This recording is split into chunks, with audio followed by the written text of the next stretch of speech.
with the hope that it will be a source of joy and inspiration to all the world.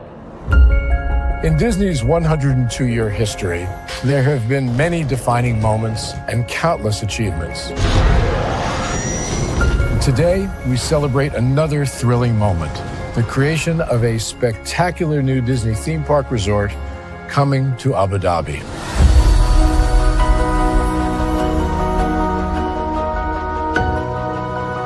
Abu Dhabi is a place where heritage meets innovation, a place where we preserve our past while designing the future.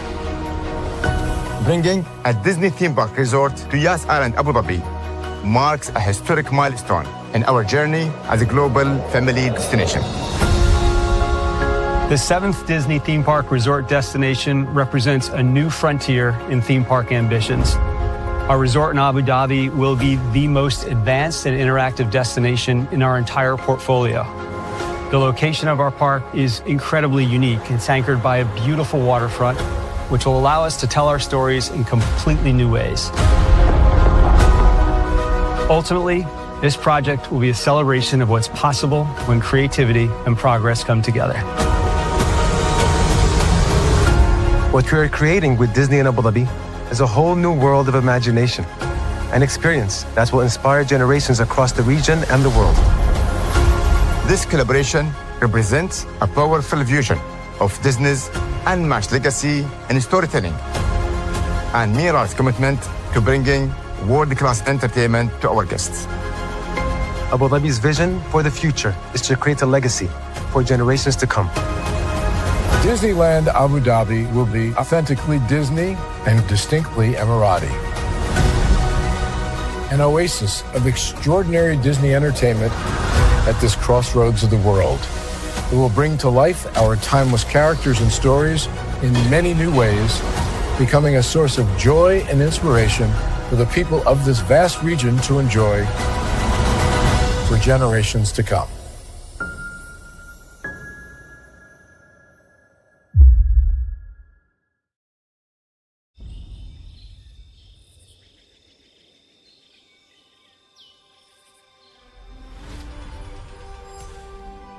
Here you leave today and enter a world of Mickey Mouse! A world of princesses.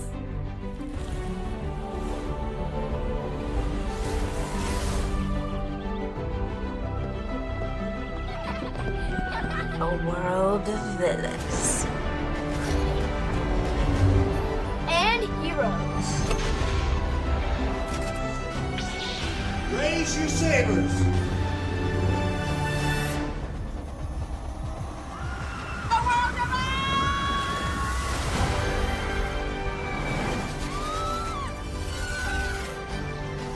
A world of other worlds!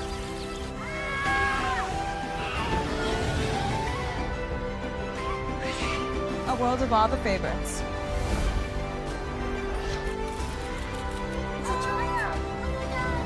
A world of throwbacks.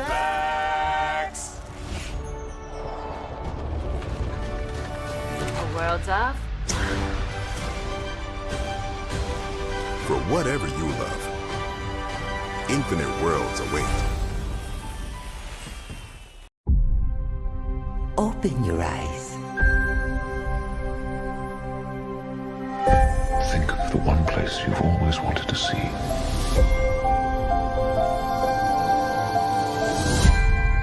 Where our magic comes from?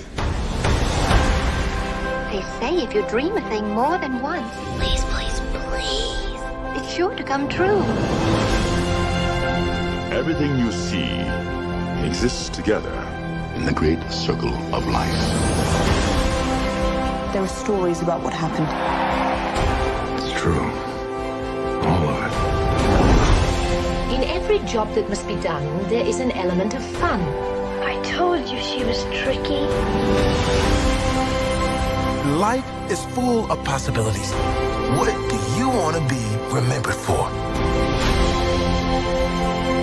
The world is in our hands, and we gotta do something with it. I just want to say a word of thanks to all the artists, the workers, and all of you. The young and the young in heart. You help make this dream come true.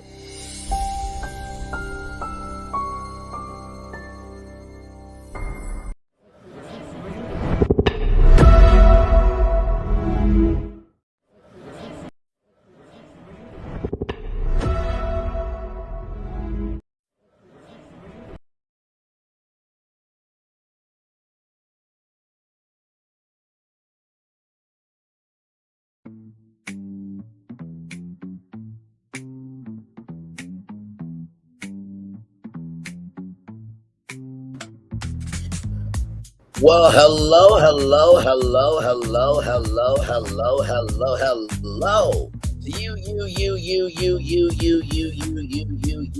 you. Welcome into another edition of Braylon Lee's Virtual Tour Live. Glad to have all of you here today. I'm so glad to be here with you all, of course. Once again, y'all, we have a whole lot to talk about and a whole lot to get through.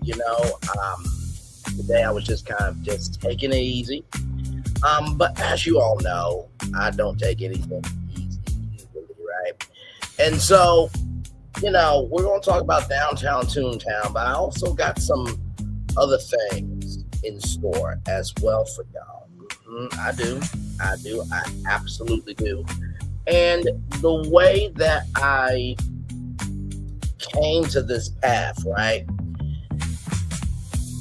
I'm going to be pitching a lot tonight, but it's all going to make sense because myself, Phil, and Florentine, we were all thinking there's got to be something that we can do with Toontown, because Toontown is where Mickey, Minnie, Donald, Goofy, Daisy, Pluto, and the whole gang, they live and breathe and play, right? And I was just thinking to myself, like, it's got to be something that we're missing, right? And so I was like, oh, wait a minute. What if we did a downtown Toontown for the West Coast and the East Coast, right? Because we love, and when I say we love, I really mean this, we love House of Mouse, that iconic cartoon that was on Toon Disney that should be on Disney Plus. But then I was like, oh, wait a minute. I thought about the one, the only boardwalk in, and Phil really loves boardwalk in. I was like, I don't think I can crack that code, but I think I might have been able to crack it. So let's get to it, because higher is waiting, lower is available. But either way, we got to go on tour. Yes, indeed, we do. Let me take down this iconic intro here.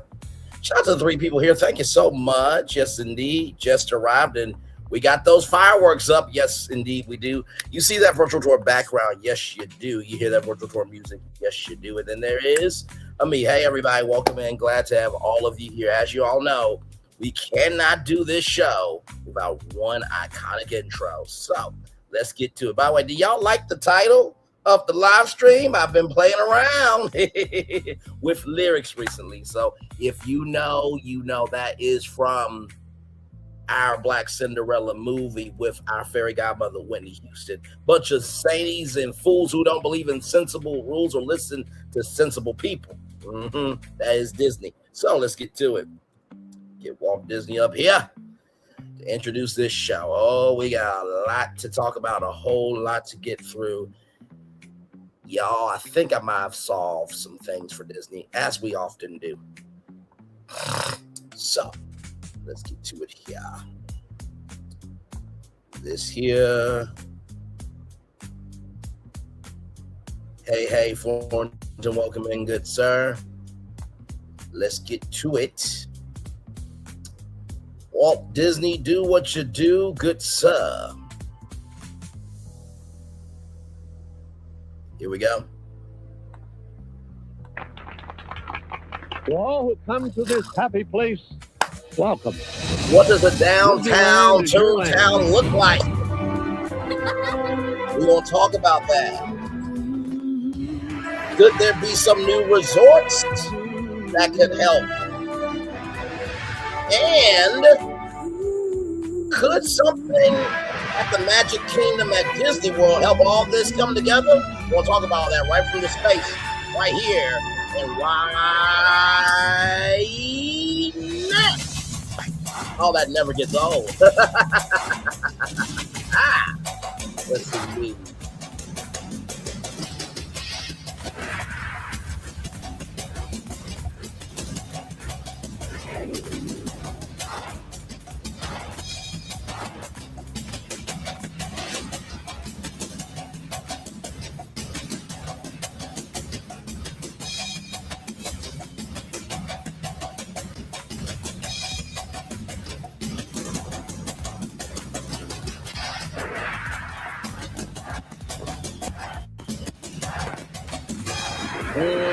My God, here we go. This is a global event. As Walt Disney World. We got some things to talk about tonight. Disneyland I'm so excited. Tokyo Disneyland. Hong I Kong love Disneyland. what we do. And Disney Cruise Line. Join Disneyland in celebrating 50 years of magic. It's the happiest celebration on earth. Disneyland is dedicated to the ideals and the dreams that have created America, with the hope that it will be a source of joy and inspiration to all the world. Thank you, Walt Disney, so much for that, good sir. So, in order to do this thing, I got my girl Tinkerbell to help us out. You also know I know Tinkerbell as well. Oh, Tink.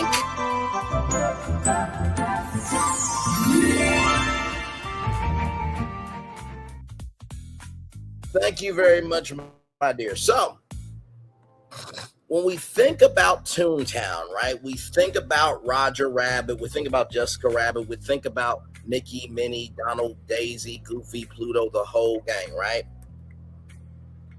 And if I could,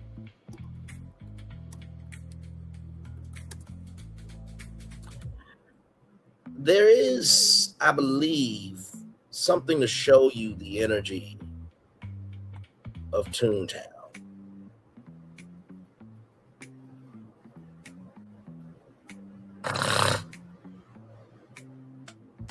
Now, this was Toontown Madness.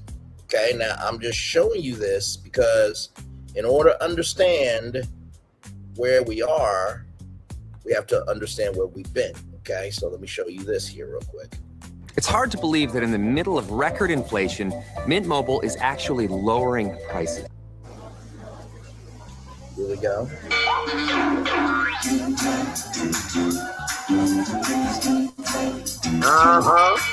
Ladies and gentlemen, boys and girls, kids and tunes, it's time for Toontown Morning Madness. And now, please welcome Mayor Mickey Mouse and all of his pals, and let the fun begin. Welcome to Mickey's Toontown. Hey, everybody, welcome to Toontown. Now, I want you to just watch the energy of this.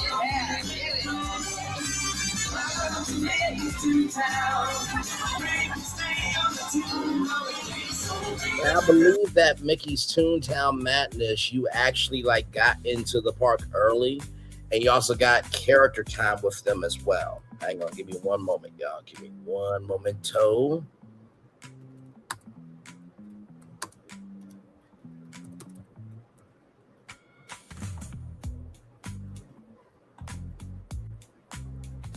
So like I said, it was discontinued.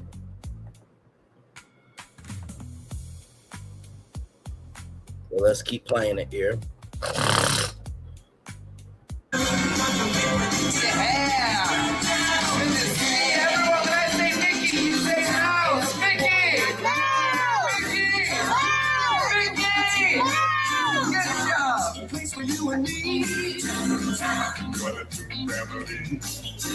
All right, let's wake you up some more. When I count to three, I want you to scream as loud as you can. Can you do that? Ready? 1, 2, 3.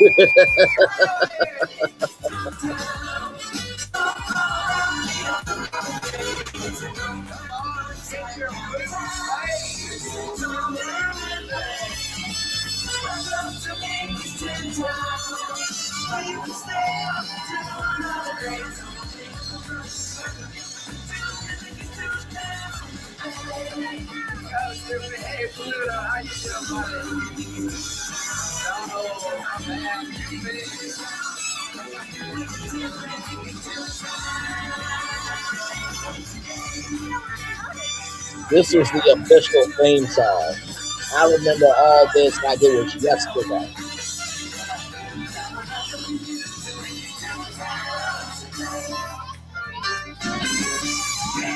Now, with that so articulately stated, let me show you what Mickey's Toontown was all about. Here we go. Shout out to WDW Info here.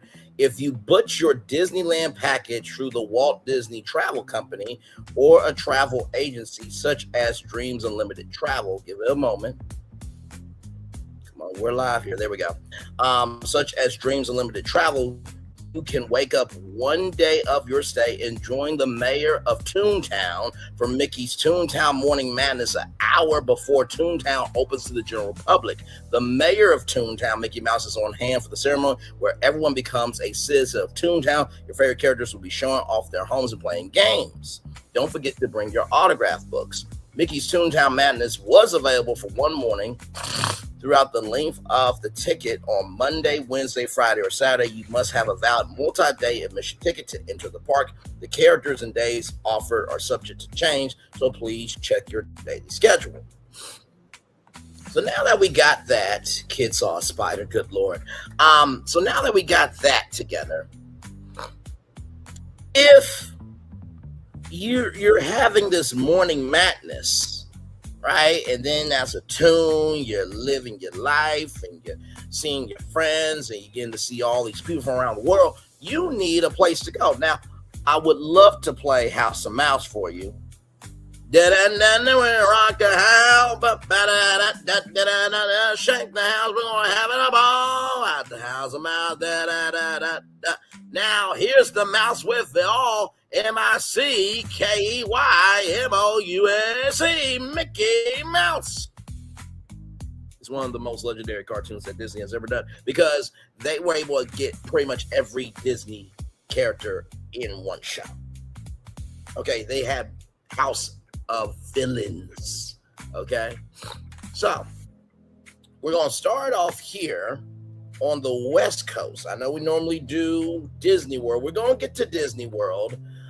But I got to bring you to the West Coast because originally Disneyland was going to be built at the Walt Disney Studios so kids can go visit Mickey and Walt Disney, all the animators, right? So let's get to it here. So create the brand plan, game plan, marketing plan, social media plan, logistics plan for a downtown Toontown at Disney's California Adventure. Reimagine the 3.6 acre Hollywood backlot district with the House of Mouse being the anchor of downtown Toontown. Now, when Phil gave me the measurements, it was 1,714 square feet. I'm like, that's a little bit small. But then if we think about how underdeveloped the Hollywood land backlot is, you guys remember when I rebranded Disney's California Adventure as Disney's Composition of Magic California Adventure theme park, right? And I came with those two other smaller theme parks where there was a chill side of Disneyland and then there was a hype side of Disneyland and then there's Magic Kingdom Drive. You remember when I did all that, right?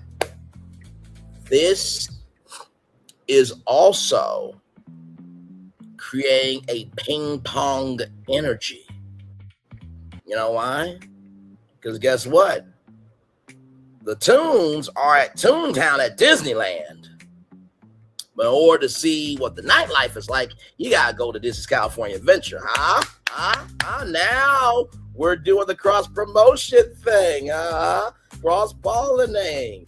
Cross-intersecting. By the way, do you know how big this is for one particular hotel? Because the Grand Californian Hotel will have to open up back the 1 hour entry. Yes, they would. Yes. Imagine them bringing back Mickey's Toontown Madness to Disneyland and to Disney's California Adventure for downtown Toontown. Disney, we're available, BFB Imagineering. We just need $20 million each for the next 10 years. And don't tell me you ain't got it. Don't tell me you ain't got it. Don't tell me you don't have it. Let's keep going. Downtown Toontown at Disney's California Adventure, reimagining the 3.6-acre Hollywood land backlot district into a modern cartoon entertainment city. Core vision, Downtown Toontown transforms the existing Hollywood land backlot district at Disney's California Adventure Park into a fully immersive cartoon entertainment neighborhood where toon culture, animation, comedy, music, and Disney storytelling collide. Instead of it feeling like a Hollywood studio backlot, the land becomes the city where every cartoon comes to life. The centerpiece and anchor attraction becomes House of Mouse, the heart of Downtown Toontown, a massive entertainment complex inspired by House of Mouse, the cartoon, where guests experience Disney characters performing, dining, creating, and interacting together.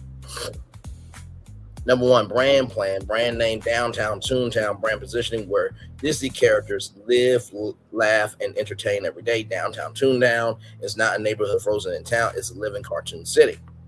Brand pillars, Cartoon City Living, number one, guests enter a functioning animated downtown, Toontown City Hall, cartoon apartments, animation studios, comedy clubs, restaurants, shops, and entertainment venues. So instead of a Toontown City Hall, right, because the City Hall is at Disneyland, maybe you could have the Toontown Community Center. So it's a flip on words of community center, but it's Toon Unity Center. See, that's what we're doing around here. Thinking. Shops, entertainment venues, every building has a story. Example, Mickey Avenue, Main Street of Downtown Toontown, home of House of Mouse, character appearances, street performances. Number two, Disney Animation Celebration. The land celebrates Mickey Mouse, Disney Animation Classics, Pixar style humor, Disney television characters, modern Disney storytelling. Number three, interactive entertainment. The land is designed around participation. Guests don't just watch cartoons, they become part of the cartoon. Examples, stalking buildings, interactive storefronts, animated windows, digital character encounters, hidden jokes throughout the land. Maybe character silhouettes, moving in the windows and stuff like that. Number four, family and multi-generational appeal. Downtown Toontown serves kids, character experiences, play zones, interactive games, teams, social spaces, faux locations, nighttime entertainment, adults, food, nostalgia, entertainment, and collectibles. And by the way, hey, Linnell, still good to see you.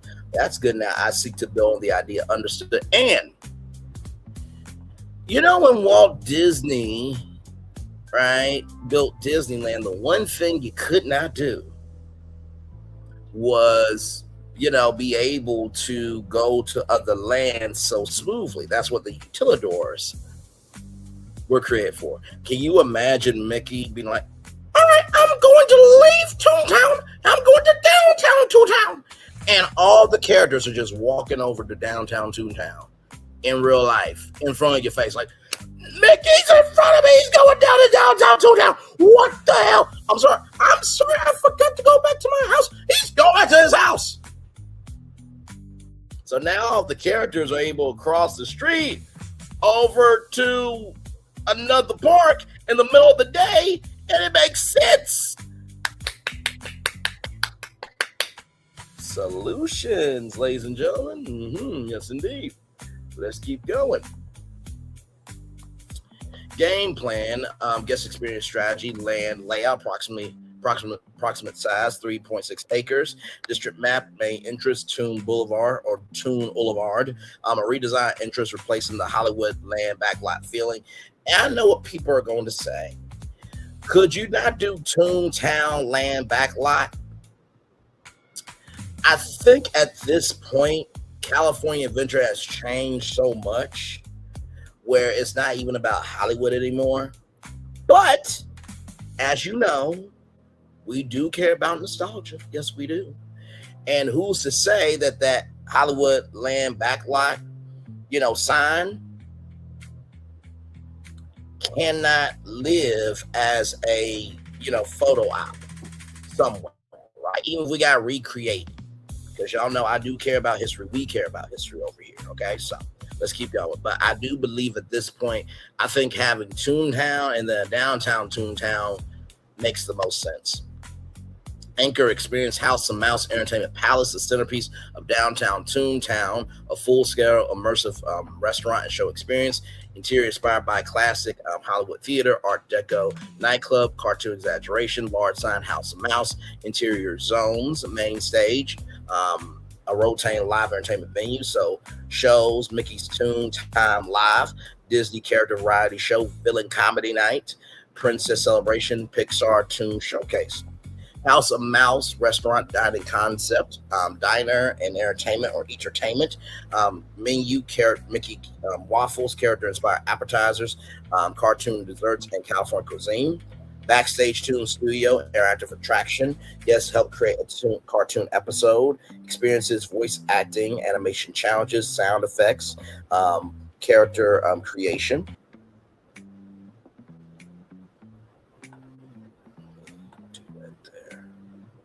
Sorry, y'all. There we go. Okay. Right here, attractions and experiences. Mickey's Cartoon Chaos Adventure Dark Ride Attraction. Story, Mickey accidentally opens a portal connecting every Disney cartoon world. Guests travel through classic Mickey shorts, Disney animation worlds, Pixar-inspired environments, villains worlds, technology, trackless ride vehicles, projection mapping, audio animatronics.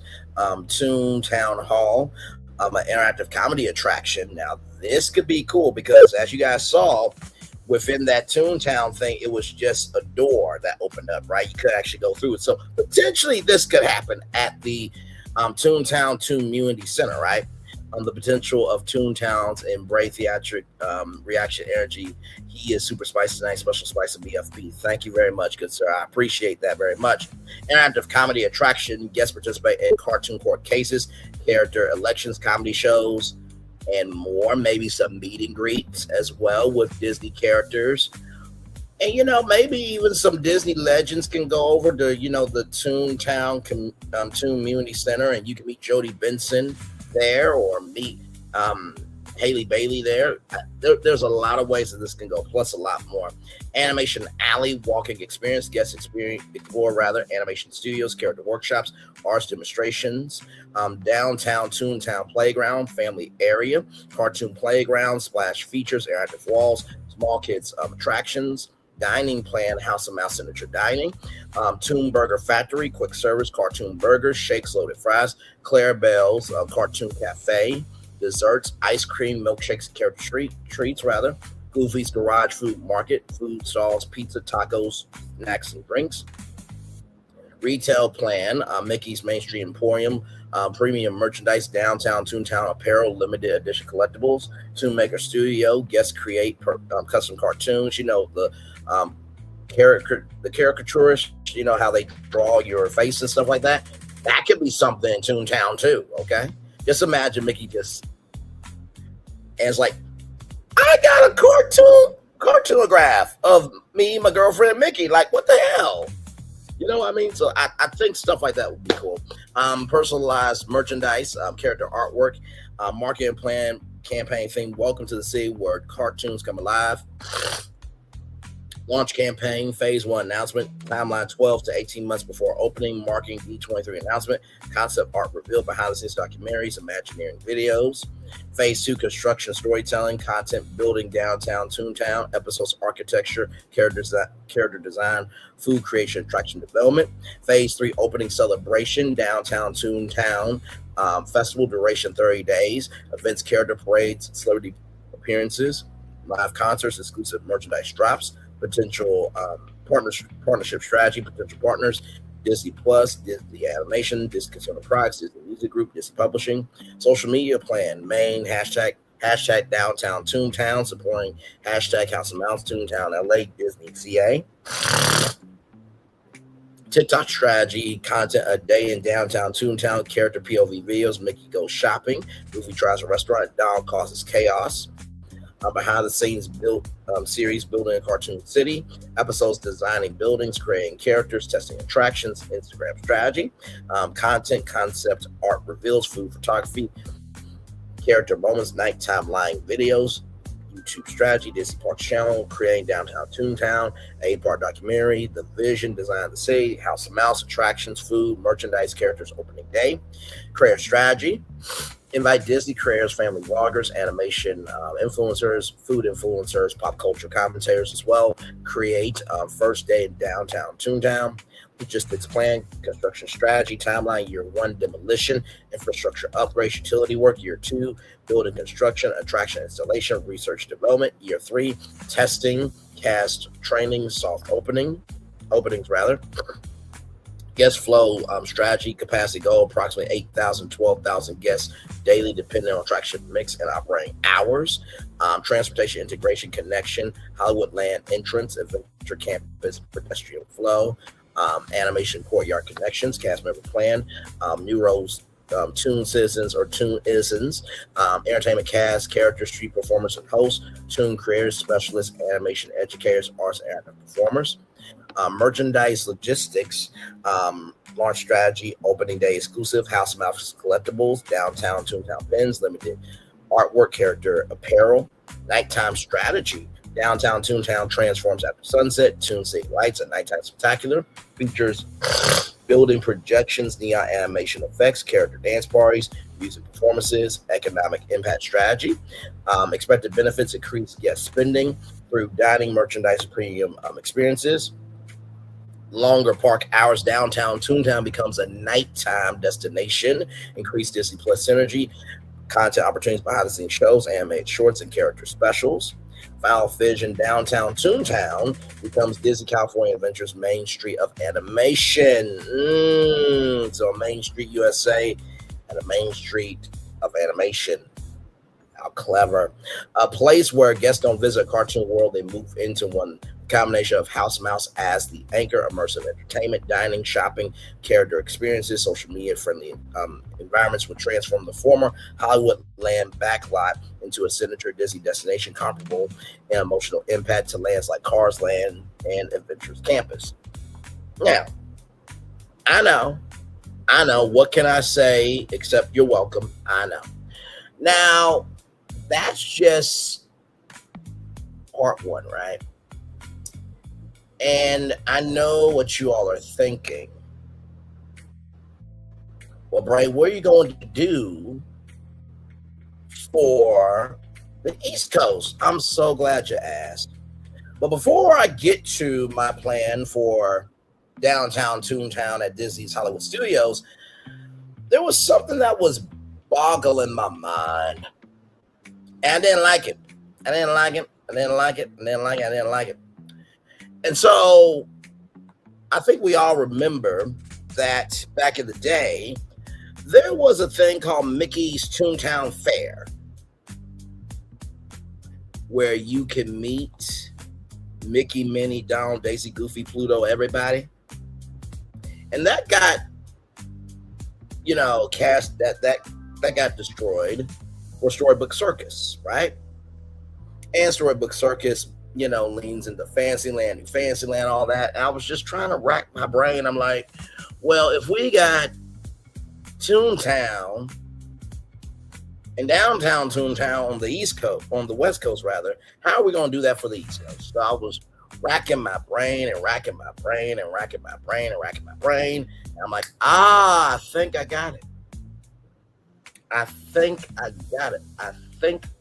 it. So let's look at this right here.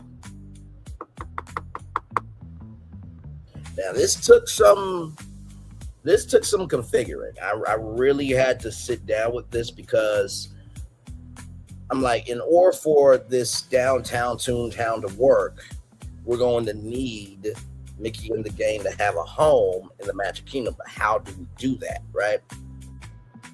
So this is what I did. I said, do it as Mickey's Toondom, where Mickey and the gang live, since this is in Fantasyland. Toondom, combining Toon, Cartoon, and Kingdom, since we are in the Magic Kingdom. created this land as a combination of the energy of Magic Kingdom and Mickey and the Magical Map, which was a stage show at Disneyland and starred sorcerer apprentice Mickey Mouse, who accidentally fell into a enchanted map and traveled through musical worlds of classic Disney films. So now we have something here where Mickey and them have a place to live, and now they have a Toontown as well. But the good news here is Mickey can just go through the corridor to get to downtown Toontown, you see. Hopefully I can improve your concept. Then again, I give you extra spice while I was working to get it today. Replace word give with gave. Understood. Let's get to it. Mickey's Toondom. Here we go. A reimagining of Storybook Circus at Magic Kingdom's Fantasyland, where cartoons become a kingdom and imagination has a home. Of course, as you guys know, that is from Epic Mickey and Wasteland. Yes, indeed. There. Oh, and there's Toontown right there, everybody. Yes, indeed. Executive vision, Mickey's Toondom transforms Storybook Circus into a permanent homeland for Mickey Mouse and the Disney characters, a place where Toon meets Kingdom. The land concept combines the classic charm and fantasy of Magic Kingdom, the cartoon energy of Mickey Mouse, the storytelling style of Disneyland's Mickey and the Magical Map, the emotional connection of Mickey's world from animation history, and the immersive world-building philosophy of modern Disneylands. Now, it's interesting because there was a thing as Mickey's Birthday Land for a long time. The emotional connection of Mickey's world from animation history. And that Birthday Land was a limited edition thing to celebrate Mickey's birthday. Let's continue on. The story, after Sorcerer Mickey discovers an enchanted magical map hidden inside the castle archive, so bringing in Cinderella Castle, he creates a new kingdom where every Disney cartoon character can live, create, perform, and share their stories. This magical place becomes Mickey's Toondom, the kingdom where cartoons come alive. Brand name Mickey's Toondom, meaning Toon plus Kingdom, Toondom.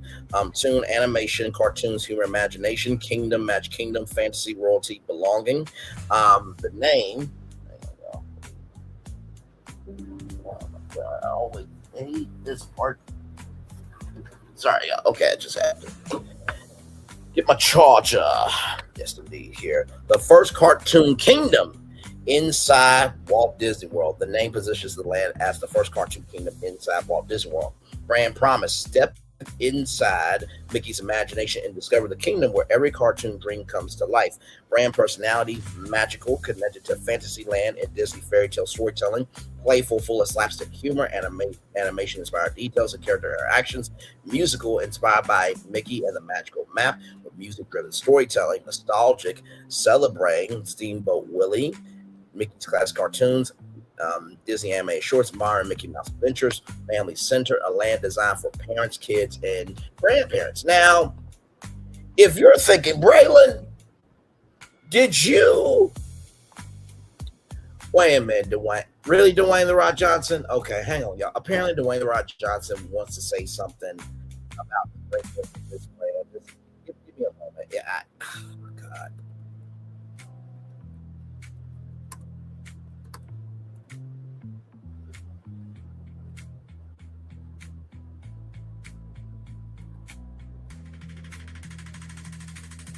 Just give me a moment, y'all. I am so sorry.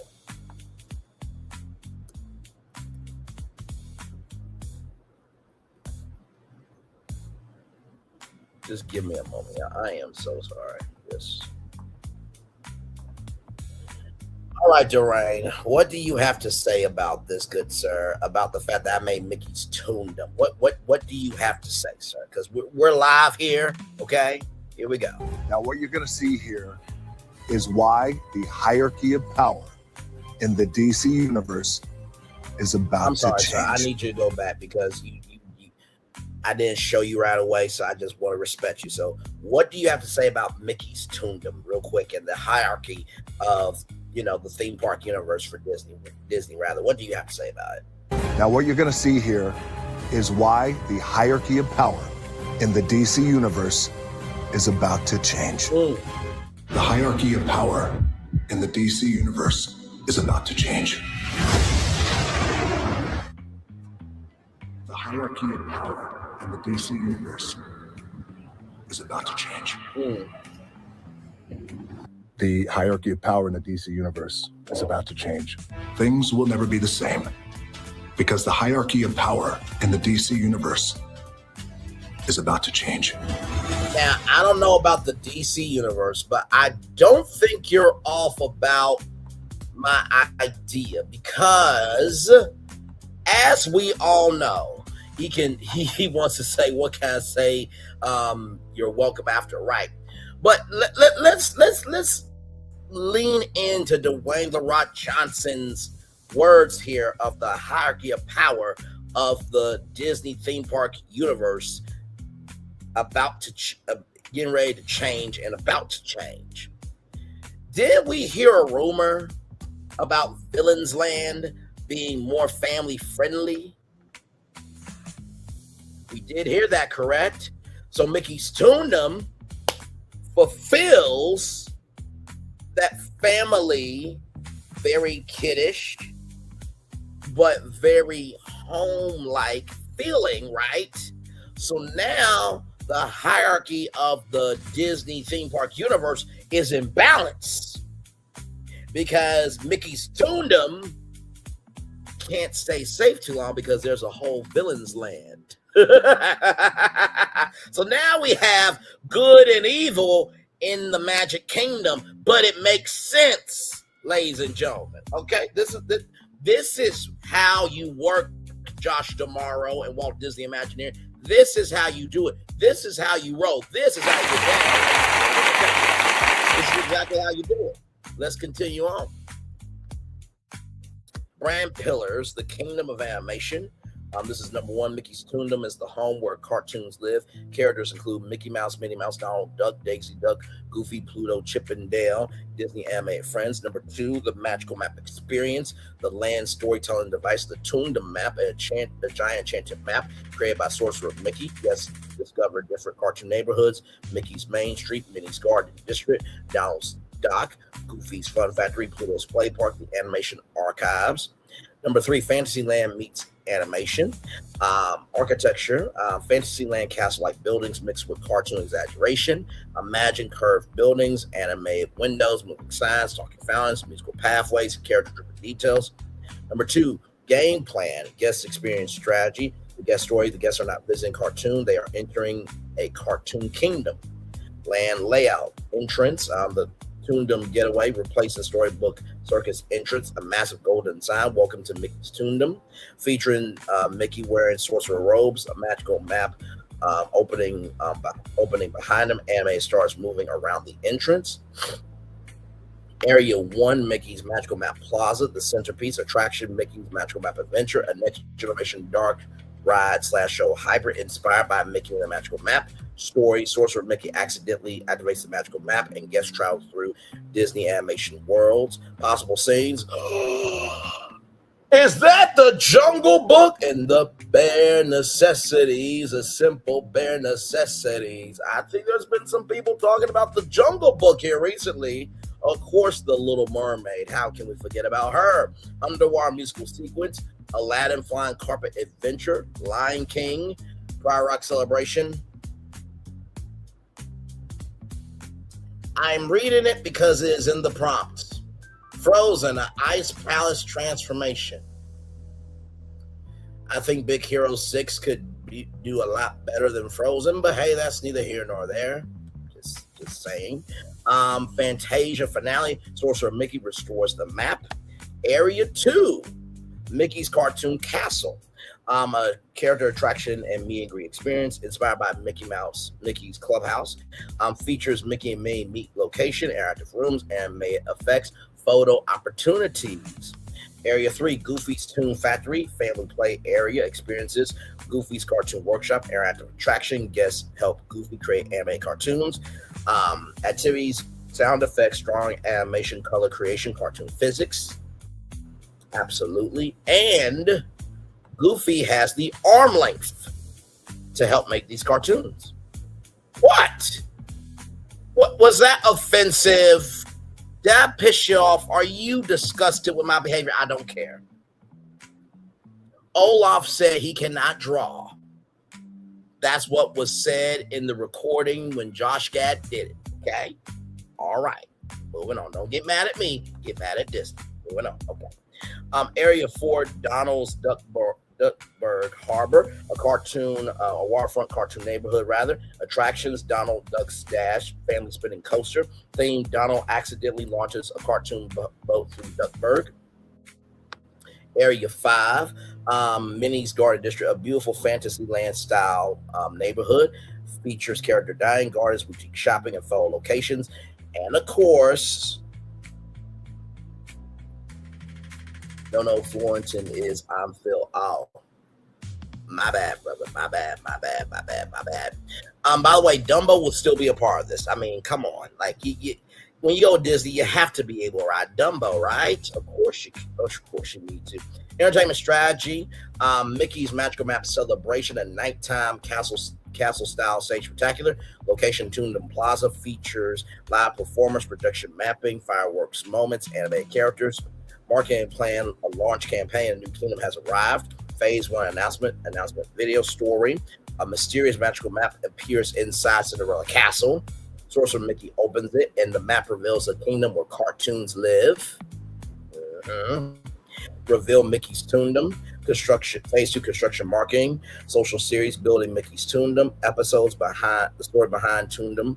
Designing cartoon architecture. Creating Mickey's magical map. Bringing characters home. Phase 3 grand opening, Mickey's Toondom Royal Celebration, opening week, celebrity appearances, Disney animation artists, character parades, exclusive merchandise, media previews, marketing partnerships, Disney animation, cross promote Disney Plus animation, animated films, Mickey shorts, Disney consumer products, Toondom apparel, magical map toys, Sorcerer Mickey merchandise, collectible pins, Disney Cruise Line, promote Mickey's Toondom at Sea, character experiences, social media plan, brand channels, TikTok, content, character comedy, construction reveals, animation, behind the scenes animation, guest reactions, series, Toondom Tuesday, Instagram, content, concept art, food previews, merchandise, character moments, YouTube series, hashtag Inside Mickey's Toondom, episodes, Imagineering story, ride development, animation history, opening day, viral content ideas when Mickey opens the map, gets filmed themselves entering the land, which Toondom neighborhood are you, interactive personality quiz, character takeovers, characters run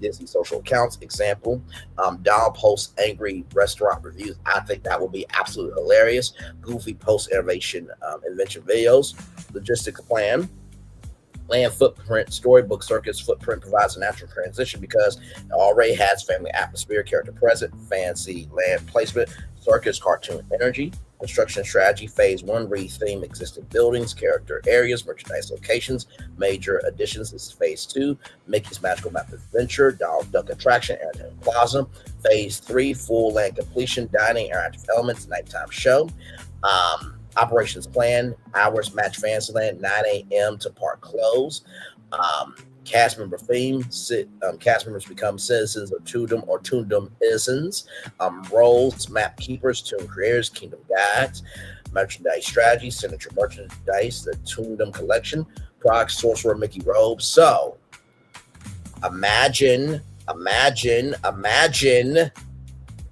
being able to not only have the hat, but to be able to wear the robe. I am a sorcerer. You will listen to me. Sir, you gonna pay for the turkey leg? I do not pay for turkey legs. I will make you hypnotize when you give it to me for free.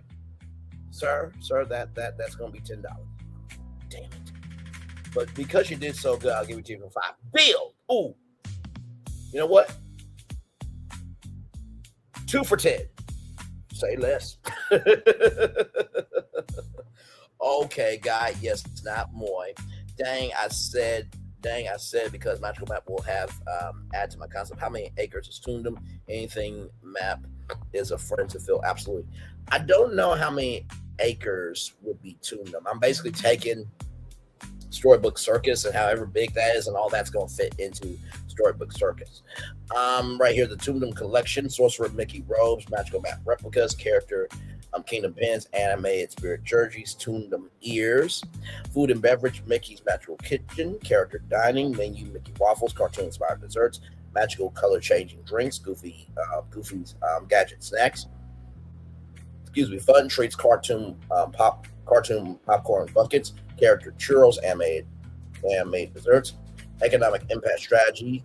Mickey's Toontown would increase Fantasyland well over time, create new merchandise opportunities, add a major family attraction, strengthen Mickey as the face of Walt Disney World, give Magic Kingdom a signature original land. Final positioning statement: Mickey's Toontown transforms Storybook Circus from a themed area into a true Disney kingdom, a place where Mickey Mouse is no longer just a character guest meet, but a ruler of the entire world. Fantasyland becomes the home of fairy tales. Mickey's Toontown becomes the home of imagination itself, right? So how cool is that? Now that we have that, now we can have Toontown at Hollywood Studios, right? So let's get to it. Here we go. So here we go. Toontown now at Disney's Hollywood Studios, with the House of Mouse being the anchor of downtown Toontown, right? So here we go. Brand plan, game plan, marketing plan, social media plan, logistics plan, where Hollywood meets the hilarious heart of Disney animation. So vision statement: downtown Toontown transforms the current Hollywood backlot district at Disney's Hollywood Studios into a vibrant cartoon metropolis where guests step inside the world of Disney animation, comedy, music, and celebrity culture. The anchor attraction and centerpiece becomes the House of Mouse, downtown Toontown's entertainment district, a fully immersive dining entertainment character experience inspired by the classic Disney Channel series House of Mouse, where Mickey Mouse operates the highest nightclub in town. And also, too, you think about after being animated all day at the, animation building, right? Then you want to be able to be free, right? That's what you would like to be. Sorry, I'm just trying to adjust. Okay, all right. Oh, good. Brand plan. Brand name: Downtown Disney. Every street has a story. Every character has a show. Every guest becomes a part of the cartoon. Brand identity: personality, playful, energetic, nostalgic, musical, family friendly, imaginative, interactive. Target families: Disney families, ages 3 to 12, children and parents. Goal: character interaction, play faces, dining memories, first Disney experiences. Disney millennials and Gen Z. Goal: nostalgia for Mickey Mouse, Disney Channel animation cartoons, social media friendly environments, immersive entertainment. Disney adults. Goal: premium dining, nighttime entertainment, collectibles, and exclusive experiences. So downtown Toontown district layout: Toontown Main Street, the arrival street, features cartoon skyscrapers, animated storefronts, moving signs, talking street lamps, musical windows, interactive sidewalks. Atmosphere: a combination of Mickey's Toontown, Main Street USA, Hollywood Boulevard, Pixar style imagination. House of Mouse, anchor attraction. Okay, you see that? You see how that works? Let's continue on. The entertainment capital of Toontown, a massive Art Deco cartoon theater / nightclub. Experience: daytime House of Mouse character celebration. Guests enjoy character dining, live music, animation performances, Mickey and Friends shows. Characters: Mickey, Minnie, Donald, Goofy, Pluto, and Disney animated characters. Nighttime House of Mouse Live, a Broadway-style entertainment experience featuring Mickey as host, Disney characters performing songs, animated comedy sketches, celebrity guest appearances. Think Disney plus Saturday Night Live, Broadway plus classic Hollywood nightclub. Food and beverage: Club M dinner experience, menu Disney-inspired food, California cuisine, animation-themed desserts, signature mocktails and cocktails. Examples: Mickey Spotlight Burger, Minnie's Pink Velvet Cake, Donald's Spicy Chicken Sandwich, and Goofy's Crazy Sundae. Attractions and experiences: Toontown Animation Studios, the interactive animation attraction. Guests create cartoons, voice characters, animate scenes, become Disney characters. Roger Rabbit's Toon Taxi Adventure. That's right, Roger Rabbit is back in Toontown, everybody. You guys remember the ride used to be over at Hollywood Studios. Remember our history around here? Yes, we do. A family dark ride story guest joined Roger Rabbit through a chaotic taxi ride through Toontown. Mickey's Cartoon Factory play area interactive attraction features cartoon physics, giant props, animation rooms, character meet and greets. Toontown Theater live shows, Mickey's Musical Celebration, Disney Animation Through the Years, Villains Comedy Hour, Game Plan, Guest Journey Strategy, Phase 1 Arrival, Guests enter through Hollywood Boulevard, downtown Toontown, transformation where Hollywood becomes where movies are made, Toontown becomes where cartoons come alive. You know, I wonder if there's a ride. Give me a moment. Let me just see something out, because you know I could be completely off with this idea I have, y'all.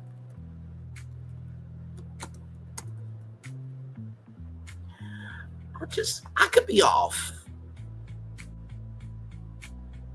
I could be off.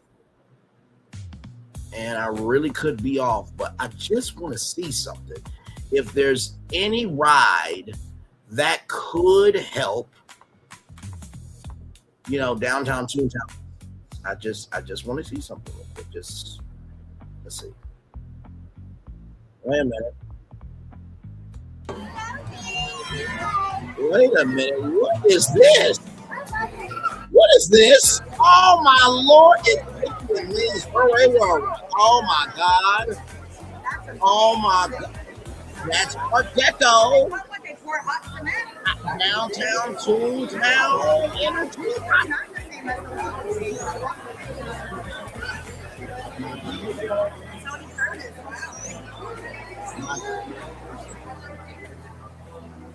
Man.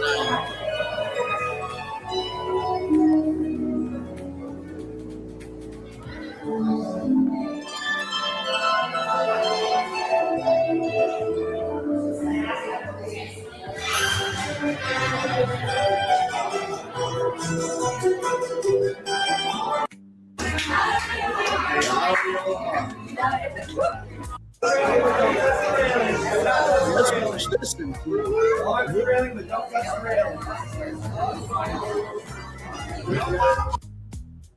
This saucier is in my top 2 or 3 favorite pieces of cookware that I've ever owned. Hi, Goofy! Well, you ready for a picnic? Yep, we're off to the park! See you over there! Nothing can stop us now! I don't know how we'll get any trouble!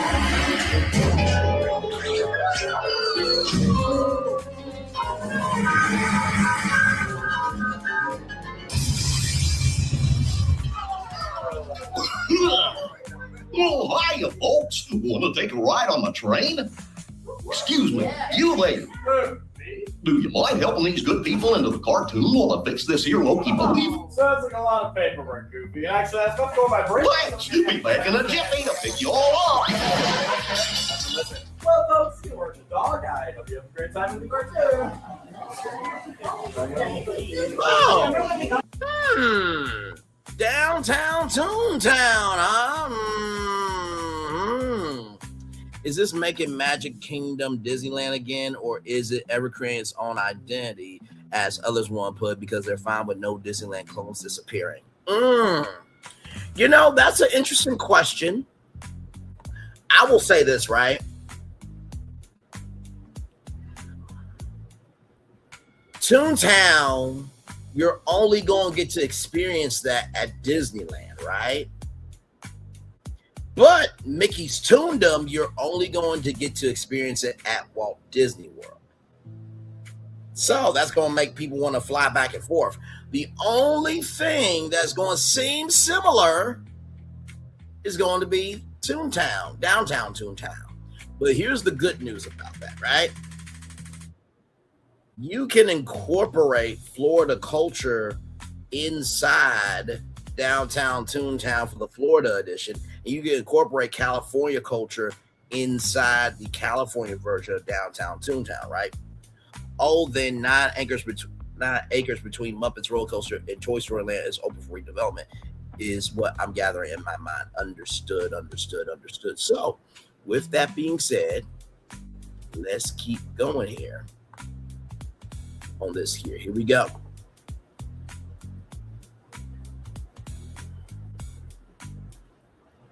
Okay. All right, phase 2, everybody. Phase 2. Discovery, guest explore, morning character interactions, family attractions, animation experiences. Afternoon, dining, shopping, shows. Evening, House of Mouse, nightlife, entertainment district. Phase 3, repeat visits. Create reasons to return. Seasonal events, Toontown, Halloween Bash, Cartoon Village, costume party, special shows. Toontown Holiday Spectacular, Mickey Christmas Celebration, Snow Effects Holiday Performances, Toontown Summer Cartoon Festival, outdoor concerts, character dance parties. Marketing plan, campaign theme, Welcome to the City Where Cartoons Come Alive. Launch campaign 12 months before opening. Teaser campaign, social something anime is coming. Mystery character videos, construction updates. 6 months before opening, release Downtown Toontown preview series, episodes building the dream inside House of Mouse. Meet the new characters, create the magic, opening strategy. Grand opening event, 3-day celebration. Day 1 media preview, guests, Disney influencers, celebrities, travel media. Day 2 annual pass holder preview. Official opening, broadcast, Disney Plus, YouTube and ABC, potential partnership opportunities. Disney brands, Disney Plus, Disney Animation, Pixar, Disney Consumer Products, and Disney Music. External sponsors, Coca-Cola, Lego, Samsung, Spotify, Hasbro, Kraft, Heinz now. Social media plan, core, hashtag Downtown Toontown, supporting hashtag House of Mouse, hashtag Toontown Magic, hashtag Disney's Hollywood Studios. Content strategy, TikTok daily content, character POV videos, behind the scenes construction, cast member stories, food reveals, Instagram content, concept art, reels, character videos, nighttime lying, YouTube series building Downtown Toontown, the episodes, the vision, design the streets, creating House of Mouse, opening day, influencer strategy, invite Disney creators, family travel creators, animation creators, food influencers, pop culture commentators as well, create Downtown Toontown Creator Weekend, creators receive exclusive tours, character experiences, merchandise previews. Logistics plan, land size strategy. The former Hollywood land backlot area becomes Downtown Toontown District. In zones, Interest Plaza, House of Mouse, Animation District, Toon Retail District, and Entertainment Plaza. Crowd flow capacity goals designed for high pedestrian circulation, multiple entertainment zones, indoor cooling spaces, and flexible dining capacity.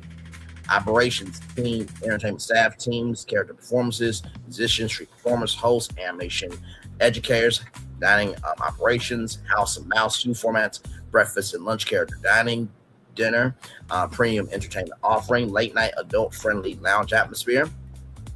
Merchandise strategy, Downtown Toontown collection, products, Mickey streetwear, House of Mouse jackets, character collectibles, limited edition pins, arts collaborations, technology integration, My Disney Experience integration, features digital scavenger hunts, character alerts, interactive games, mobile ordering, virtual queue experiences, revenue strategy, primary revenue streams, attractions, increased park attendance, longer guest stays, dining, premium character meals, entertainment packages, merchandise, exclusive Toontown products, evenings, after hours parties, the seasonal celebrations, long-term vision. Downtown Toontown becomes Disney's Hollywood Studios' emotional heart, a place where the history of animation, the magic of Mickey Mouse, and the future of immersive entertainment meet. The strategic goal turned Hollywood Studios from a movie-themed park into a true entertainment universe, with Downtown Toontown serving as the park's equivalent of a main street for Disney animation. Great answer. Hope it wasn't heavy nailed it. Oh, absolutely. You know what I mean? And not to mention too, right? Do we not know how much in terms of artwork can be created? Like, imagine you as artists, hey, create what Toontown means to you, along with, California, right? And imagine exclusive artwork from Florida artists that create exclusive artwork for Downtown Toontown. So if you want to see the artwork for the Florida stuff, you gotta go to the Florida one. If You want to see the Hollywood stuff? You gotta go to Hollywood version, right? Additional information that spice up the facts. The animation building is situated in the middle of this area. Along with Mickey and Minnie's Runaway Railway, that as well. See, Disney, this is how you expand accordingly. Okay, this is how you do it. Yes, indeed. Now, with the land that's available at Disney's Hollywood Studios, where would this best fit? And of course, that is Walt Disney Studios. There you got the Studio Theater. You have the Disney Junior show. Playhouse Disney will always whoop Disney Juniors behind. I don't care what anybody says. And then there is the animation building right there. For downtown Toontown Disney's Hollywood Studios, the best fit would be replacing and expanding the current animation courtyard, Launch Bay area, and connecting it to the former Streets of America backlot footprint. This location makes the most strategic sense because it sits between Hollywood Boulevard, Sunset Boulevard, creating a natural transition from classic Hollywood into Disney animation. Best location, animation courtyard, downtown Toontown district. Current area use, animation courtyard, Walt Disney Presents area, reimagined carefully. Star Wars Launch Bay footprint, Mickey Avenue backlot spaces, potential backstage adjustments, approximate size 3 to 5 acres initially with room for expansion. Why this location works best, it creates a perfect story transition. Current Hollywood studio storytelling, Hollywood Boulevard, the golden age of Hollywood, downtown Toontown, the world of animation comes alive. Sunset Boulevard, entertainment Broadway, the guest journey becomes music, animation, proposed new movies, animation, and live entertainment. Proposed Toontown layout, entrance, Hollywood Boulevard getaway near the animation courtyard entrance rather. Theme, a giant cartoon version of a Hollywood studio gate. Maybe the old gate can come back, huh? Moving on. Yes, indeed, to be downtown Toontown. Sign, welcome to downtown Toontown, where every cartoon has a star. Guests walk from realistic Hollywood architecture into a colorful animated city. Zone 1, the House of Mouse District. Anchor, best location, the current animation courtyard area. Wide central location, existing theater infrastructure. Close to Mickey character presence. Easy crowd distribution. Features House of Mouse Theater Supper Club. Could include 1,000 plus seat entertainment restaurant, character dining, nighttime stage show, VIP experiences. It becomes the visual icon of the land. Zone 2, Toontown Animation Studios. Current location, current Star Wars Launch Bay area. Theme of working cartoon studio. Experiences, animation workshops, character creation, voice acted interactive exhibits, and new Disney animation attraction. Which, by the way, that old and thank you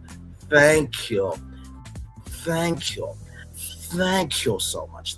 Thank you. If you all remember, that old animation building used to be where real animators actually animated Disney animation movies. And there is still a building there with different offices and stuff too. Cheshire Cat, ladies and gentlemen. 4 people in the building. Shout out to that. Thank you so much for being here. Like, comment, share, subscribe. Glad to have you all here. Zone 3, Roger Rabbit / Classic Tunes area. Zone location around backlot edges, connecting towards Sunset Boulevard. Features cartoon Roger Rabbit Dark Ride Toon Taxi attraction. Cartoon Shop Street Entertainment. Zone 4, Toontown Entertainment Plaza. Location between House of Mouse and Sunset Boulevard. Purpose of nighttime gathering area. Features character dance parties, projection mapping, outdoor performances, seasonal events. Now, I don't like this. I don't like it. So I'm not going to agree with this, but I'm just going to show you this here. Option 2, replace Echo Lake. Pros, larger footprint, iconic waterfront location. Cons, removes a unique Hollywood Studios landmark, less logical connection to animation. 7 out of 10. I'm not with replacing Echo Lake. That is very important there, right? Option 3, Sunset Boulevard expansion. More acreage could create a larger land. Con, Sunset Boulevard already has strong identity with Tower of Terror, Rock and Roll Coaster, rating 6.5. Option 4, former Streets of America area. Pros, large footprint, already a backlot environment. Cons, current area is heavily integrated with Star Wars Galaxy Edge operations, 7.5. out of 10. Now, if you remember Star Wars weekends, the characters used to dress up as Star Wars characters. So that's no problem, right? That's no problem at all. Not to mention, imagine Goofy and Chewbacca being best friends. That would be kind of nice to see, right? Just saying.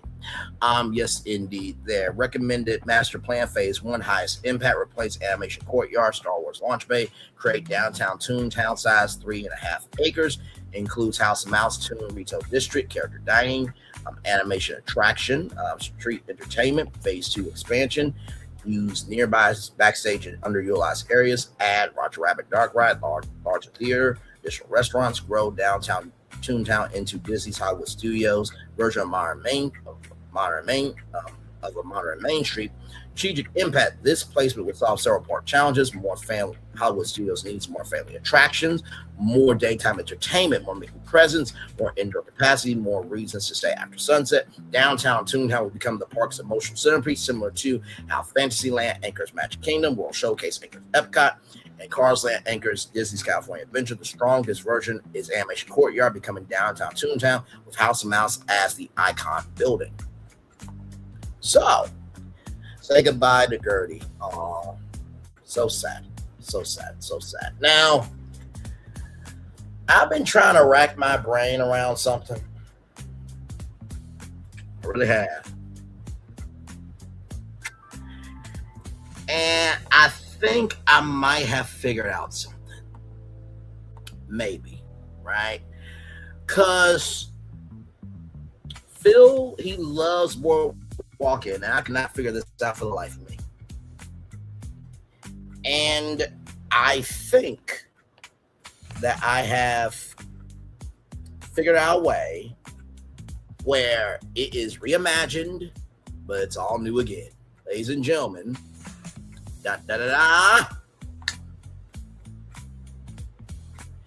Disney's Boardwalk Inn, okay, wait for it. Disney's Boardwalk Inn World of Color Resort Experience, or Disney's World of Color Boardwalk Inn. Let's get into it. Yeah, I told you. I had something in store. I agree. Galaxy's Edge and Monster Inc. is not enough to be the headliner land for the Hollywood Studios. No worry, Echo Lake isn't going anywhere. So let's get to this, because I know what you're thinking. How did you? Oh, you didn't love it. You said it was dead. Well, listen, you cared about it a lot, so therefore you have a love, or at least an appreciation for it. Let's continue on. I think I might have made it alive again. A reimagining of Disney's Boardwalk Inn, where light color storytelling become the star. Here we go. Resort Vision, the Boardwalk Inn, a World of Color celebration, transforms the classic Atlantic City inspired boardwalk resort into a living nighttime spectacular where light, color, music, water, and storytelling become a part of the guest experience. Inspired by World of Color at Disney's California Adventure Park, the resort becomes Disney World's first immersive light and color resort, where every guest room, villa, restaurant, pool, outdoor space tells stories through projected color, ambient lighting, interactive technology, animation. New resort tagline, where every night becomes a celebration of color. Brand plan, brand positioning, current boardwalk identity, classic seaside elegance, 1920s Atlantic City charm, entertainment district atmosphere, walking access to Epcot and Hollywood Studios. Yes. Now, I know what you all are thinking. Raylan, you could have done Disney's House of Mouse Boardwalk Inn, and you are correct on that. But the lights on the boardwalk is the star of the show, right? And as we just pitched, downtown Toontown is at Hollywood Studios. I think you would be tuned out, pun intended, of the characters. So you need a place where you can relax, reset, and unwind, right? So let's keep going. New identity, the world's first Disney color resort, a luxury meets whimsy resort where the sunrise creates soft pastel moods, afternoon brings vibrant vacation energy, sunset transforms architecture, night becomes a living world of color experience, brand pillars, Every color has a story. Every area of the resort represents an emotional color journey. Blue represents dreams and discovery inspired by ocean, Epcot imagination, locations, guest rooms, villas, boardwalk, promenade. Gold, celebration and magic inspired by Disney classics, fireworks, Disney castles. Locations, lobby, restaurants, signature spaces. Purple, wonder and imagination inspired by fantasy, creativity, Disney storytelling. Locations, kid areas, character experiences. Red and orange, energy and entertainment inspired by boardwalk games, nightlife, live entertainment. Locations, boardwalk itself, bars, entertainment venues. Game plan, transformation strategy. Phase 1, awakening the color. Year 1, exterior enhancements. The boardwalk and exterior receives a color mapping system every evening at 6 p.m. Soft coastal blues. 7 p.m. sunset oranges and pinks. 8 p.m. character inspired colors. 9 p.m. full world of color nighttime celebration. So this would not be world of color on the East Coast. This would be its own thing for the boardwalk, right? So, and wait till you see what I got. Okay, the visual is going to be top notch. In addition to that, I do have one more thing, because in the words of someone, okay, all right, in the words of someone. Now, I'm not going to say who this is. Nope, I'm not going to do it. Nope. Nope, I'm not doing it. Nope. No. But I am going to bring somebody up here. So give me a moment. It's not who you think it is. So stop it. Come on. Really? Go ahead, Bob. One more thing. We're not just building one of these. We're building 2. I have one more resort that I don't think anybody's thinking about. We'll get to that here in just a little bit. I care about a lot of things. You can say I love the American Adventure because on stream I figured I did, and they aren't wrong. I'm just passionate. Of course you are, good sir, and we love you for that. A free World of Color show on Crescent Lake. They will have to modify the friendship boat only to travel straight to the yacht club. Yeah, true. No Bob. So let's get back to it.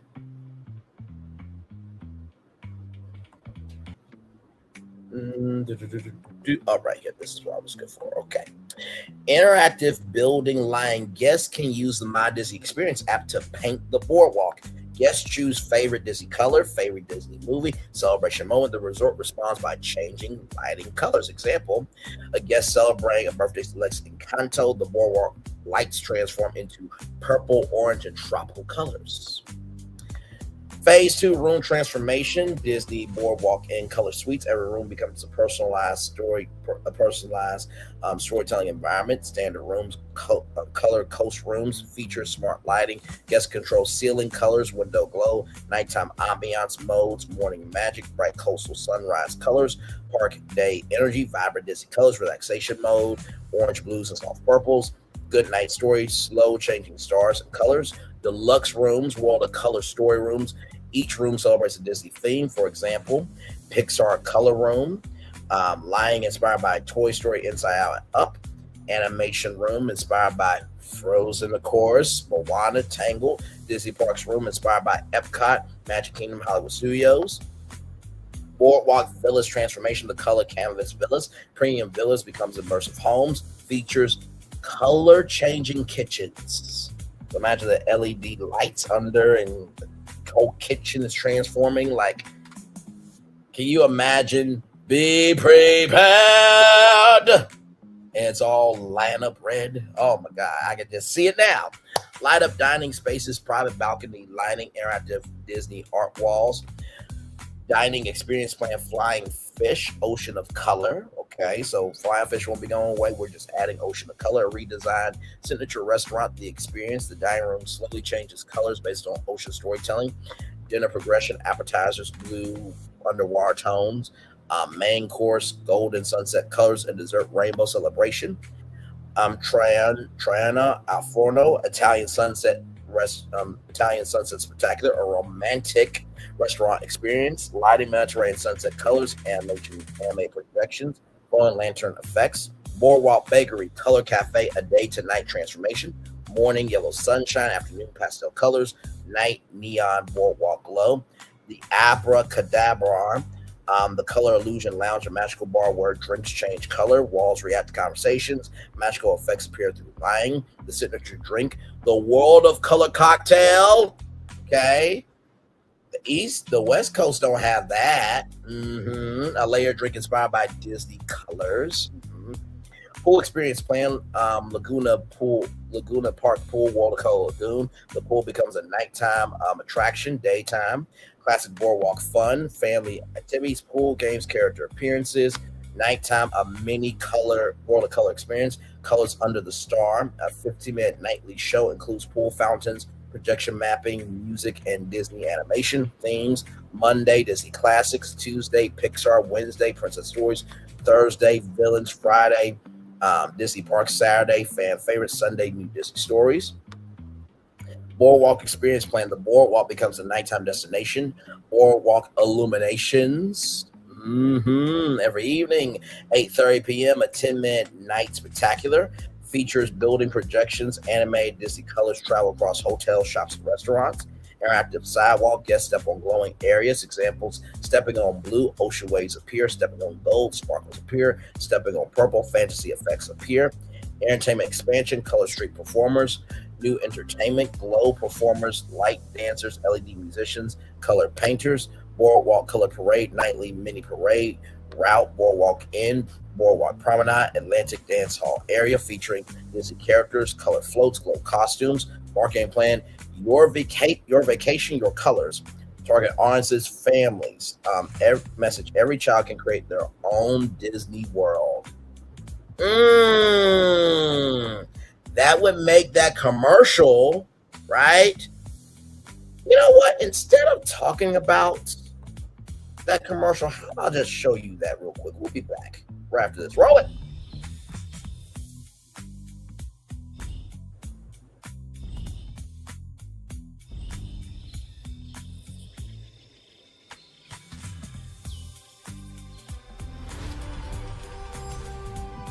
Here you leave today and enter a world of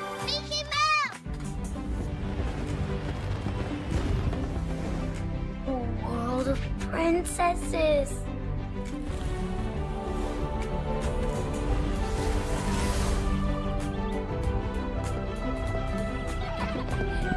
A world of villains.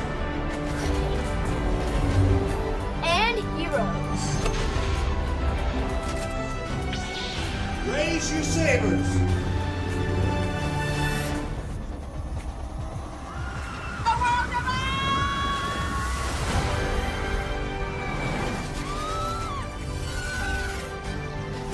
A world of other worlds.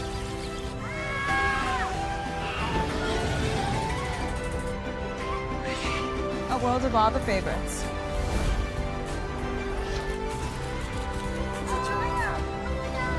A world of throwbacks.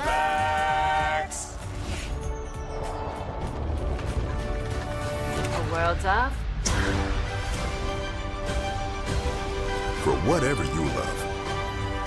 Infinite worlds await. Imagine a kid getting to be Mickey with the lights, and they get to be the star of their own Fantasmic. Yes, indeed. Let me get your comments here. Boardwalk making it paradise appear for a bit. Please don't turn the lobby as they done to our pop century. I'm all for it. Over Crayola 100-1. You got, sir. Clap. Thank you, good stuff. Florentine, yeah, maybe they can fix the pool look. Oh snap. I realize Cliff Flicks does have a version of Illumination's Holiday Tag episode. I think it was around 2021 where it was remodeled and looks so cheap now. Should I do like a Pop Century refresh, maybe a brand infusion. That could be another live, potentially. Maybe not tonight, child, because I had to take some time with this, and I'm about to pitch y'all next. Oh my God. Couples message. A romantic escape painted in light. Disney Adults, the most beautiful nighttime resort experience at Walt Disney World. Launch campaign, Disney Parks YouTube special, Disney's Boardwalk. And by the way, I think it should be Disney's World of Color. Disney Boardwalk World of Color Inn, or Disney's World of Color. No, Disney's World of Color Boardwalk Inn. I think that should be the name of it. The resort that comes alive at night, hosted by Disney Imagineers, resort cast members, Disney creators, media partnerships, rather. Potential partners, Disney Parks blog, Disney Plus, National Geographic, travel influencers, theme park creators. Social media plan, hashtag campaign, hashtag boardwalk in color, TikTok strategy, content, watch the resort transform, time-lapse videos, morning to night, guest color stories, guest choose my Disney color, example, my honeymoon color is purple, my favorite family vacation color is blue, Instagram content pillars, resort photography, neon lights, pool lighting, food experiences, behind the scenes Imagineering, line design, cast members, YouTube series creating a World of Color resort episodes, the number one, the vision, the technology, the rooms, restaurants, opening night, logistics plan, construction approach, avoid shutting down the entire resort, phase approach, phase 1, exterior lighting, boardwalk, phase 2, lobby and dining, phase 3, guest rooms, phase 4, pool experience, technology infrastructure, install LED architectural lighting, projection mapping system, smart room controls, interactive guest technology, weather resistant outdoor lighting, cast member training, new role color concierge or color concierge, cast members specialize in lighting experiences, celebration moments, resort storytelling.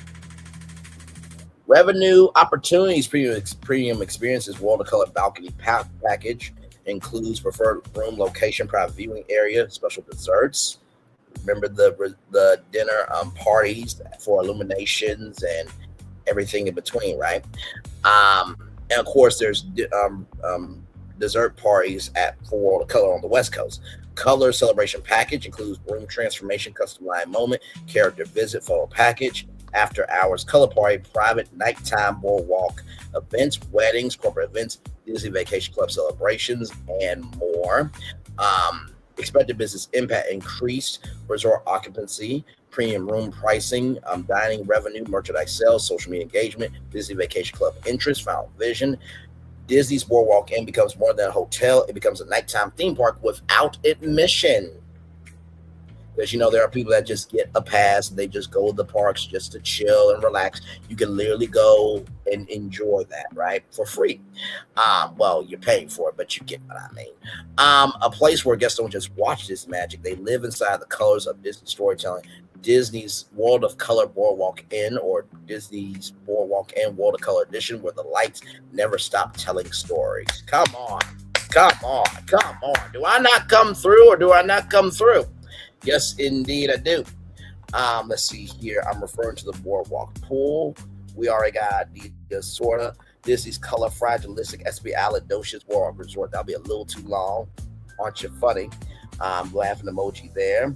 And yes, so one thing you got to know about AI is that they can be very particular.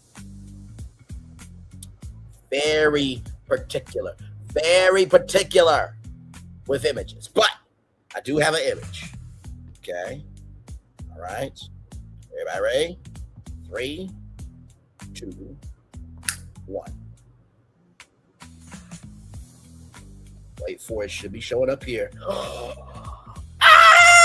my God! I would stay at this. So look at the boardwalk, right? Look at the boardwalk.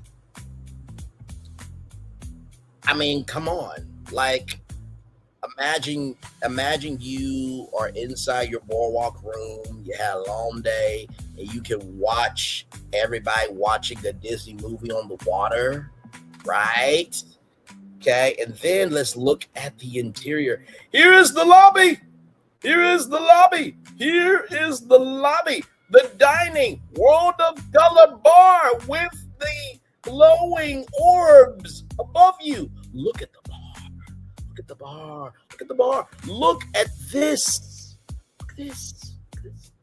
The guest room, ladies and gentlemen. And of course, your villa. Ladies and gentlemen, do not ever say Braylon Lee cannot come through. Do not ever say Braylon Lee cannot come through. Do not ever say Braylon Lee cannot come through. Oh my God. Now, the East Coast has something special. Because guess what? Those West Coasters be like, damn it, we got to go to we got to go to Disney's World of Color Boardwalk in because Braylon is just that good of a motherfucker. Fuck you, Bray. Now I want to actually go stay there. It just, I know.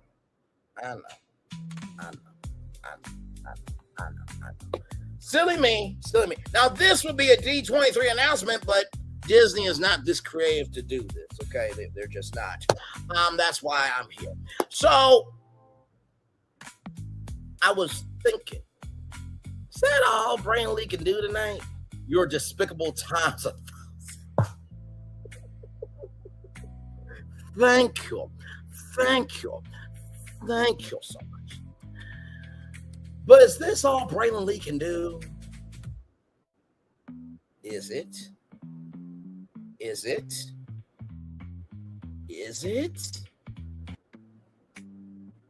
don't think it is. I don't think it is. Now, sometimes in life, we do need to make a loop-de-loop-in pool when it's time to make a loop-de-loop-in pool. I love the lobby foul. You didn't ruin it. Thank you. No problem. And you know what? I might have to do a Pop Century, rebrand master plan. See, this is just what we do over here. We actually provide solutions. We don't just talk about what's happening. Sometimes we have to be able to step back so we can step forward. Sometimes we got to step back so we can step forward. Sometimes we got to step back so we can step forward.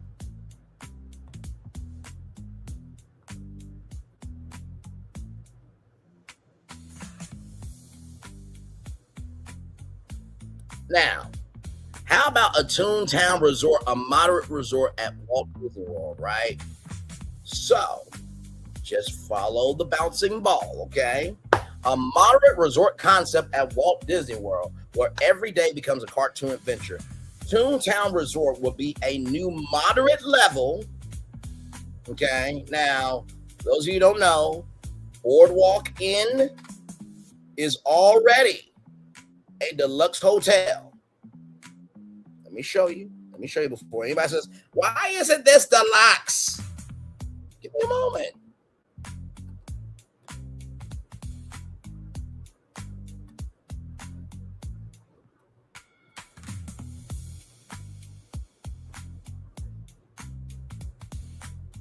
Just give me one moment.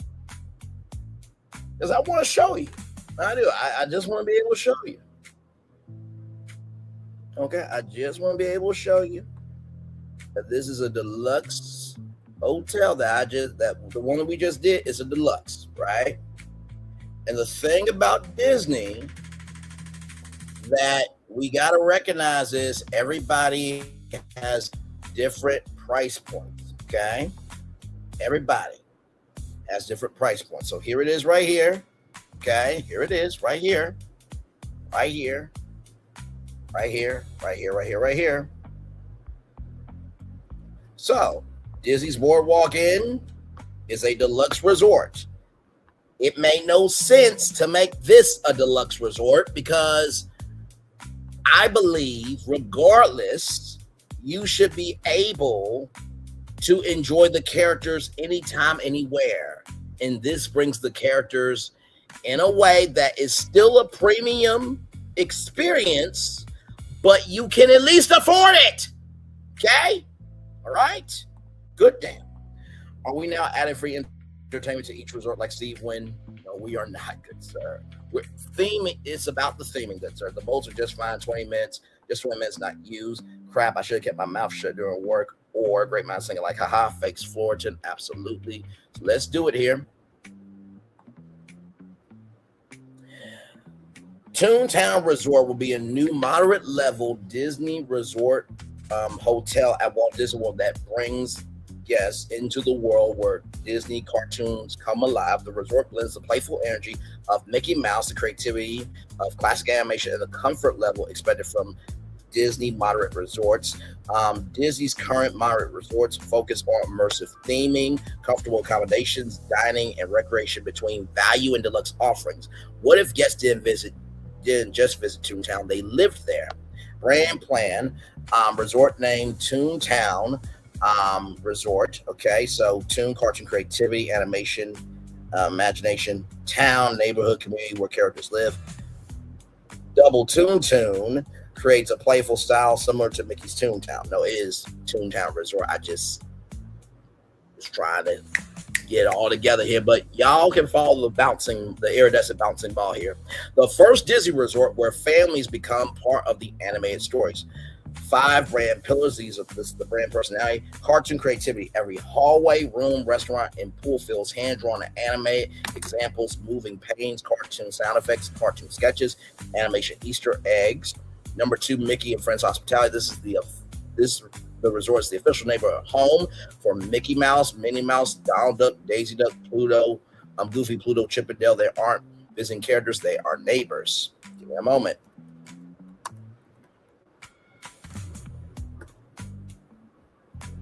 There is something you should know.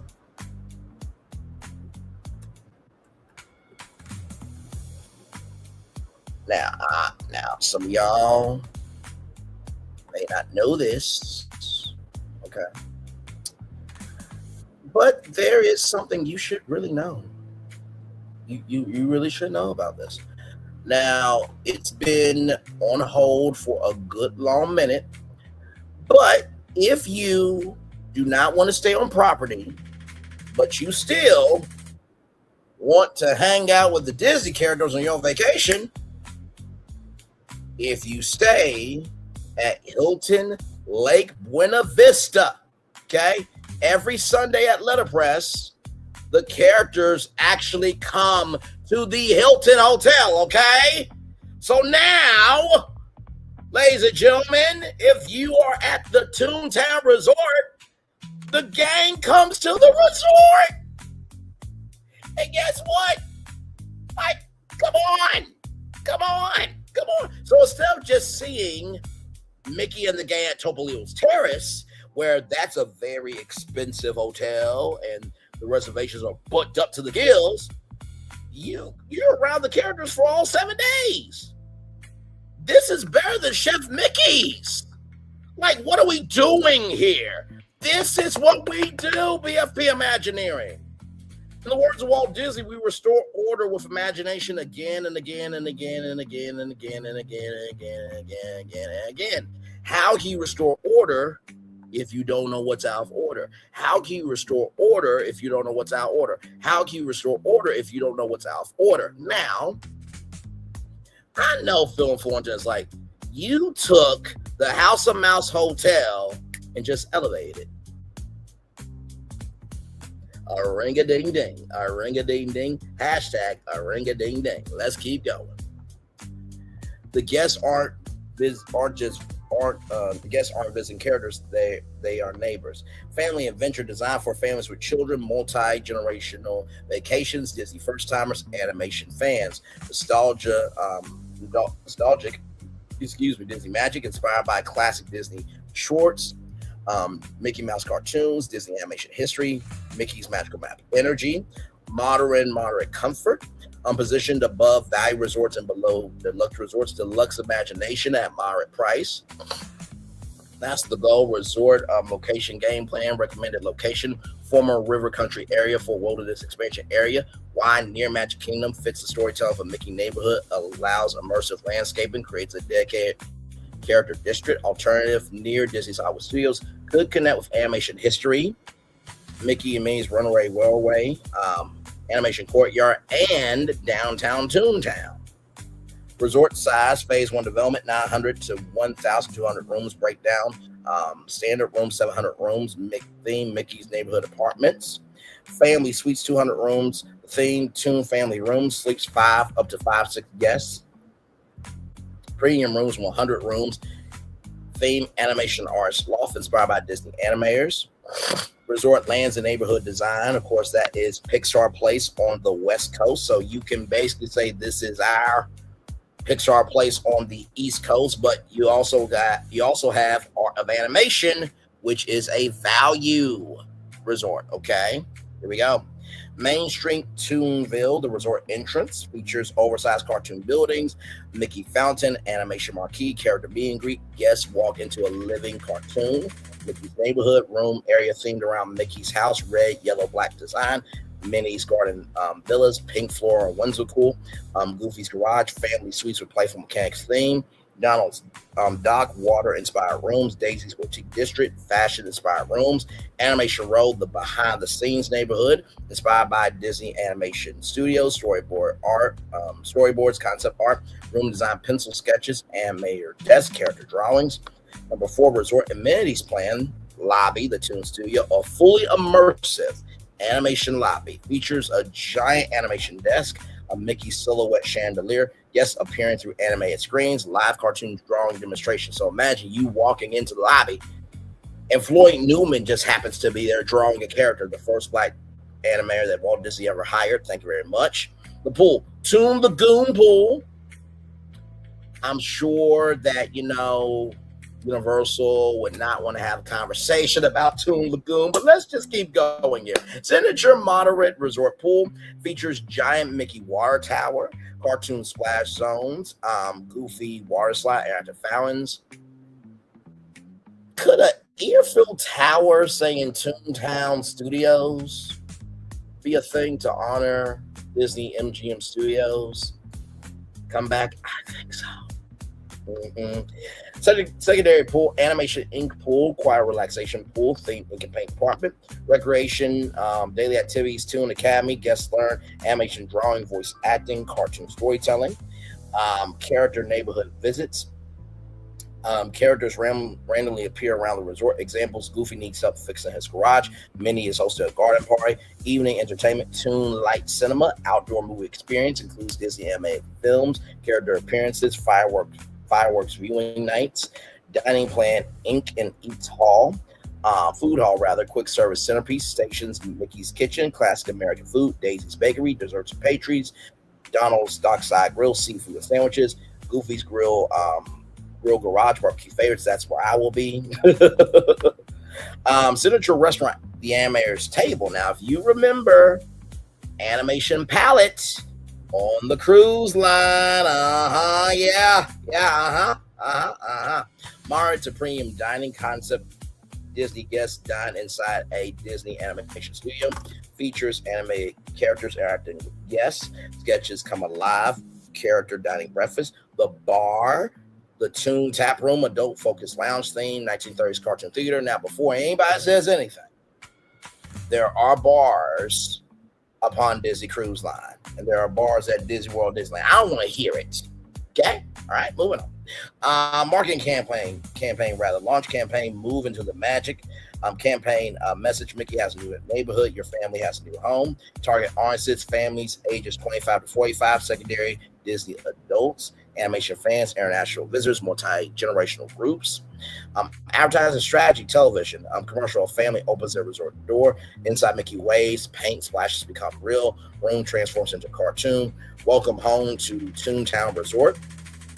Disney Parks promotion integration, Magic Kingdom announcements, My Disney Experience promotion, character merchandise, travel industry partners, Disney Vacation Club cross promotion, travel advisors, family vacation packages, official social media plan, official hashtag Toontown Resort, TikTok strategy, a day living in Toontown, POV videos, waking up with Mickey, breakfast with characters, pool adventures, nighttime shows, Instagram content, room reveals, food photography, character moments, behind the scenes construction, YouTube building Toontown, episodes design the neighborhood, creating characters, building the rooms, opening Day. Creative partnerships invite Disney influencers, family creators, animation creators, opening event, Toontown, Creator Weekend, logistics plan, transportation, Magic Kingdom, dedicated bus route, 15-minute service, Disney Skyliner option, long-term expansion possibility, connecting Hollywood Studios and Epcot. So imagine that. Oh, why is Hollywood Studios closing? Well, sweetie, we're staying at the Toontown Resort, so we're going to see Mickey here in a minute. Okay. Make a loop-de-loop and boo, and your shoes are looking cool. And Epcot staffing, cast members become Toon Neighbors or Toon Abers. Roles, neighborhood hosts, animation guys, character coordinators, recreation storytellers, technology, My Disney Experience integration. Guests receive Toon Passport, digital experience, unlock animations, character interactions, resort scavenger hunts, merchandise strategy, exclusive merchandise, Toontown Spirit Jersey, Mickey Neighborhood Collection, and Mayor Ear headbands, resort plush characters, maybe a Pal Mickey throwback plush. Oh my God. Shut up, Braylon. Limited opening year collection, grand opening strategy. Welcome home Toontown, a 3-day celebration. Day 1 media preview. Day 2 career and celebrity event. Day 3 guest opening celebration.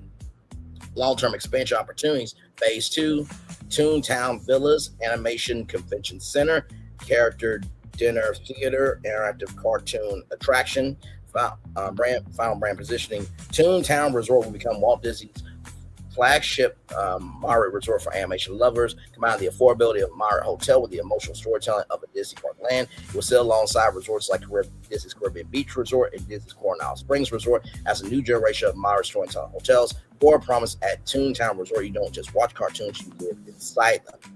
How much would it be for each room tier? T-I-R. Let's see how much it would be. Okay. All right. So for Toontown Resort, because it's positioned as a Disney moderate resort, pricing will likely sit between Disney value resorts such as All-Star and Pop Century and deluxe resorts such as Contemporary, Polynesian, Grand Floridian. Pricing will also fluctuate heavily based on season, holidays, room view, and demand. Here's a realistic price amount. Toontown Resort room pricing plan. Standard rooms, Mickey's Neighborhood homes, capacity 4 guests, 315 to 350 square feet. Features 2 queen beds or a queen pull-down bed, cartoon-inspired artwork, digital animation, Easter eggs, standard resort view. Value season, $220 to $280 a night. Okay. Regular season, $280 to $360 a night. Peak season, $380 to $500 a night. Holiday periods, $500 to $650 a night. Average target price, $350 a night. Per rooms, Toontown Main Street homes for guests closest to the lobby, closest to the pool, best transportation access, features better views, easier access to dining, premium location. Estimated nightly price, value season, $280 to $350. Value season, regular season, $350 to $450 a night. Peak season, $450 to $600 a night. Holidays, $600 to $750 a night. Average target price, $450 a night. Family suites, Toon Family Suites, 5 to 6 guests, 5 to 600 square feet, designed for larger families, multi-generational trips. Features separate sleeping area, living room, kitchenette, 2 bathrooms, larger cartoon-themed spaces. Estimated nightly prices going to increase a little bit, okay? This is a moderate resort. Value season, $450 to $550 a night. Regular season, $550 to $700 a night. Peak season, $750 to $950 a night. Peak season, regular season, $550 to $700 a night. Value season, $450 to $550 a night. Holidays, $1,000 to $1,200 a night. $700 a night average target price. Animation Artist Lost Premier Rooms. Capacity 4 guests, Disney Animation Studio Apartments, premium views, enhanced theming, larger rooms, special welcome gifts, early access perks. If Disney chooses, hopefully with this, right, the Disney's World of Color Boardwalk Inn and the other resort I'm going to show you here in just a little bit, hopefully extra magic hours comes back to every hotel guest. That would be the smart thing to do. Estimated nightly price, value season $500 to $650 a night. Regular season $650 a night to $850 a night. Peak season $900 to $1,200 a night. Holidays $1,300 to $1,500, $850 a night. Toontown VIP Suites, Mickey's Animation Penthouse. Now, you remember there is the Mickey Mouse Penthouse Suite at the Disneyland Hotel on the West Coast. Okay. Unlimited inventory, 6 to 8 guests, private character welcome. So, literally, hi, it's Mickey. Yeah, Mickey comes to your room. What the fuck did you just say to me? Yeah, Mickey comes to your room. What the fuck did you just say, bro? Mickey Mouse comes to your animation penthouse, okay? Minnie, Donald, Goofy, Daisy, Pluto, Chippendale, Clarabelle. Yes, they come to your room to say hello to you. You get private time with that character. Like, what? The deluxe resorts don't even do that. All right? Okay, moving on. Private lounge area, balcony, premium view, special merchandise package. And if they can't arrive, then guess what? They will record a custom message that you'll see when you turn your TV. Hello, Braylon and family. I heard so much about you. Braylon, you are a Disney nerd. Enjoy your stay. Can you imagine Mickey Mouse saying your name? Come on. Estimated nightly price is regular $1,500 a night. Peak $2,000 to $2,500 a night. Holidays $3,000 a night. Assuming a 1,200 room resort, standard rooms, $700, $350 a night, average nightly rate. Preferred rooms $200, $450 average nightly rate. Family suites $200, $700 average nightly rate. RS Lofts $90, $850. VIP suites $10 for $2,000. So estimate daily room revenue at 90% occupancy. Standard rooms $220,500 a day. Preferred rooms $81,000 a day. Family suites $126,000 a day. RS Loft $68,850 a day. VIP suites $18,000 a day. Total $514 per night they will be making. Annualized $817 million in room revenue per year before food, merchandise, recreation, parking, and other revenue streams. Recommended Disney price position. I will position Toontown Resort slightly above current moderate resort because of the high demand Mickey animation theme. So standard room $320 to $400 a night. Preferred room $425 to $500 a night. Family suite $650 to $800 a night. Premium room $800 to $1,000 a night. The goal will be the most affordable way to stay inside Mickey's World. It will become one of Walt Disney World's highest demand moderate resorts because it combines the emotional pull of Mickey's Toontown with the affordability families want. Okay. All right. Listen, this is what we do over here.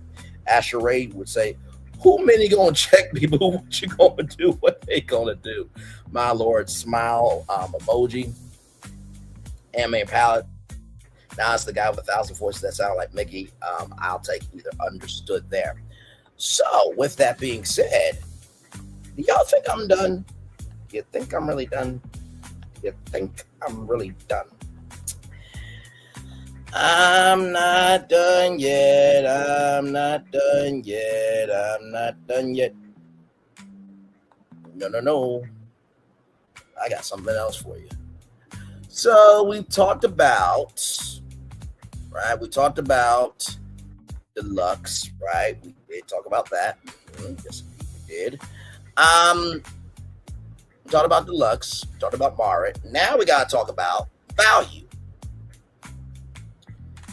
And I was kind of thinking to myself, right? Man, what could be something, right, that Disney could do to bring something new in, right? What could Disney do to bring something new in that would make the most sense for a value resort. Now, of course, you got to think about, what is value, right? So you have the All-Star Suites, the All-Star Movies resorts, you have Pop Century, and then you have Art of Animation. Now, I would think that the fans, all the All-Stars, I would think the fans, all the All-Stars, I would think, as the fireworks are going off behind me, you cannot make this up, I would think the fans, all the All-Stars. So, let's talk about it, huh? Let's talk about it, huh? Let's talk about it, huh? Because I think this will be really cool if this can happen. I said to Phil, I had one more for you. Here we go. Disney's D23 All-Star Resort at Walt Disney World as a value resort. Okay, here we go. Now, there's two different versions of them, so I'm going to read both of them. Concept: a new Disney value resort celebrating the ultimate Disney fan experience. Okay, all right. Just, you got D23 every 2 years. You got Destination D23, every odd year, I think. So this will be the first time that fan club has its own resort. That's never happened. Ever. Think about all the fan clubs in the world. This has never happened. You guys remember Keyblade Drive and when I made that D23 center? Let's keep going. Here we go. You know what? Let me just set up the scene here. Let me just set it up. Just to give you a taste of what this value resort is going to feel like. Because y'all know I'm all about the visual, right? So give me a moment. Here we go. I love what the fuck we do over here. Absolutely, I do. Absolutely, absolutely. Here we go.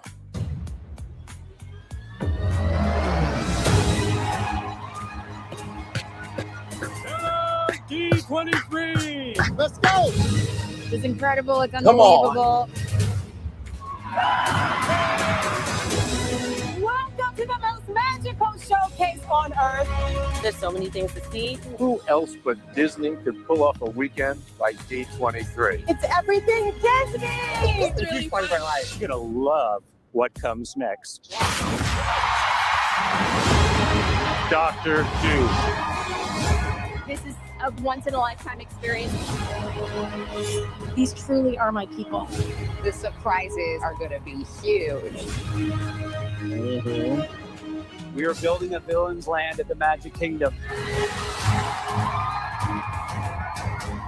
Everything is magical. You have to be there. This is the biggest room ever. There's a lot of you guys out there. Wow.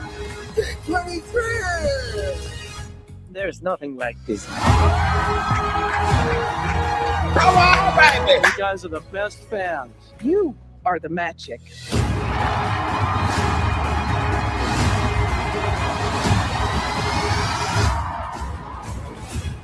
Oh man, did I really just do it? Did I really just do it? Did I really just do this thing? Let's find out if I did. Okay, let's find out if I did. Here we go.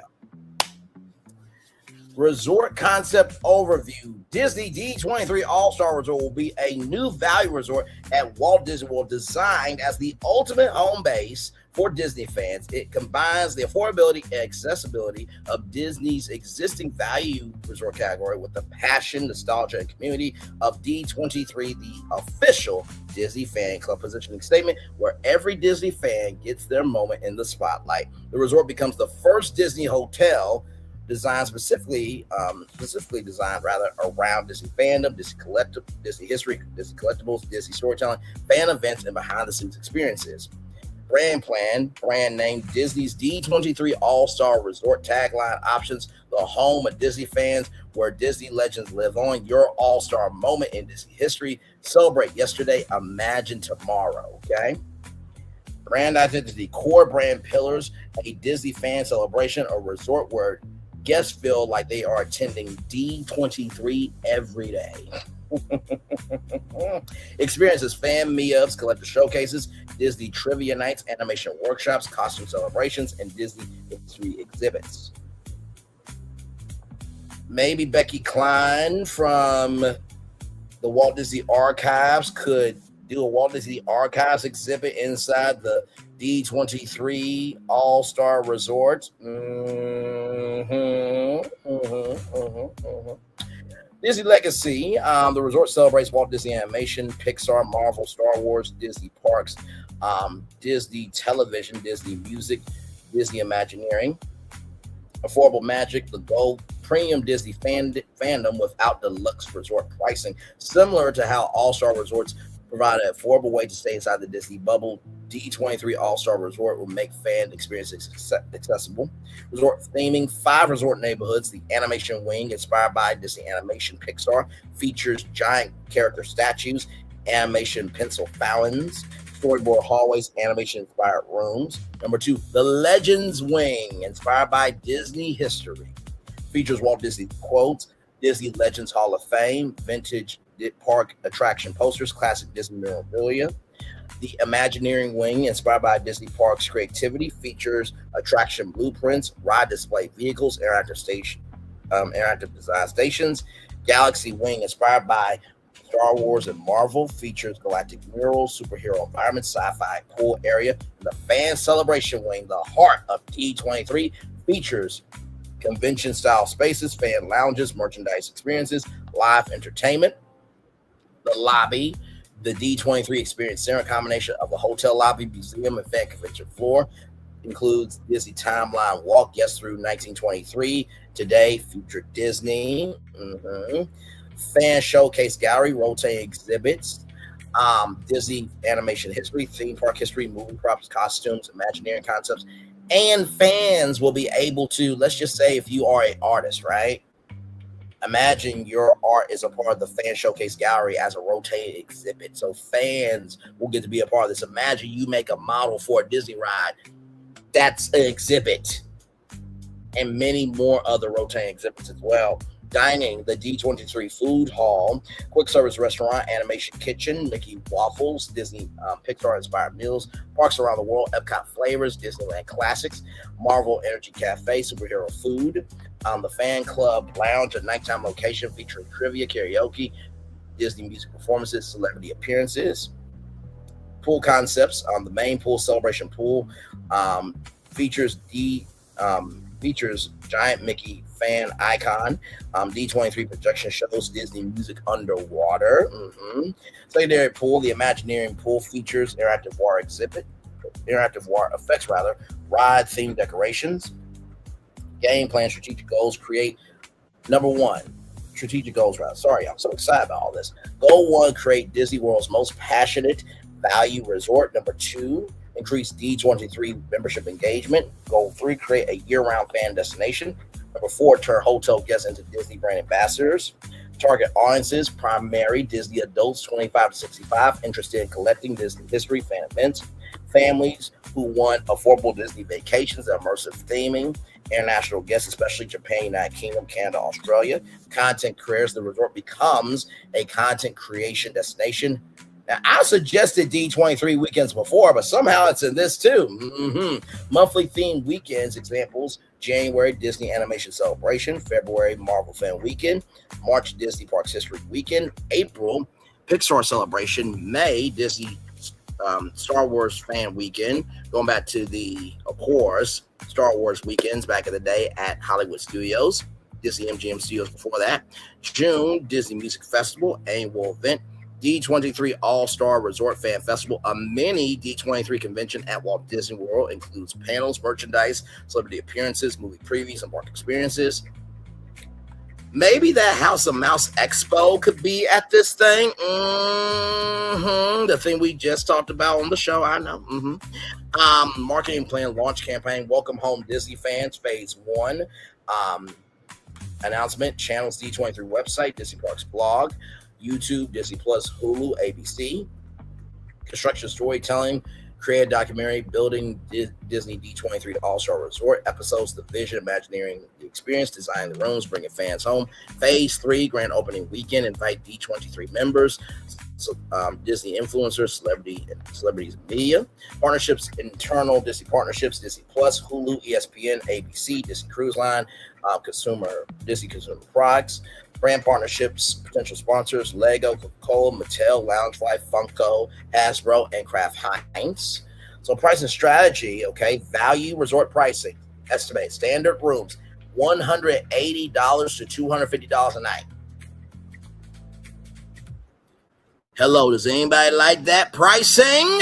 Okay, all right, just saying, you get to be enveloped in D23 and you can actually afford to go to Disney World. Come on. Is this not what we do over here? Let's continue on. Preferred rooms, $230 to $320 a night. Fan festival packages, $999 to $2,500. Social media plan, social identity handle at Disney D23 All-Star Resort. Content pillars behind the magic. Content, construction updates, room reveals, Imagineering interviews, fan stories. Number 2, examples why I love Disney. Show us your collection. Number 3, resort experiences, daily videos, food reviews, pool moments, character interactions, Disney history, short form content. Did you know? Or what in the world? You guys remember that little game from the Happiest Celebration on Earth? Maybe that game is played at the D23 All-Star Resort. Thinking. Did you know? Hidden Disney facts, park history, platform strategy, TikTok, goal, reach younger Disney fans, content, room tours, food challenges, Disney trivia, Instagram, focus, beautiful resort photography, fan community, YouTube series, D23 All-Star Resort TV. Shout out to Resort TV 1, by the way. Shout out to them. Episodes, resort tours, interviews, fan events, Twitter and threads, focus, news, announcements, fan discussions. Influencer strategy, create D23 Resort Creator Program. What you say? Invite Disney vloggers, travel creators, family influencers. Benefits, early stays, exclusive merchandise, career lounges. Maybe even a discount. Maybe. Just maybe. Or if you want to be a resident and do a residency where, you create content for Disney World, then, you can do a 1 month, 2 month, up to a 3 month residency and your room is paid for. You're welcome. A year residency, that's a little long. Although I know people be clamoring to sign up for that, though. Logistics plan, location strategy, ideal location near the existing All-Star Resort area, benefits existing infrastructure, build bus transportation, value resort footprint. The All-Star Resorts already operate as Disney Value Resorts, making that area strategically aligned with the concept. Resort size, 2,000 rooms, breakdown, 1,700 standard rooms, 250 preferred rooms, 50 premium fan suites.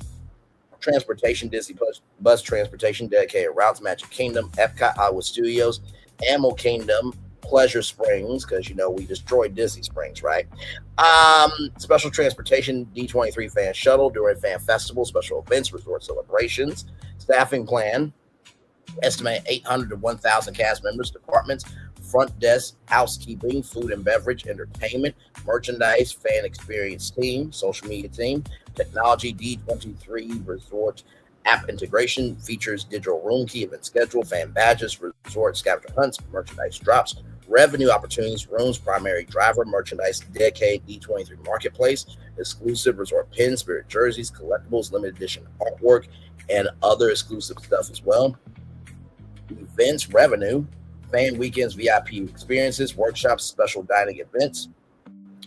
Final strategic vision, Disney D23 All-Star Resort becomes the Comic-Con of Disney resorts, where a place where fans just don't visit Disney World. They celebrate being a part of Disney history. It fills a gap between affordable Value Resorts, premium fan experiences, and D23 community engagement. The resort can become one of Disney World's strongest social media-driven hotels because every guest arrives with a story, a collection, and a reason to share the experience. Now, of course, I could not really do concept art for that, but I do have that. We'll see that here in a minute. So the pricing strategy, right? The goal will be affordable enough for families while allowing Disney to monetize on the D23 brand. Standard fan room, base rooms with D23 artwork, Disney history details, and standard views. Estimated standard season $179 to $229 a night. Peak season price $249 to $299 a month. Preferred fan room closer to lobby, dining, transportation, and D23 Experience Center $219 to $270 a night. Standard season $299 to $379. Peak season price. Celebration room, views of Celebration pool, nighttime projections, and entertainment areas $249 to $329. Standard season $349 to $429. Peak season. D23 collector room, premium themed rooms with upgraded decor, collectibles, and exclusive amenities. Standard season $329 to $449. Peak season $499 to $500 a night. D23 fan suite, larger family suites with separate sleeping areas and immersive Disney fan theming $499 $699. Standard season, peak season $799 to $999. And then D23 Ultimate Fan Suite, limited VIP suites with private lounge access and exclusive experiences $1,200 to $2,000 a night. For regular season and peak $2,500. So a recommended room mix, 2,000 rooms, standard rooms, 1,400 rooms, 70%, average rate $220 a night. Target families, budget travelers, Disney Plus fans, first-time Disney visitors. Estimated annual room revenue $112 million. Preferred rooms 350 rooms, 17.5%, average rate $300 a night. Target guest one convenience, D23 members, visitors, $38 million annual room revenue estimate. Celebration view rooms, 150 rooms, 7.5%, $375 a night average rate. Target Disney adults, content creators, special occasions, $20 million estimate annual room revenue. D23 collector rooms, 75 rooms, 3.75%, average rate $500 a night. Target hardcore Disney fans, collectors, D23 gold members, estimate annual room revenue $14 million. D23 fan suites, 20 rooms, 1%, $800 a night. Target families, fan groups, and influencers, estimated room revenue $6 million. Ultimate fan suites, only 5 rooms. Okay, $2,500 a night. Target celebrities, executives, and major collectors, estimated room revenue $4.5 million.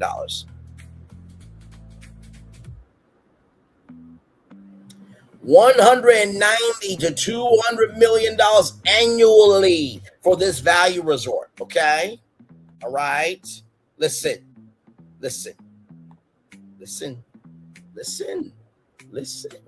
All right. Oh man, I love what we do. D23 packages, D23 opening year package, 3 days, 4 nights, include resort stay, D23 merchandise box, exclusive pin set, early access to resort events, character experiences. Standard package, $1,299 to $1,799 per family. Collector package, $2,499 to $499. Fan Festival weekend packages, 3 nights. Standard fan package, $1,799 to $2,499. Includes hotel event badge and merchandise. VIP legend package, 3 nights, $5,000 to $7,500. Includes premium room, VIP scene, behind the scenes experiences, exclusive merchandise, meet and greet opportunities. Strategic positioning, D23 All-Star Resort here, value resorts. Disney All-Star Resorts, $140 to $250 a night. D23 All-Star Resort, $179 to $999 a night. My Resorts, Caribbean Beach Resort, Port Orleans, $250 to $500 a night. And Deluxe Resorts, Contemporary Polynesian Grand Floridian, $600 to $1,200 a night. The sweet spot will be making the standard fan room around $199 to $229 a night, allowing Disney to market it as the most affordable way to stay inside the world of D23, while the premium rooms and events create additional revenue for the most passionate Disney fans. Now, that's one version of it. Yeah. got one more version. I'm gonna show you concept art, and then I'm gonna have Phil and Florian to come up. No, so this is an all-new resort. This is an all-new value resort. A all-new value resort. A all-new value resort. So this is so we're adding. We're adding. So this is another plan of it, right? So here we go. Disney D23 All-Star Resort. Okay, here we go. Disney D23 All-Star Resort becomes the official home base for Disney superfans, a resort experience where guests do not just attend D23, they live inside the celebration of Disney storytelling. The concept expands D23 beyond the convention into a year-round fan lifestyle destination. D23 already positions itself as Disney's official fan club and hosts multi-day fan experiences featuring storytelling showcases, behind-the-scenes moments, shopping, and experiences. So, for the first time ever, I know that I don't have. That's where you come in, my friend. In the last plan, they said it would need to be near the value resorts, right? But of course, Disney has a lot of land, so this could really be anywhere on Disney property. Let's continue on. Brand name D23 All-Star Resort, where every Disney fan becomes a part of a story. Alternative tagline, the official resort of Disney fans, your home for Disney magic, memories, and moments. From fan to family, from dreamer to storyteller. Brand plan, brand positioning, Disney D23 All-Star Resort sits between Disney Value Resort affordability, Disney Moderate Resort immersion, and D23 Premium fan exclusivity. The goal, create the first Disney resort design around the fandom itself. Instead of guests choosing a Disney resort based only on movies or characters, they choose based on identity. Disney animation fan, Pixar fan, Marvel fan, Star Wars fan, Disney Parks fan, Disney history fan, or Disney music fan. Now, I know for some of you, you are probably thinking, Braylon, why isn't this a premium hotel? Why isn't this a deluxe experience? If you can't afford the gold membership, right? Which I believe, let me see how much the gold membership is. Give me a moment. Give me one moment. How much is the D23 gold membership? Okay, so the gold. They are Gold Member Essential at $49.99 per year, Gold Member Choice at $119.99 per year, and Gold Member Complete at $329.99 per year. So, thank you, Google, so much for that. So, imagine, if you will, you can't afford any of those tiers, right? But you are able to get the free tier, right? Imagine, if you will, being able to stay inside the fandom of D23. Come on now. How cool would that be? And like I said, for the $49 plan, you get the member card, certificate, commemorative pin, collectible magnet, $25 event discount, D23 Macarena card, additional benefits, access to gold events, gold offers and discounts, fanfare, newsletter, sweepstakes, choice plan, okay? You get all the gold membership kit, plus you get an exclusive item, okay? So you get a pin set, you get a Sorcerer Mickey statue, you get Oswald ears, and a Loungefly backpack. That would be the one I would get. Loungefly is very expensive, but that's neither here nor there. Or you get a Roosevelt's t-shirt, okay? All right, so that's a gold member premium item. Braylon will host the next show on HGTV. Thank you, good sir, for that. And then the complete plan, you get all 4 premium items, okay? So let's continue on. But this is a way where if you have the free tier or you got the $50 tier, you don't feel cheated. And there is no other fan club that has their own resort, okay? I'm doing something that Disney could never think of doing. This would be out of their wheelhouse to do. I know what some of you are thinking, well, Brandon, you're broadcasting this, so they can take it and make it. You can take the recipe, but that don't mean the dish is going to come out the same, child. And you see who cooking up Disney right now? I think I'm gonna be A-okay. All right, yes indeed. Let's continue on. Resort themes, building one animation all-star theme, 100 years of Disney animation. Experiences, Mickey and Minnie Courtyard, Disney Animation Storytelling Walls, Character Breakfast, Animator Workshops, Disney Shorts Theater. And also, too, maybe just a Disney content theater where you can watch Disney content, Hulu content, ESPN content as well. Building 2, Pixar All-Star Theme, Friendship, Adventure, Imagination Experiences. Pixar Character Meet and Greets, Pixar Playground, create your own Pixar character experience, Pixar Movie Nights. Building 3, Marvel All-Star Theme, Heroes Assemble Experiences, Marvel Training Academy, Superhero Photo Locations, Avengers Theme Pool, Marvel Trivia Nights. Building 4, Star Wars All-Star Theme, A Galaxy of Fans. Can you imagine a row of lightsabers? Imagine you go into the lobby of that and it's just a wall of lightsabers in every color, just oh my God, this is amazing, right? Lightsaber workshops, joy building activities, cantina inspired storytelling, Star Wars storytelling nights. And then building 5, Disney Legends All-Star. The theme, the Legacy of Disney Experiences, Walt Disney Archives exhibits, Disney Legends Gallery, Imagineering Storytelling, Classic Disney Merchandise. Guest experience game plan, rival experience, the D23 welcome moment. Every guest receives a D23 All-Star Resort Magic Band design. That's something that no other resort is getting, okay? Well, except maybe Disney's World of Color Boardwalk, and you get a special magic band, but that helps the lights and everything else, right? Resort passport, collectible welcome pin, digital resort map, and character greeting. Day resort programming, Disney fan wake up at 7 a.m., Disney music broadcast, character appearances, resort trivia, 8 a.m. behind the scenes Disney storytelling, afternoon fan academy, classes, animation drawing, costume design, Imagineering concepts, Disney history, filmmaking, evening D23 after dark, events, exclusive screenings, celebrity conversations, Disney trivia tournaments, outdoor concerts, merchandise drops. Signature event, D23 All-Star Resort Fan Convention, mini D23 experience inside the resort, includes panels, merchandise marketplace, creative meetups, Disney Plus previews, Imagineering showcases. This creates a resort extension of the larger D23 Ultimate Fan Event Mall. Now, this wouldn't be, the big announcements. No, that's at D23, okay, Anaheim, California. This would just be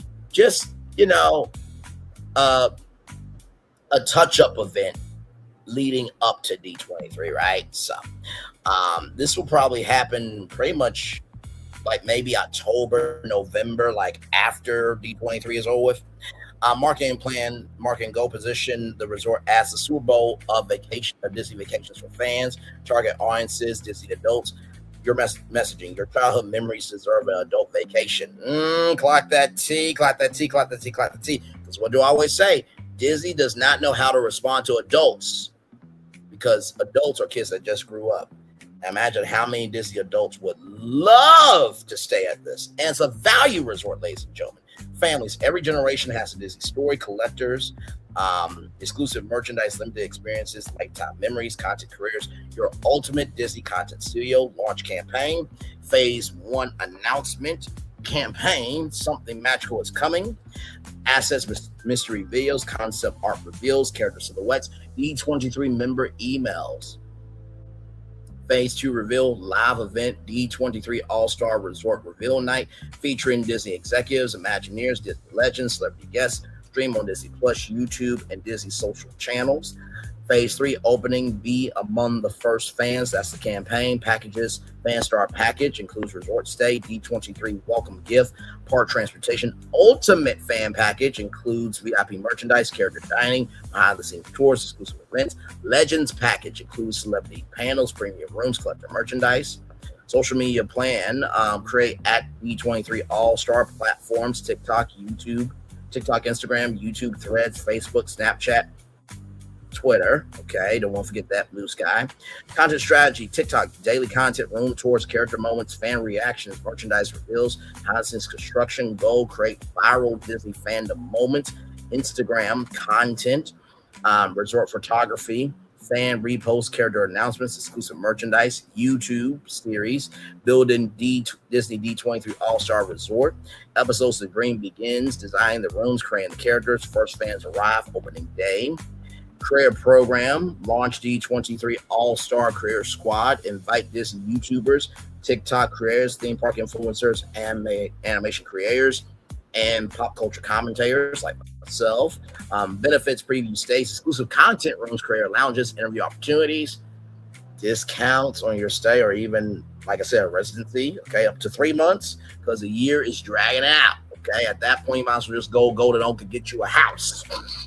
But you can actually do that, by the way. We've covered some Golden Oak homes here on Brainley's Virtual Tour, house tour, by the way. Social hashtags, primary hashtag D23 All-Star Resort, secondary hashtag Disney Fan Forever, hashtag My Disney Story, hashtag D23 Magic, hashtag Disney Creator, logistics plan, location strategy, best fit, Walt Disney World Resort area, why existing Disney resort infrastructure for theme parks nearby, strong fan tourism market, easier integration with Disney transportation included Disney Skyliner expansion connection, bus transportation, character buses, D23 fan shuttles. So if you're staying at any other resort, you gotta wait for the bus transportation, you gotta wait for the Skyliner transportation. But because not everybody is staying at the D23 resort, you get on the D23 resort fan shuttle and get to your park quicker, get to another hotel quicker. Yes, indeed. Maybe get to Disney Springs or Pleasure Springs quicker. Resort operations, for example, 5 buildings, 400 rooms, 2,000 rooms, dining, the restaurants, the D23 food hall themes, Disney animation, Pixar, Marvel, Star Wars, Classic Disney, character dining, rotating characters, Mickey, Stitch, Pixar characters, Marvel heroes, merchandise, D23 marketplace, exclusive islands, resort pins, limited magic bands, design collectibles, resort apparel, anniversary merchandise, and more, of course. Partnerships, potential partners, Disney Plus, Hulu, ESPN, Disney Consumer Products, Disney Cruise Line, Vacation Club, Disney Publishing.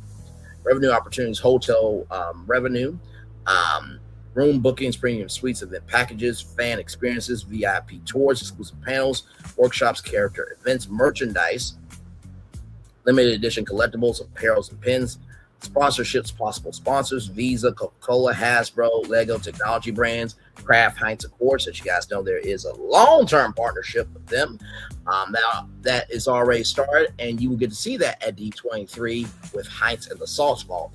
D23 events already use sponsor integration, showing a pathway for branded fan experiences. Long-term vision, Disney D23 All-Star Resort becomes the Comic-Con Hotel of Disney, a place where fans vacation together, creators build content or create content.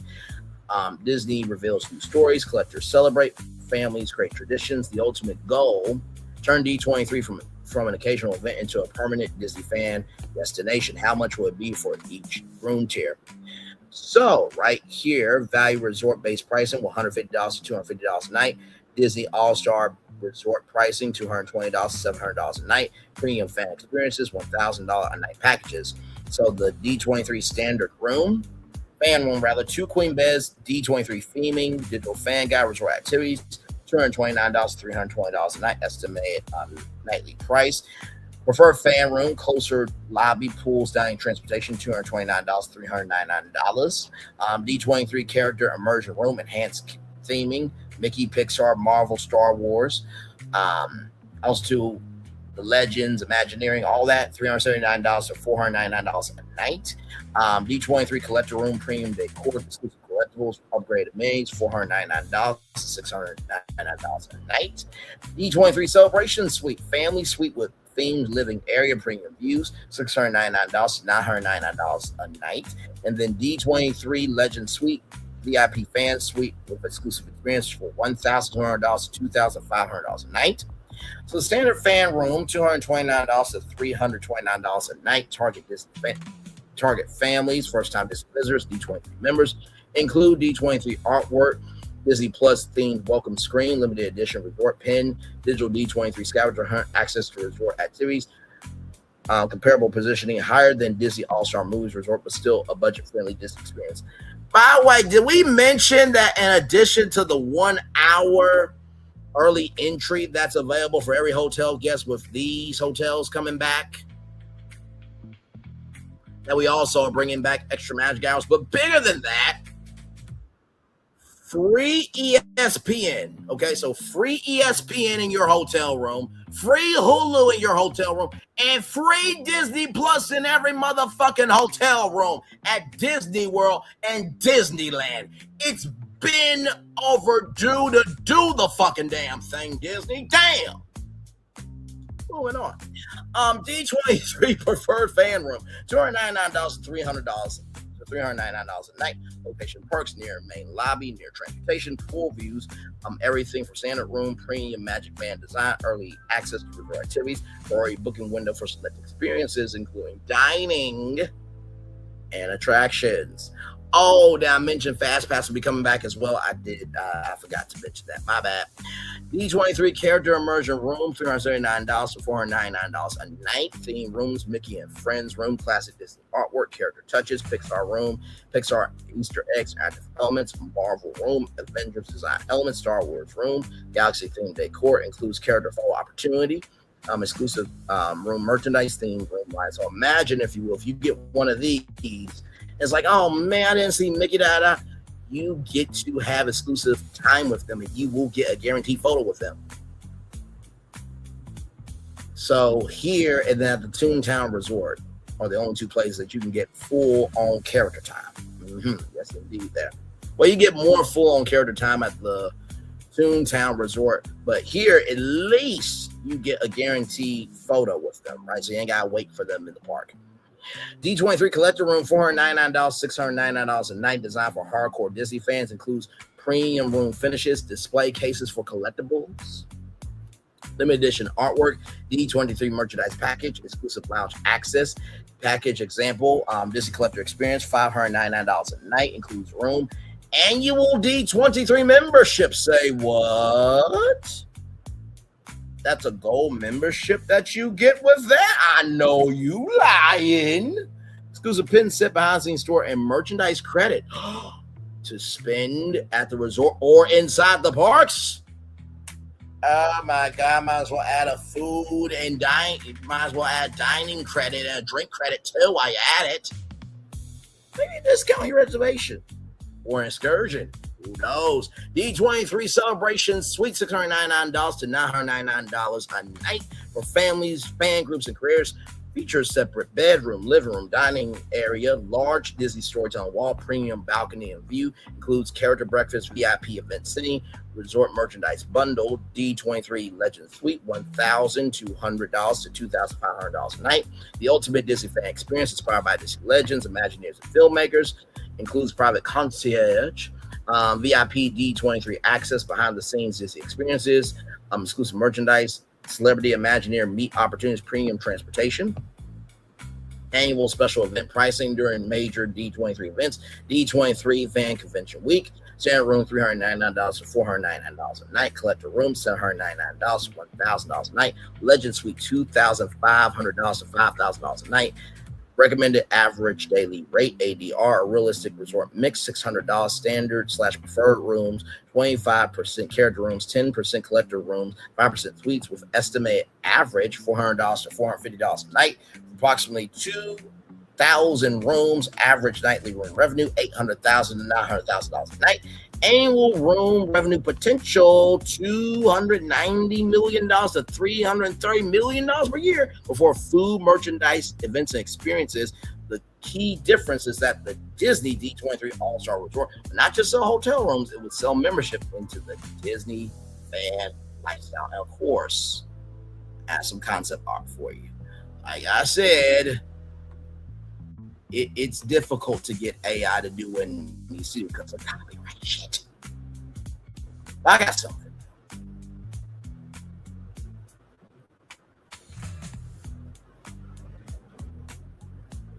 Give me a moment. All right, here it is. Here, y'all.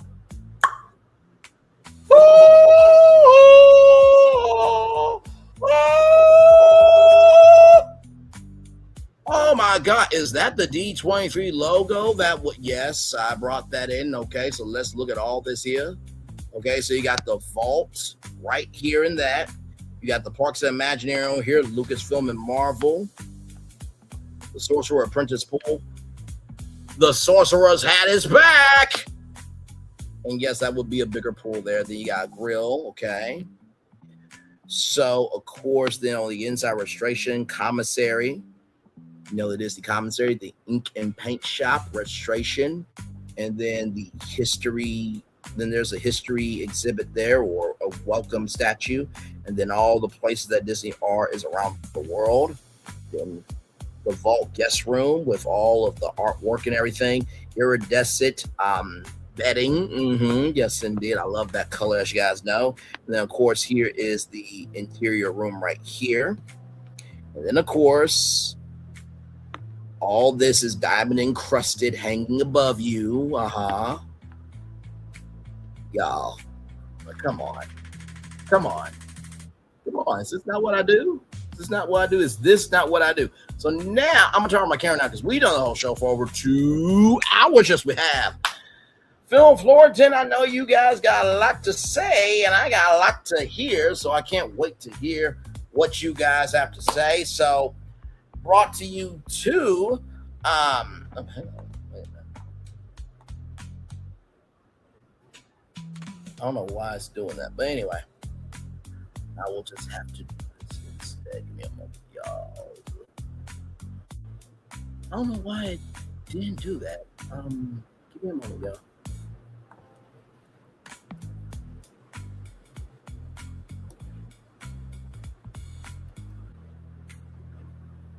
Give me one momento, y'all. Give me one momento. There we go. I don't know why it's not doing it, but Phil is up here. Phil, hello, good sir. I am despicable. That's what you hang on, let me come on camera. That's what you say to me, good sir? I'm despicable? Yes. That's the word? You're despicable. And this D23 thing, you know what? You're despicable a million too. Thank you. I'm not going to tell you where to put this D23. That's what I mean. That's what's up. I'm the man. So and you do a brilliant job at. So out of the 3 resorts, which one do you like the most? I mean, you got the Toontown Resort, which is a moderate resort. Then you have the D23 Resort, and then you have Disney's World of Color Boardwalk Inn. I mean, I will just say to you, the Boardwalk Inn, you fixed it. Thank you, sir. Good job, sir. Because I mean, I was like, I don't want to hurt anyone's feelings because they're good pals of mine. But I mean, the Crayola thing, good job, sir. Maybe. Thank you, sir. Maybe there's something there. And there you go. So Florentin, this is a whole separate resort. So all of this right here, this D23 resort will be a brand new all-star resort. Brand new. So this is not joining another all-star resort. This will be its own resort. So, and looks like you also too were in that concept with the boardwalk. Yes. You uncheapified that dang pool there too. Yes. You know what they did to the pool? They removed that amazing, look. They threw in like some box and done a duck on it. Yes. They're just like, ew. Someone had like a before and after picture, like past Disney, current Disney. Right. And I was really trying to think like what could be that magical element. And then I was like, well, wait a minute. think about Vegas and what you did with that, but it still has to feel Disney, but it needs to be something original. And I know that we talk about how Disney duplicates things, but in the same token, do you not think that West Coasters will not get on a plane to go stay at this? Come on now. Well, people like me. Okay, how far have you ever driven from your house? I know you're from Arkansas. Okay. Yes. How far west have you ever gone?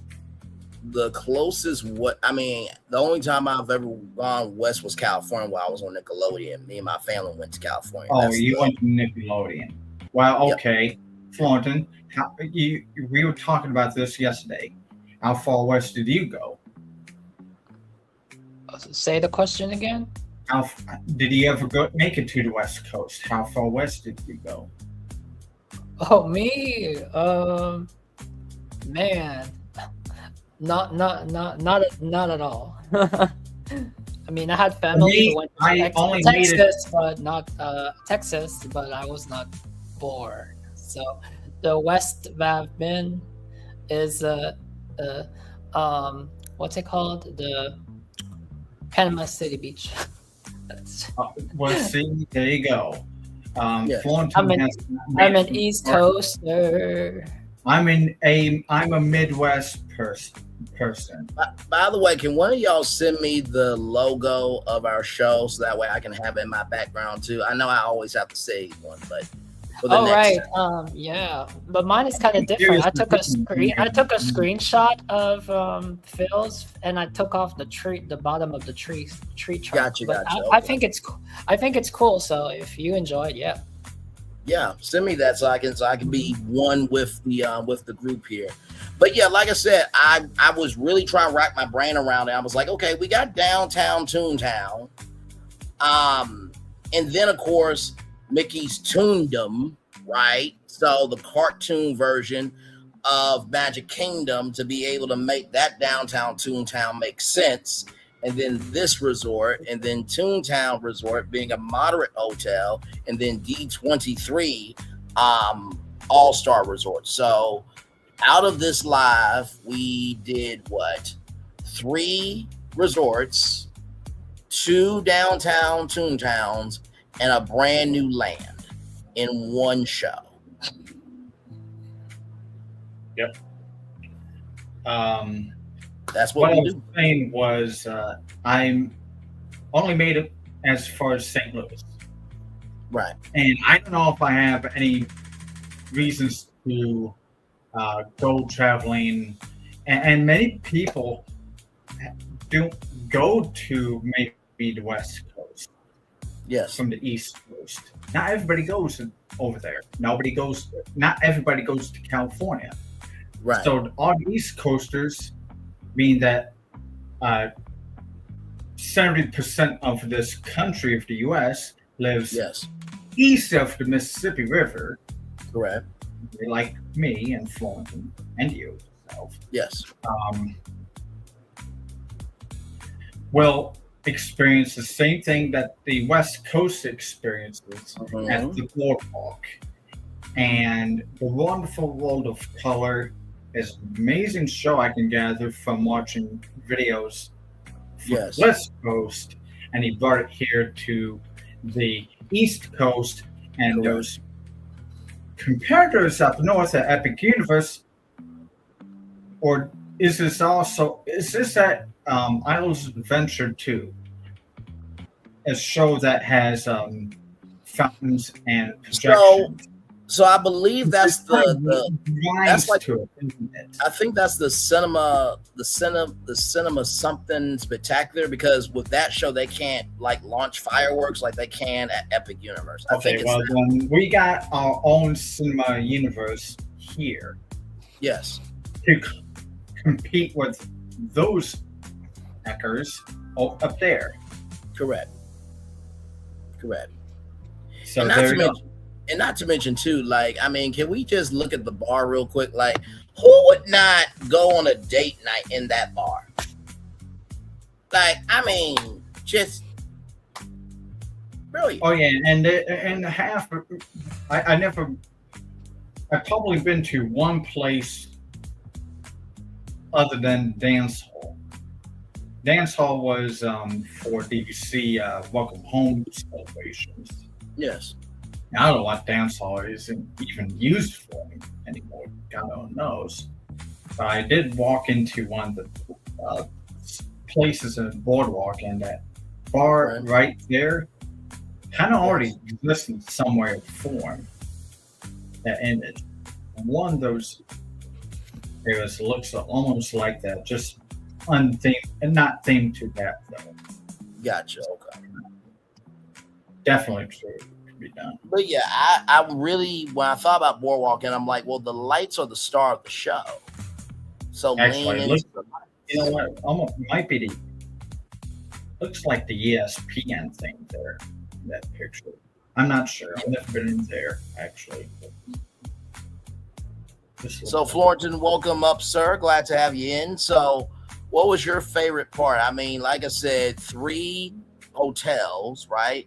2 brand new ones, a whole re-themed hotel, Mickey's Toondom, so a brand new land, bringing Mickey and his friends back to the Magic Kingdom after Mickey's Toontown Fair was replaced, along with 2, in the words of Phil's best business friend Bob Iger, we're not building one of these, we're building 2. 2 downtown Toontowns. So what was your favorite part of the show, my good friend Florentin? Oh gosh, of course, any way that you can add on to the character experience of Mickey, Minnie, the Magic 5, any way that you can have more experiences. That's why I threw in my favorite moment. Sheree, who gonna check me, boo, Minnie? I was very curious about what I was reading description. I was very curious about the whole bringing up the boardwalk thing. So I was very curious about that. And your final, the final thing at the end, was that like an all-star D23 hotel? Yes. Yeah, it's brand new, not related to anything that we have right now. Almost thought you took All-Star Movies, because at All-Star Movies you have the Sorcerer Mickey fountain that already exists at the pool. Pool. So you absolutely we did not rethink it. That's a brand new Valley Resort. I just use the All-Star Resort as the branding of it, right? Because that Value Resort tier is very well known. So I just utilize that as a way to bring in D23 to the wonderful world of Disney, pun intended. And like I said, it's the first fan club to have its own hotel. Oh, you know what? Yeah. I'm going to be kind enough to tell you where to put that D23, I guess. There's a lot of land over there in the Coronado Blizzard Beach area. You stick it over there. It's near Roll Drive. It's near Hollywood Studios, practically across the way from Hollywood Studios over there. There you go. So if you're a Disney fan, right, and you stay there, right? Let's just say that you just got done being at downtown Toontown and you don't want the fandom to end or the energy of that fandom to end, you can literally go down to D23 All-Star Resort. There's a lot of empty land there. I mean, I was just zoning out like 2 different things over there for the concepts we were talking about earlier before you mentioned D23 and yeah. Couldn't figure out.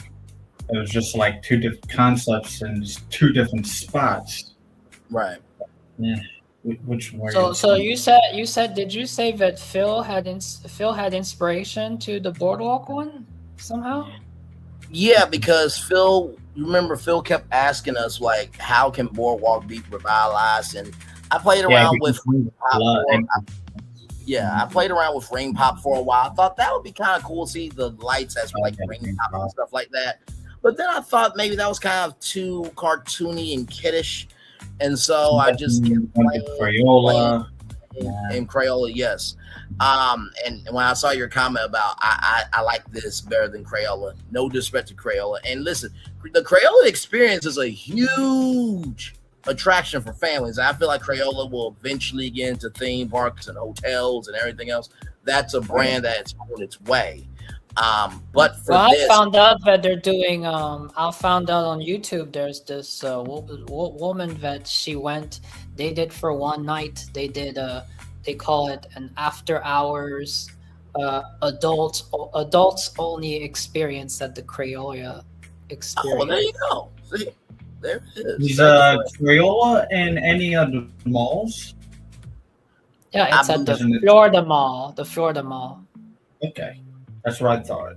It was probably in the M&Ms. The M&Ms used to be there too, but it moved to Disney Springs. So. Oh, interesting. Yeah, they used to have more like amazing photo ops. Like you could stand with the M&M's characters. I have pictures when I visited once at Florida Mall, and I nothing wrong to go see that. But I mean, that was crazy because it happened to be in the area in Florida. But then after that, we went to Orlando just for the Florida Mall, like. Right. When you're in Orlando, you gotta make a stop at Disney Universal. So here it is. Here, so they got the Eastern Pennsylvania one right here. They have Orlando, Florida, and they have the Minneapolis, Minnesota one. I believe they're coming out one with in Tennessee. Mall of America one, yeah. Mm-hmm.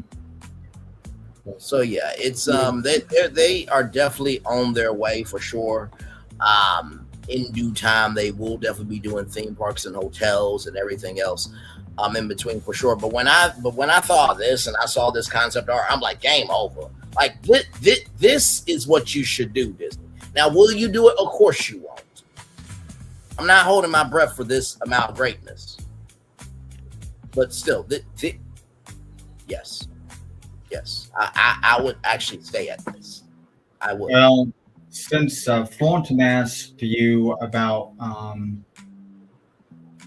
if I inspired you for boardwalk, and he said, yes. I'm going to ask you a question that in the same tone as Thornton, because I had the same question to you. Not to put you on the spot. Did I inspire you for the no, Thornton, don't ring the drama alert button bell. I'm just trying to. Okay, I'm gonna ask. Did I inspire your Toontown resort?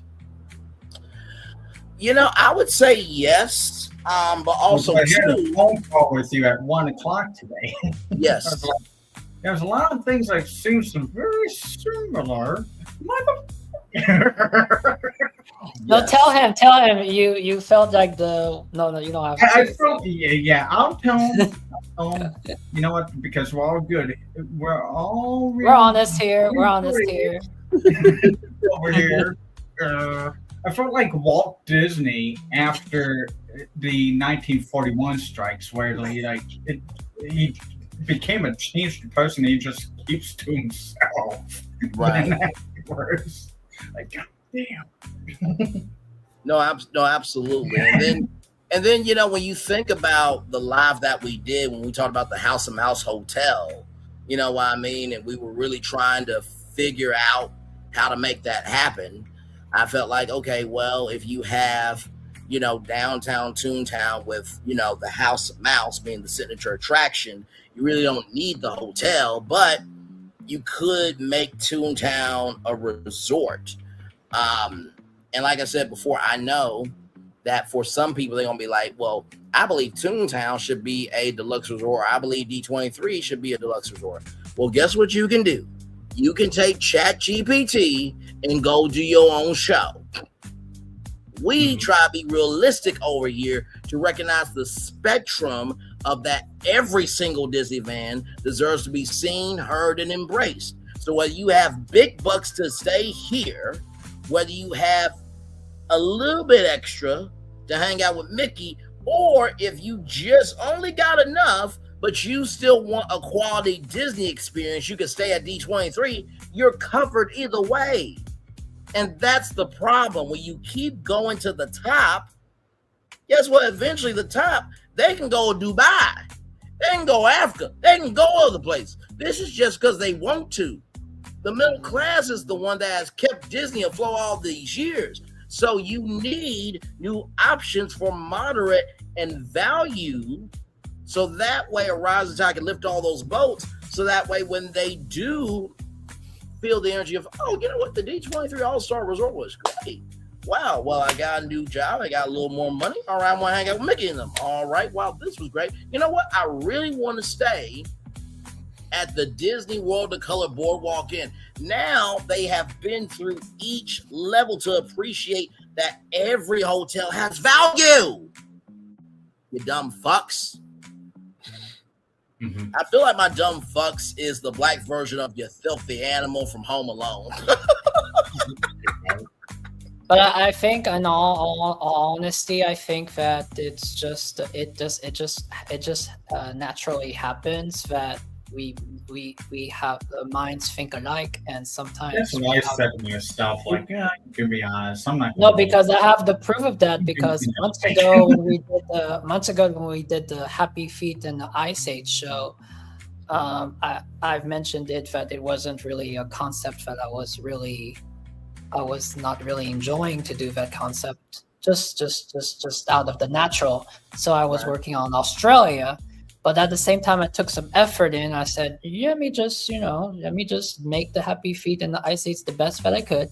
And we know the star of that show was Phil. He made a whole tundra, and he blew our minds off, and that was Phil's shining moment for that show.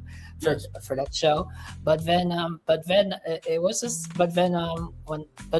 just did a little stage theater about Happy Feet tap dancing, and then I saw Brian, and he had that too. So it just happens. Yeah, no, that is the beautiful thing. And by the way, I will say this, right? When you think about what we do, usually the greatest energy is the ones that doesn't need to be explained. Because I do agree that kangaroos have not been seen in Animal Kingdom, and Australia will be a great way to bring that in. And like I said, there was a movie called Kangaroo Jack. Now, I don't know if that's a Disney film or not. We gotta see if they're Warner Brothers. I mean, child, listen, if they could license Harry Potter out, I don't think Warner Brothers would mind that, because I mean, hello, that's a new revenue for them, and not to mention too Anthony Anderson, who's a part of the Disney family through Blackish. Come on, so I think Australia is great as well. And the amazing thing with us is we are so imaginative of being able to create something for the fans, but we also are exploratory to be like, can something else be new? You know what I mean? So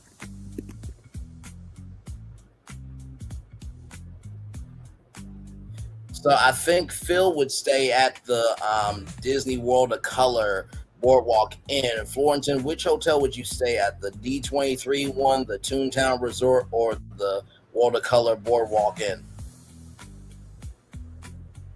If I had to be honest, either the Boardwalk one, so I could see the show. But I think I would stay at the Toontown. Okay.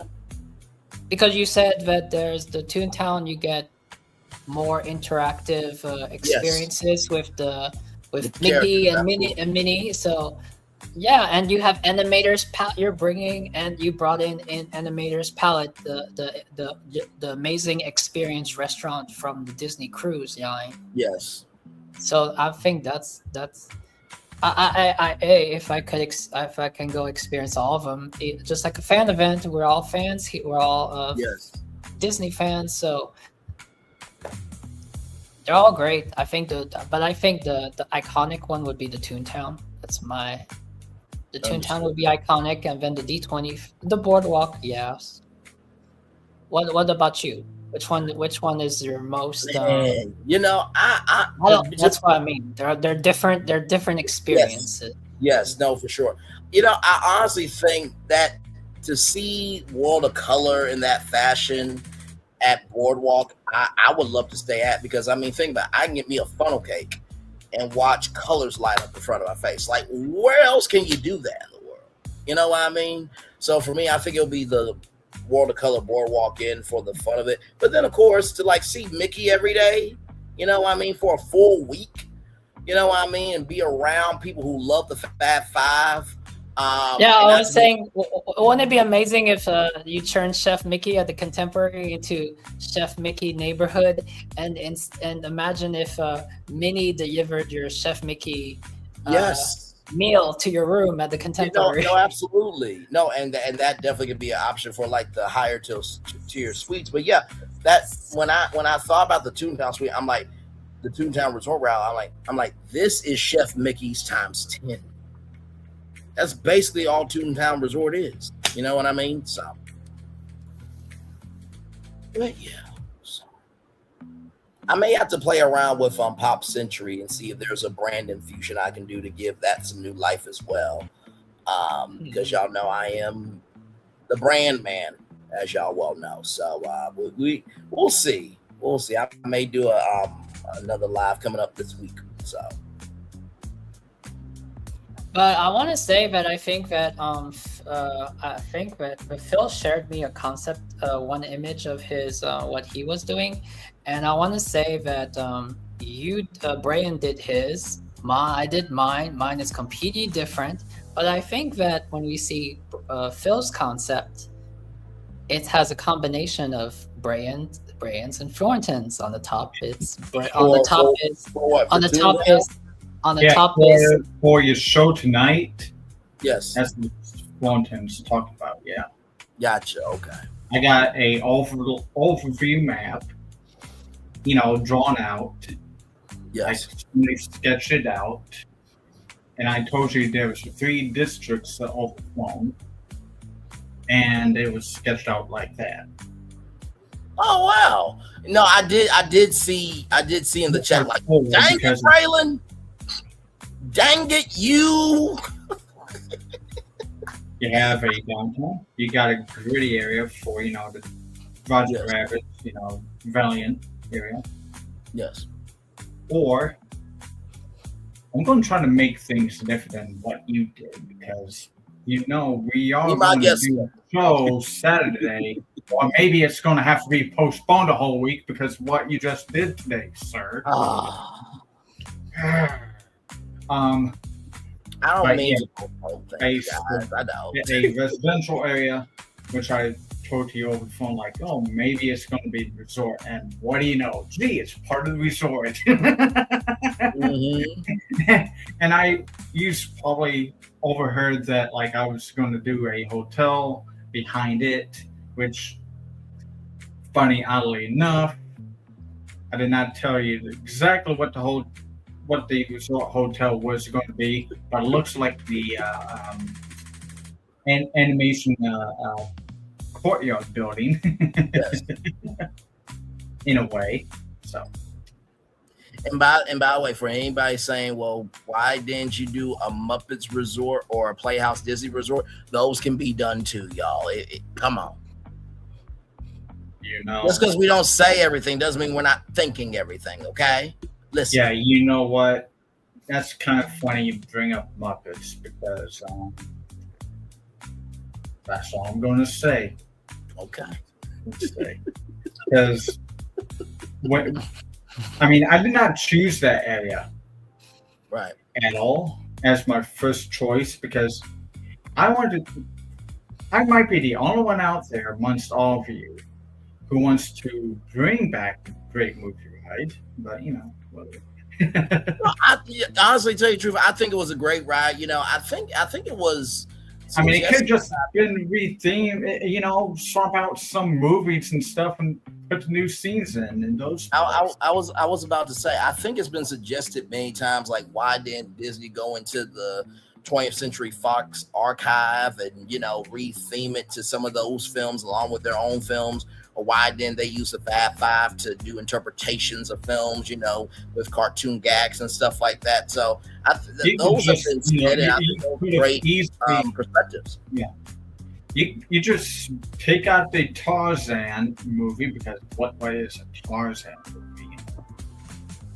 I mean, Tarzan Disney, no, that's probably not going to go in there. But you know what? Tarzan should get some love at Animal Kingdom. Yeah. It is kind of interesting. Yeah. Wait a minute, let me see something real quick. Tarzan did run for a decade until it got replaced by Nemo. Hang on one second. That's crazy that Epcot 2000 they wanted to do a rainforest area near the Yant Pavilion, and it was kind of like a Tarzan. I don't know if it was Tarzan, but it almost seemed like a Tarzan roller coaster in a rainforest area in Epcot. And then it evolved to Moana's splash pad. I'm just wondering. Yeah, so I guess it's not that. Probably evolved to Moana's splash pad. This is like rainforest. I'm just trying to see something now. Oh, I sent to Brian the background, well, the one I have. So if you want to.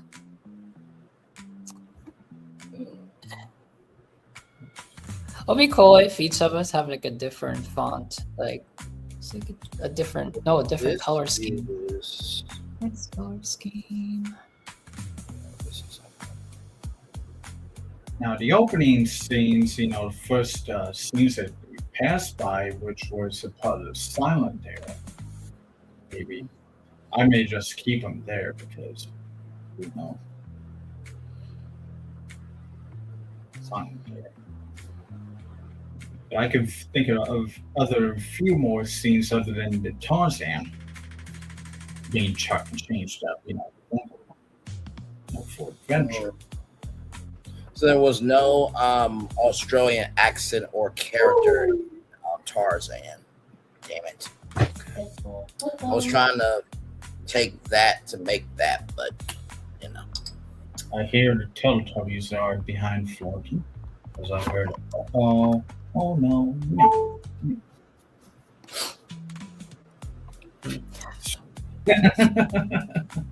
Tubby custard. How did Teletubbies all of a sudden get in? I was just thinking about Teletubbies. How did Teletubbies get in? I just heard you over the microphone saying like, oh no. Oh, you just did now. Oh, okay, fine. Since you're gonna bring Teletubbies, hold on. Shout out to the vacuum cleaner. That vacuum cleaner did a great job with Teletubbies.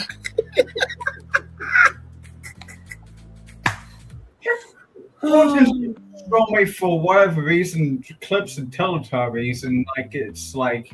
So if you're a Teletubby fan, you can go to Universal. You can go to Universal Orlando in the Universal Legacy store, and you can get a mystery box, and you never know which Teletubby you'll get. And this Teletubby he's ready. I got the perfect one because he's all dressed up. He's fit for City Walk. He has his hat. He has his. I call it a he. Okay, Poe is a he or she, whatever. He has a hat and a backpack, ready for City Walk. Oh, look at that! It kind of makes me think a little bit. Oh, it matches my shirt today. It does match. Maybe no, it's not. Could maybe Islands of Adventure have a Teletubbies land for kids? You know what? Some more kids areas. You know what I mean? I made yes. If the Simpsons area goes away, then maybe Tubby's land comes there because that is prime real estate. And I did say Yoshi Island, but anything is possible. Oh, do you guys want to bring up I have concepts of it. Wait, you have a concept for Teletubbies Land? Yes, I do. Do it. Okay, we're here. Let's go. Let's go. This is the best part of BFP Imagineering is when we're live, because that's when you guys get to see all the hard work, and then we just really just go here, there, and everywhere. We really do. All right, so yeah, I can share my screen with y'all. I have a prompt and I have images. Let me take it down here. The fact that I got you're despicable from Phil, I'm like, I did a good job. He got despicable. Go ahead. 3 times. Despicable. All your concepts today were despicable. 3 times today? Yeah. I really must have been in overdrive then. Good damn. Yes. Because our phone call, and then like the result. Oh my gosh, that's exactly what I said. I will say your show today was on fire. Thank you. Thank you. The boardwalk, goddamn sir, you fixed it. Thank you. Thank you. I don't know what the entertainment is on the along the boardwalk and the stores. I don't think I heard about it too much, or did I ignore it? No, but that's why I want to make a point to the. I want to make a point. We are free amigos. We are free musketeers, and we each we do if we do a project like for this, we each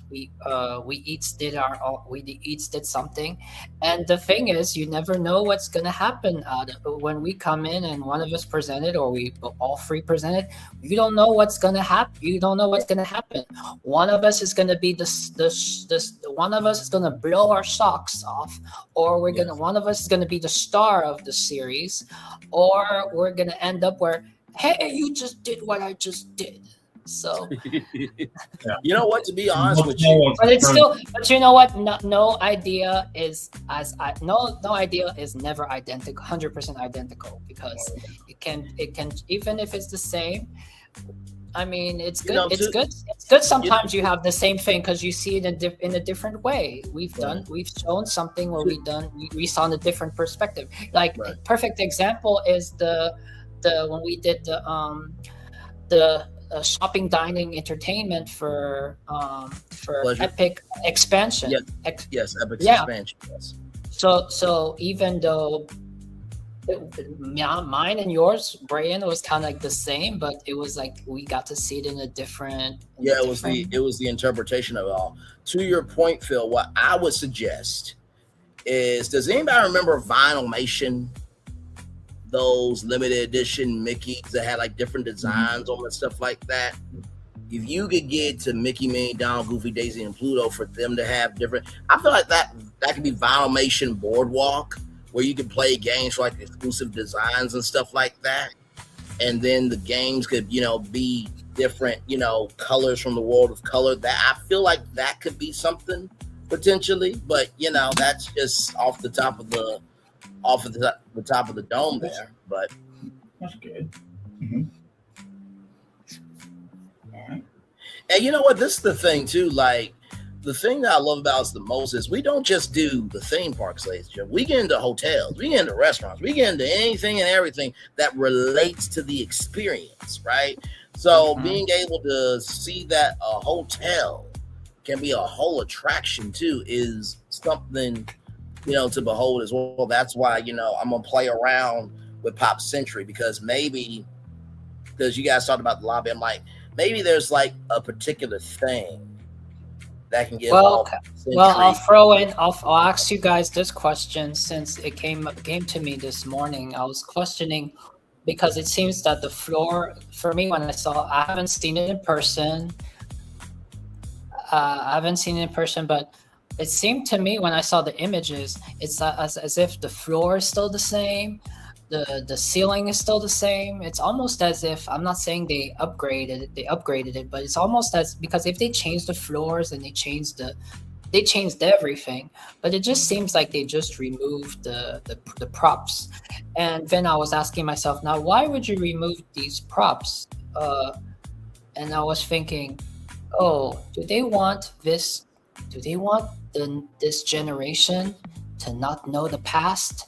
Because it's not about not knowing the past, it's about not knowing the culture of the past, because the culture of the past was not on cell phones all day, was not on social media, because no, are we surprised why they're bringing back stuff from the past, like the vinyl CDs and all that?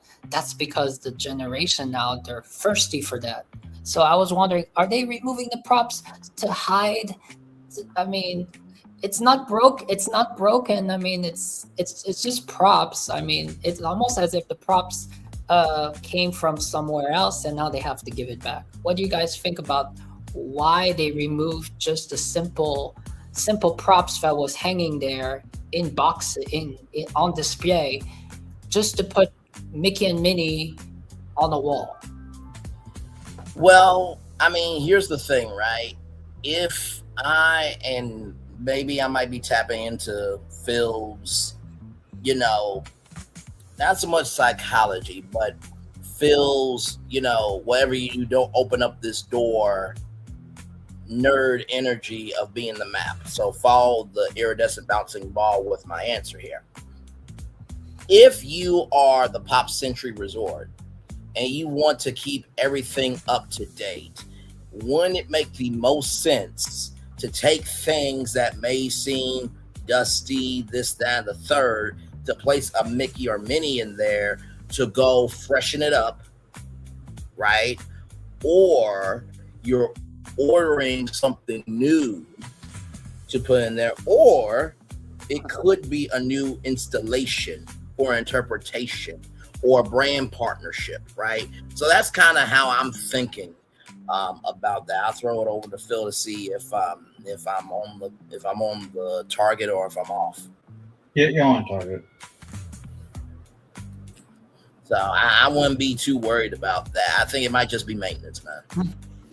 Because I think because I think Disney knows that resort means a lot to people. Because for those of you who don't know, that bridge was supposed to be some other resorts, but because of 9/11, those resorts never got done.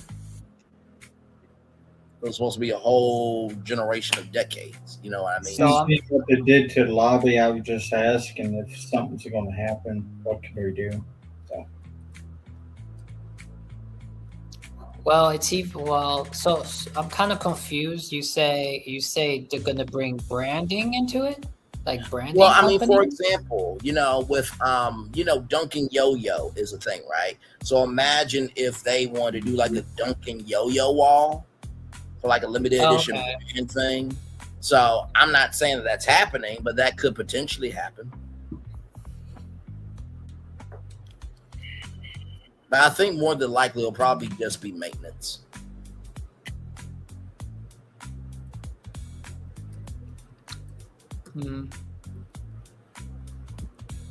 At the end, we don't know. We're just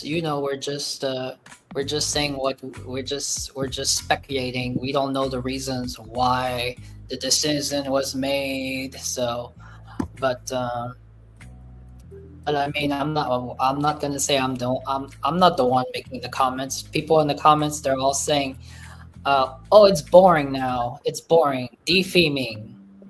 That's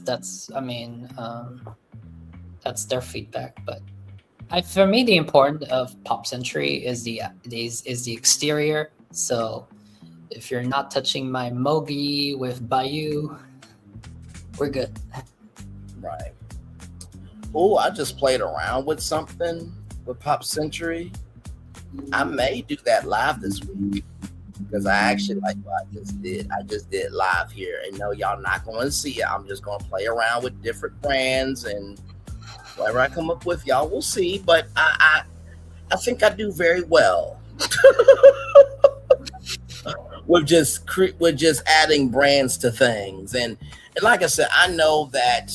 Sometimes my logic of, oh my God, Bray, you say that Disney needs original content and stuff, but you branding this and branding that. Sometimes brands can actually elevate an environment. Hello. I mean, if you want to get mad at me about branding, hello, Disney invested $1.5 billion into Epic Games. I can't hear nobody. So don't get mad at me. Disney doing all this branding shit too. Just saying. But anyway, you ready, good sir? I think you got your plan for this here.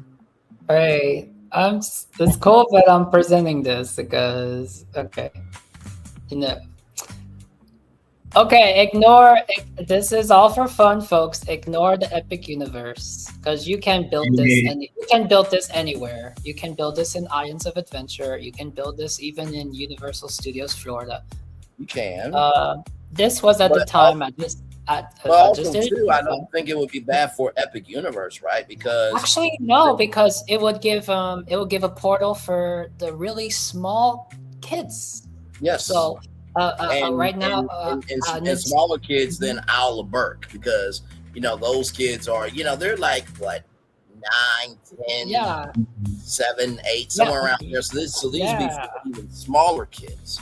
So. Or that can be the mother. That can be the mothers with the strollers with the babies, while the adults and the teenagers and the older and the kid and the 6-year-old, the 7-year-olds who go to Super Nintendo World. So then everyone has a portal. Yes. Mm-hmm. So. Yeah. So this is the Teletubby and the concept.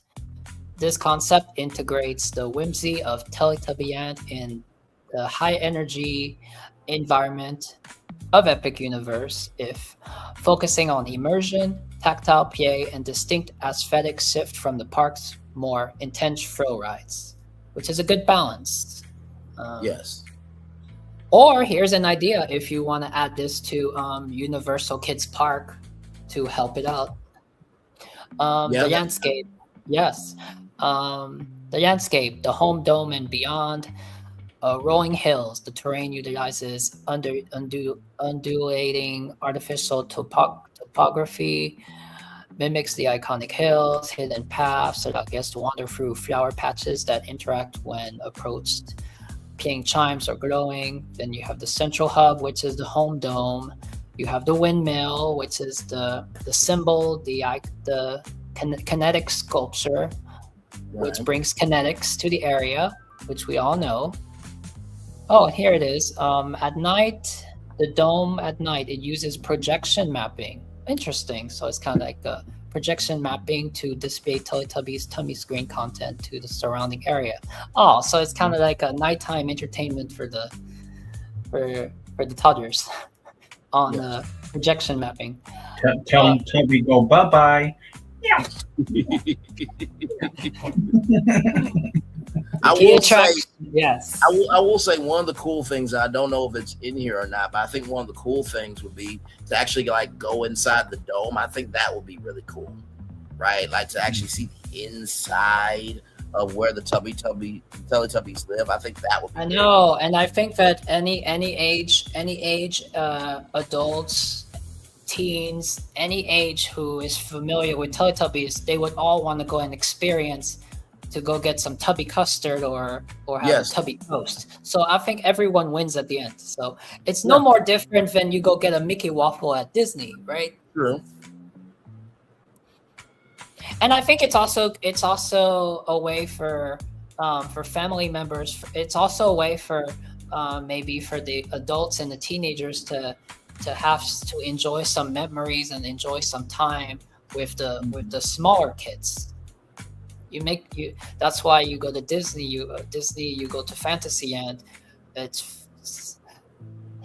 I thought that it's fascinating that just this idea just makes it more balanced out and makes it more because at the end of the day it's something for everyone. So if this were in Epic Universe, then Epic Universe is covered. You get Epic Universe covered for the adults, for the teenagers, for the kids, and now they're covered for the small ones. So yes. So we got the attractions here, the key attractions, experiences. Nunu's Cleanup Crew. It's a family dark ride. Guest board. The track is Nunu vehicle. The goal is to help clean up the mess created by the Teletubbies before Tubby Toast time. Features high definition projections, scent effects. Oh, I think scent effects would be quite an experience. Baking bread, physical set pieces. And then you have the Tubby Slide Adventure, which is more PA area. The massive multi-level structure features iconic slider slides. It includes soft PA zones for younger children and more complex climbing heavy sections for older guests, all themed to look like the interior of the dome. The Sun Baby Encounter meet and greet. I don't know about that. Let's see what it says. A theatrical stage where the Sun Baby is represented by a large interactive orb that wakes up throughout the day. Guests can take photos with the characters Tinky Winky, Dipsy, Lala, and Po in front of the sun. Interesting. What do you guys feel about that? Say that one more time for me. All right, so the Sun is called it's a meet and greet, the Sun Baby Encounter. So a theatrical stage where the Sun Baby is represented by a large interactive. You don't know what the Sun Baby is?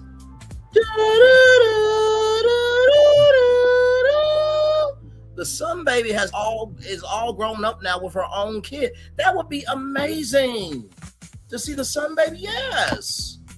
Yeah, and to see the smiles on the kids. Yes. Okay. All right. Yeah, that was a huge part of the show. That was like the opening, I believe, every time. Of course, that's the opening, and that's the ending of the whole Teletubbies. And it would go very well with the Chronos, because I still believe I read somewhere that the Chronos is supposed to do something between sunset and sunrise. I don't know. Maybe that was a concept that I don't know. That's one of the things that I was really curious about out of the whole park is if the Chronos was gonna do something. It was going to do something special before the sunset, upon the sunset. Okay, so culinary retail. We have the Tubby Custard and Tubby Cafe.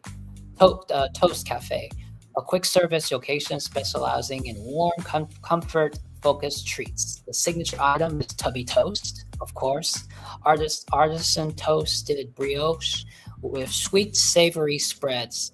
And Tubby Custard is a colorful, customizable soft serve or pudding. Customizable. The Tubbytronic Superstore is a retail space designed to look and to appear as the interior storage areas of the home dome, selling merchandise that emphasizes tactile and sensory play, fitting the brand's aesthetic. The atmosphere and immersion. So you have the Rabbit Colony, which is animatronic bunnies populate the hills, providing a sense of yin yang. These are designed to be photogenic and blend seamlessly into the environment.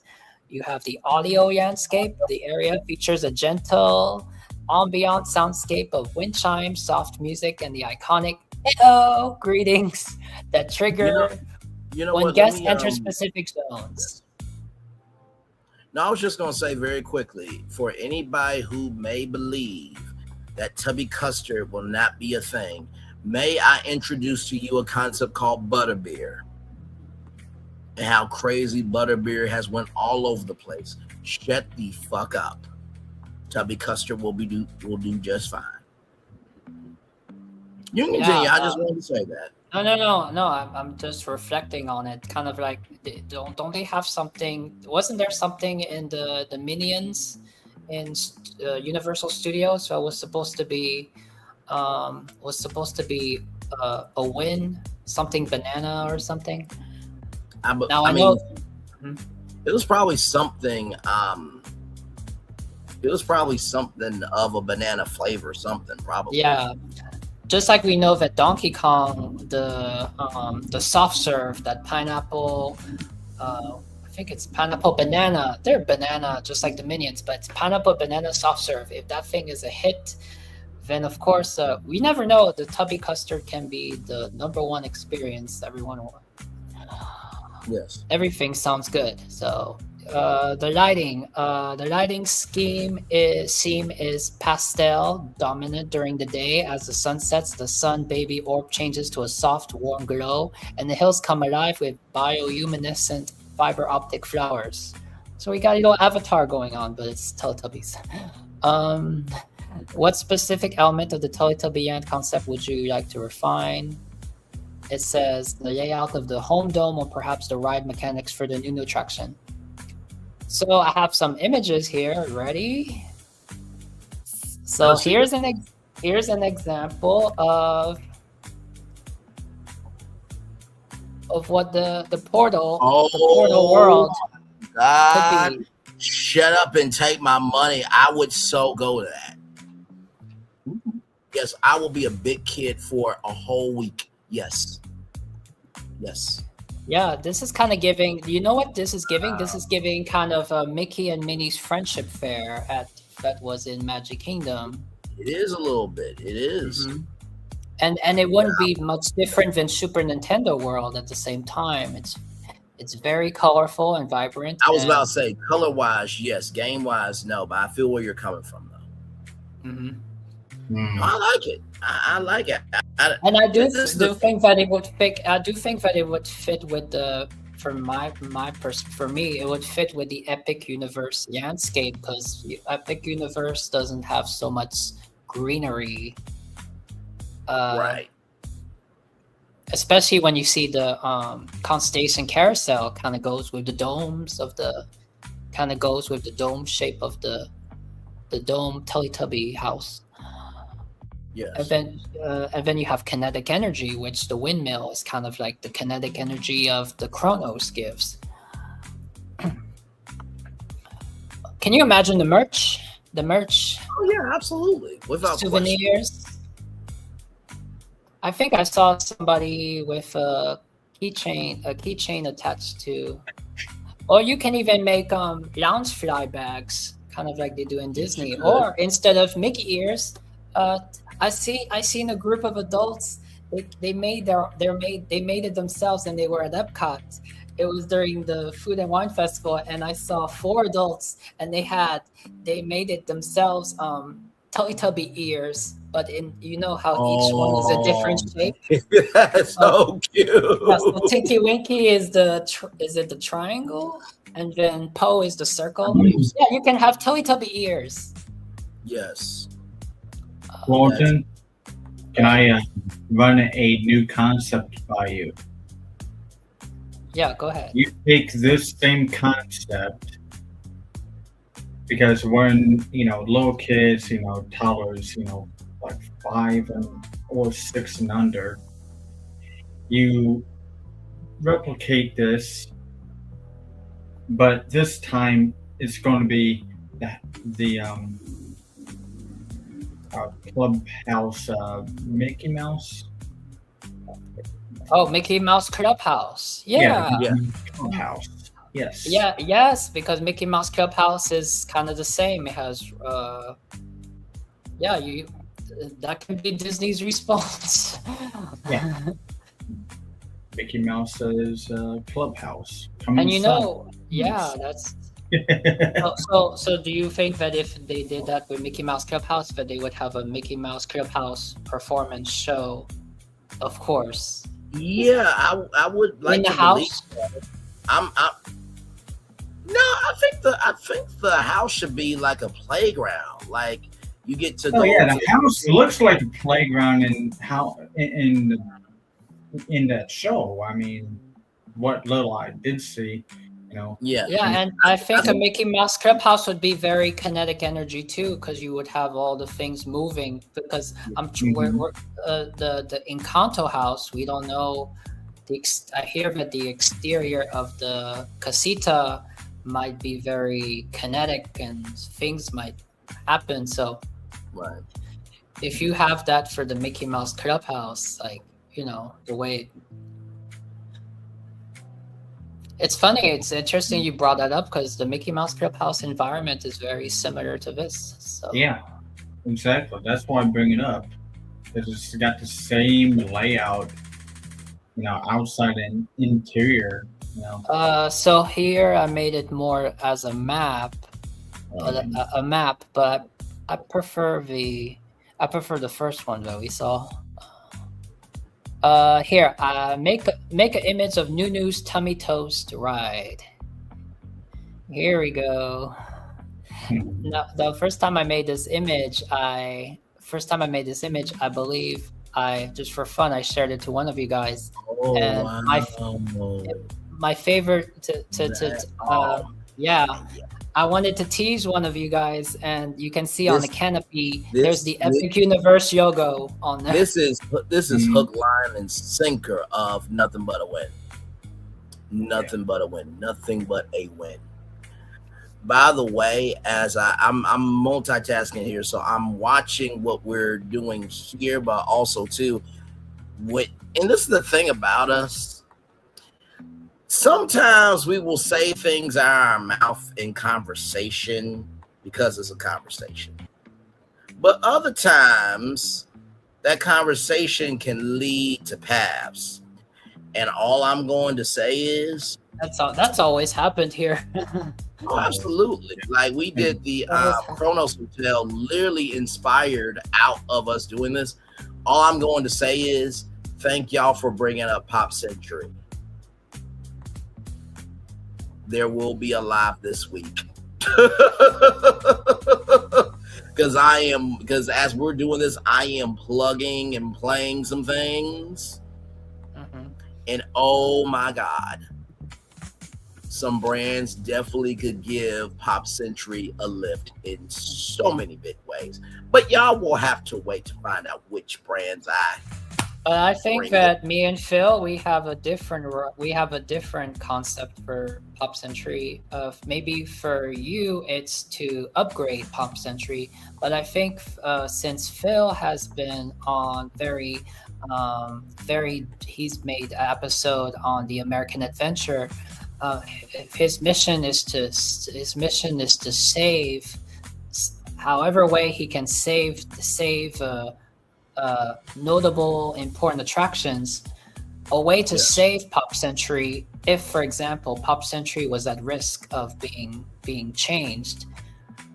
I think we came up with a name. We came up with a name in order for it to stay relevant, for it to match Art of Animation, but at the same time keep its legacy with, of course, the word century in it. So this is something that I came up with one night. So it was a good name. It's a simple name, actually. So. Oh no, and listen, I do look forward to that. Here's the thing that I think people also need to understand about brands, right? Brands can always bend to the environment. I'm gonna say it two more times. Brands can always bend to the environment. Brands can always bend to the environment.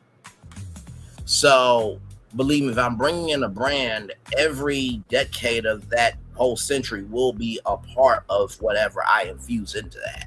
So, and sometimes finding the right thing can elevate everything else, right? So that's how so believe me, I'm saving Pop Century with the brands I'm finding to incorporate into this thing, believe me.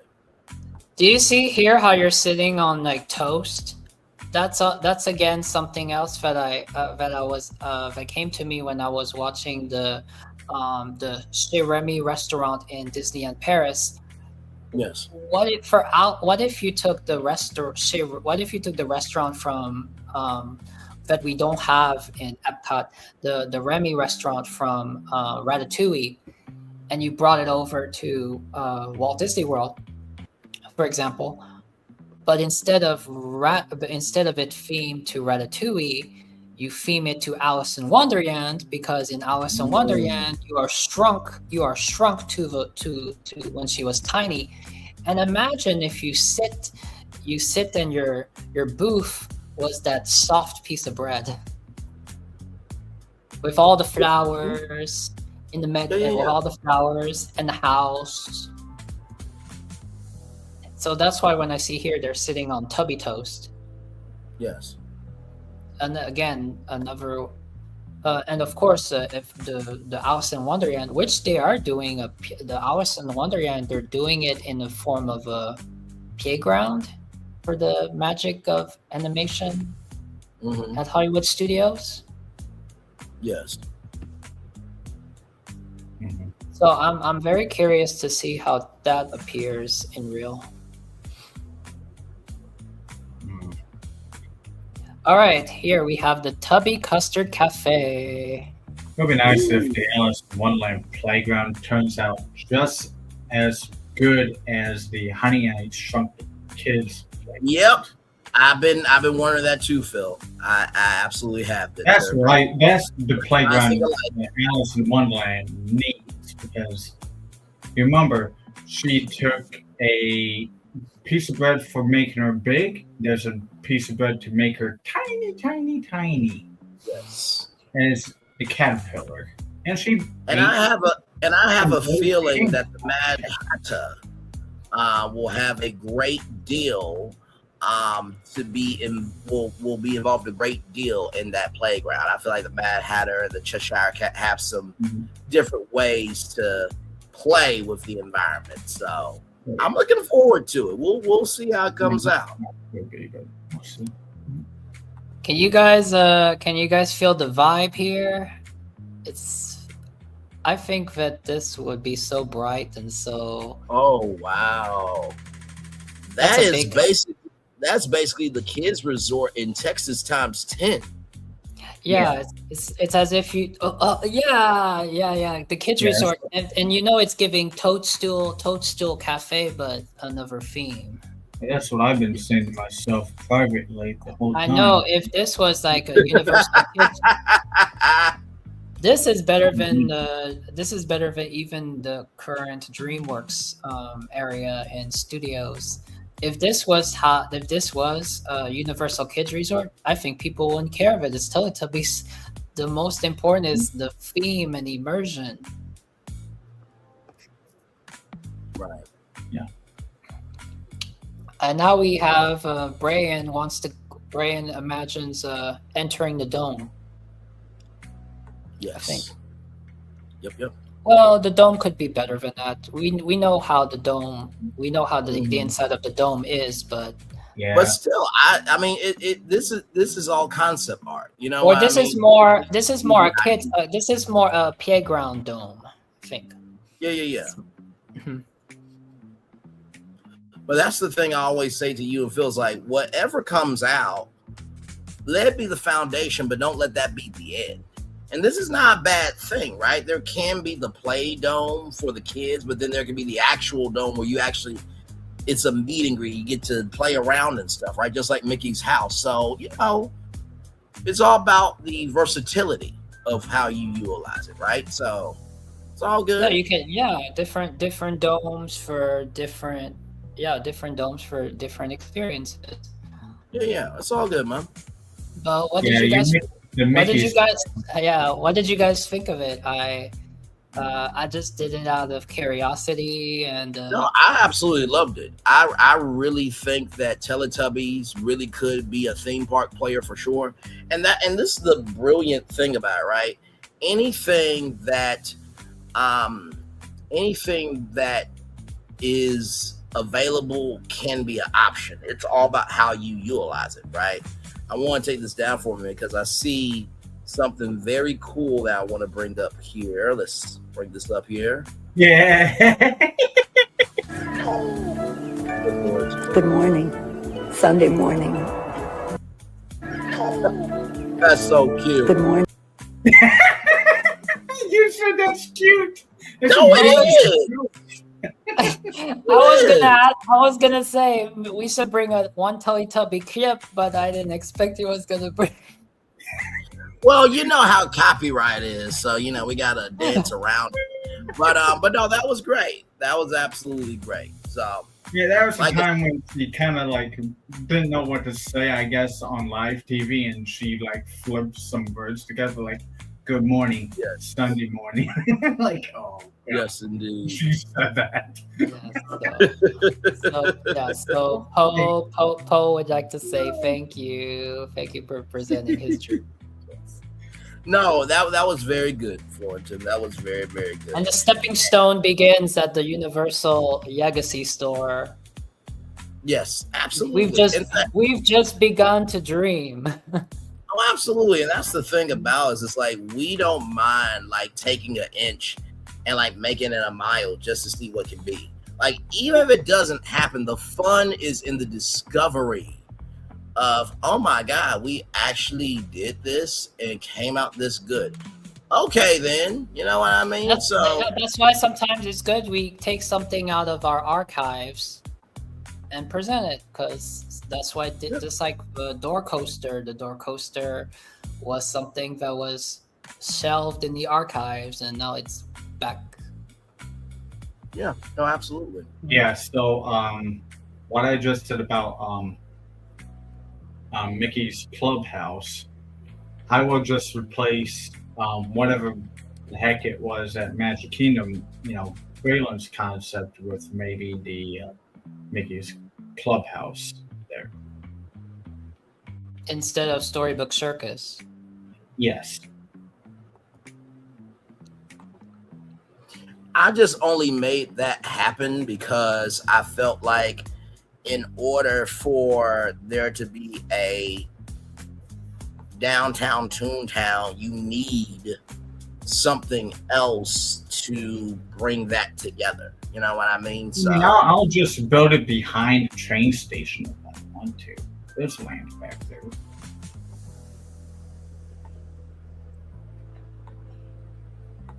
Yeah, I'll build it right behind the Toontown train station. Yeah. So, yeah.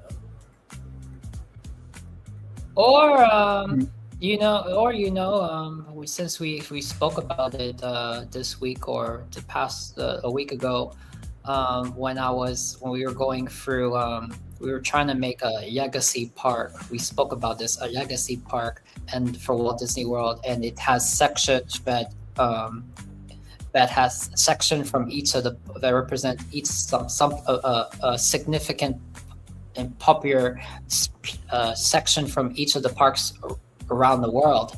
Right. And they brought up everything was fantastic, but then they brought up the 100 Acre Woods, and you guys were it would be incredible to meet Winnie the Pooh and Tigger. Oh yes, in their environments. Yes, and if you did that around Storybook Circus, it's not too far from the Many Adventures of Winnie the Pooh attraction, which is already there. Oh, very good point. I only brought that up because with Animal Kingdom, it deserves to be a full day park, and so if you have Zootopia, right, the woods are a part of the Animal Kingdom, right? If you could bring Africa, then you can definitely bring the woods to life. You know what I mean? So they're animals. So exactly, absolutely. Someone had an idea. Someone brought up about if you could still bring Zootopia, but build it behind the Magic of Animation studio, and as a way. But you guys prefer an Animal Kingdom. Yeah, that would make the most sense. Well, we get that was an animated movie, but Toy Story, blends animation and, toys being human, right? So it's a world that we haven't been able to see. That's on a Hollywood scale. That makes sense to me. Yeah. Mm-hmm. Star Wars got to land just because I got the Star Wars right there already, and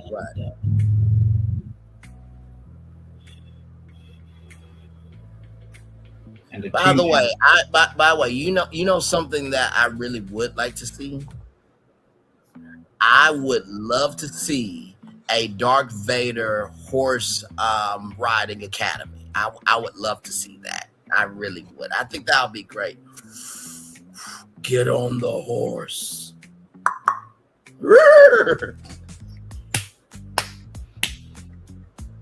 Hold on, wait a minute. If I can find it, I'll find it. Darth Vader being a cowboy, damn it. Yes. I'm sorry. If you don't know why I am being so extra right now, it is one of the greatest moments in BFP Imagineering history, where Florentin was passionately giving his take on, you know, what was going on with Star Wars. And he was like,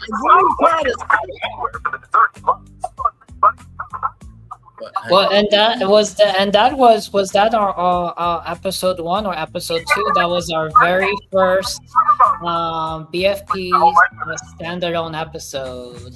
I believe it was our very first episode, but so that makes it extra special for that. Yes, so Florentin was trying to tell what was going on with Galaxy's Edge, and we talked about Frontierland. I'm like, so wait a minute, Darth Vader rides a horse through Frontierland? What is this? What's going on? He's like, no, I'm trying. Would you shut up? I'm trying to be serious. Why Yeah, you make that a fucking joke? It's such an iconic moment that me and Phil, we made Sora videos in. Well, that's what I'm looking for right now. So in tribute. Yeah. One of the greatest moments of all time, because Florentin was so serious. He really was. It was just, I wasn't trying not to listen. I really was listening, but it's just like, are you serious? Like, No, I just had my mind full on I had my mind full on my I don't know. What was I wanting?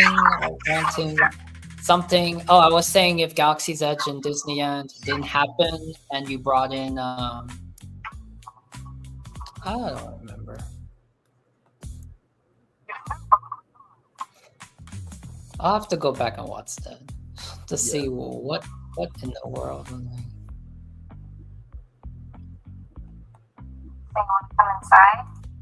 Oh yes, if Galaxy's Edge never came to Hollywood Studios, would you bring Galaxy's Edge as to expanded Rivers of America in Magic Kingdom? Maybe it was that. Right.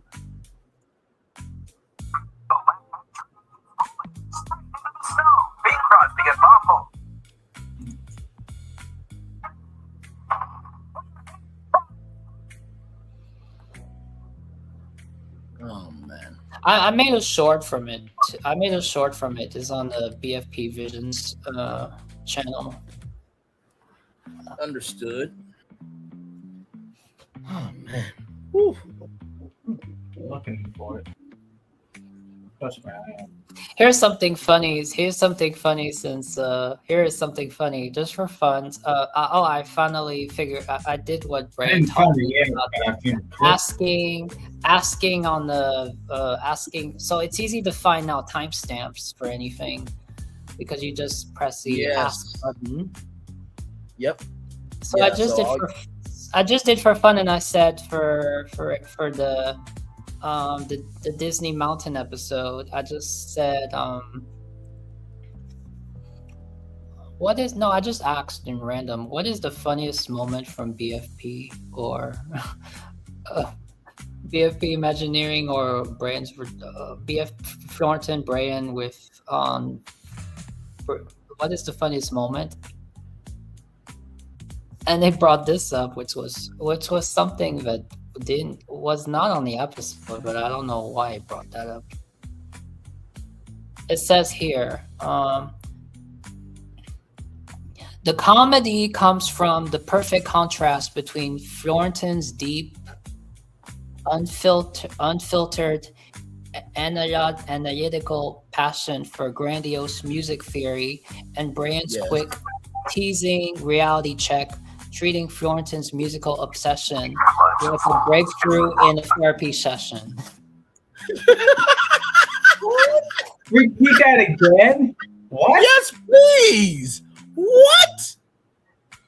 Therapy session. So to better understand it, when we did the Disney Mountain episode, I had brought in a presentation of some beautiful women singing a song called "Sailing," which was the perfect climax before we got into to reveal the big reveal. And I just asked, what was the asked Gemini or whatever, or Google, whatever. What was the funniest moment? And this, I don't know. I tried to see if it came. This came out of Brian's mouth, but I don't know. I don't think so. It brought up and it said the comedy comes from the perfect contrast between Florentin's deep, unfiltered, analytical passion for grandiose music theory and Brian's quick, teasing reality check, treating Florentin's musical obsession like a breakthrough in a therapy session.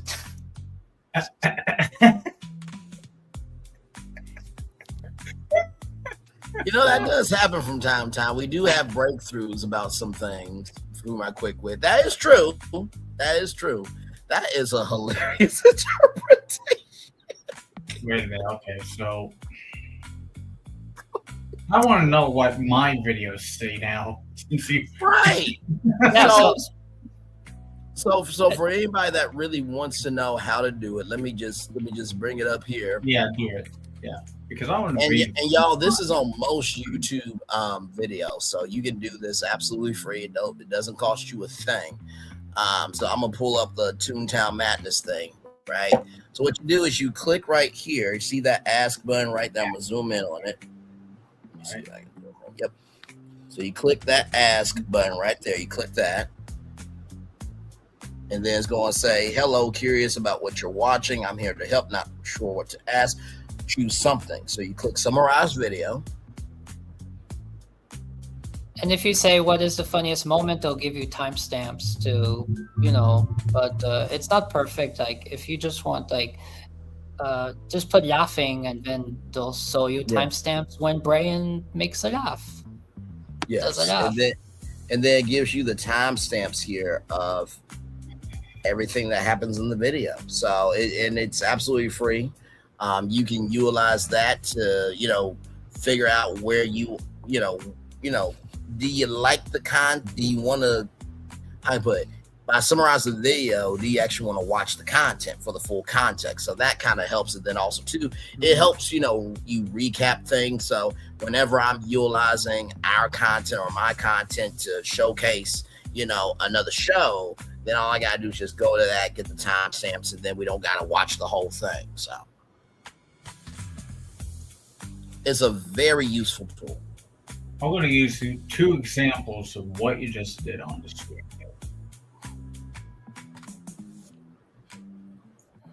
This is the episode when Florentin and I talked about bringing Frozen to Blizzard Beach.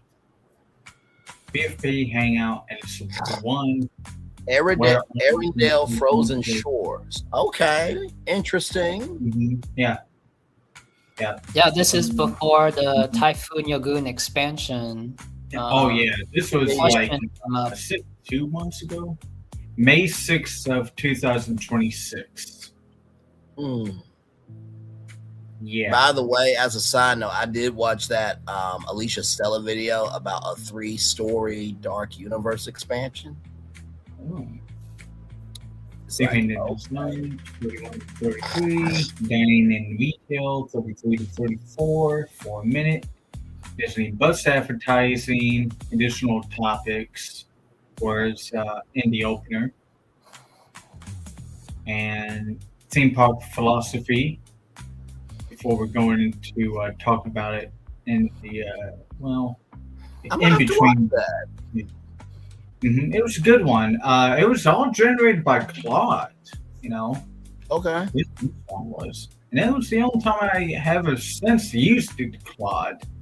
But the Claude made me a website. Oh yeah, there's AI that can make you an entire website from scratch. And they're like, they here we go. Yeah, here's the website right there. See? It's presented as a website. See it right there? Wow, that is incredible. Mm-hmm. Then Splash Corral. Also, Anana's Royal Shells of Greeting. Wow. All of small Snowball Splash Bay, Marshmallows and Drop. Wow. Kind of boggles your mind why I only got like 4 views to tell on stream. You might have to send me that website about Claw because I might want to play around with that. It ain't cheap. I think since then it's gotten like where you just like you need to pay for it. Now I have. So it's not a free version of it. I'm not sure. I have not been on Claude for a while, but I think I was able to do anything a month ago on it. Okay. And it ain't cheap neither, because I mean Claude is the one that is referred to being the smartest of all of the AIs. Right. I'm thinking still. So you know what you're getting into. It was a generalized map of how that would be compared to the existing park to the left. So a little bubble to the existing bubble. But yeah.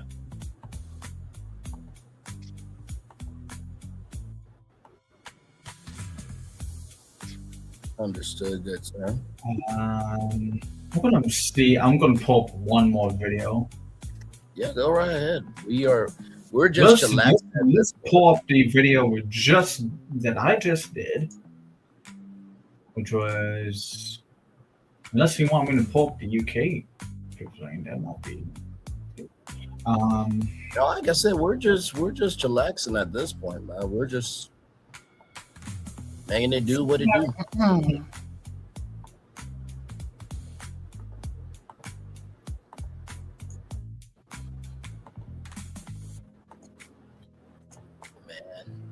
I think the hardest thing for me is going to be decide like which brands will you guys see with the Pop Century Hotel, because it's just like, oh my god. Oh yeah, here's my page here, and there's a show coming up on Friday of me reacting to one of the episodes that Florida had done. It was a good show. It's very cool. Oh Lord, I might have to come through. Here's the thing: whenever they do send me invites, I'm usually resting at that time. Is not, believe me, anytime I cannot show up is never personal. Believe me, y'all, because y'all know there's a lot of shows over here. Plus PFP Imaginary. So believe me, I support both of these brothers. I do. We talk all the time. Oh, but anyway, whenever we do something, it's natural. It's just natural. So when it's in the best, I think the moment that Phil saw that I did some. Oh yeah. By the way, that's that thing that's coming up. He's reacting actually. He's reacting actually to one of my mini episode formats. I just did something, and I'm glad I did something, and it inspired him to do a whole American Adventure episode, which I didn't stick around because I didn't stick around. I had to go.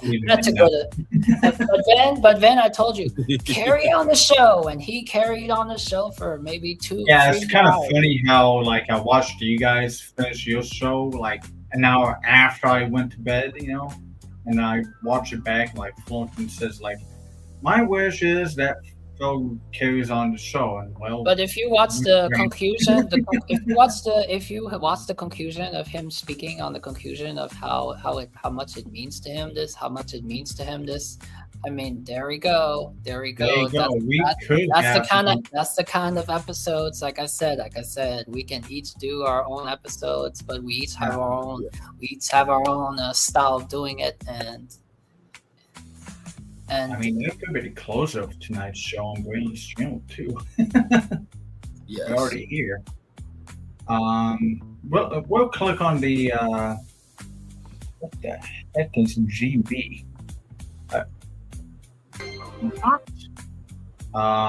As you probably saw, you had an introduction for the United Kingdom. What is GB? I don't remember GB there. Anyways, ask what is going to be summarize of the video.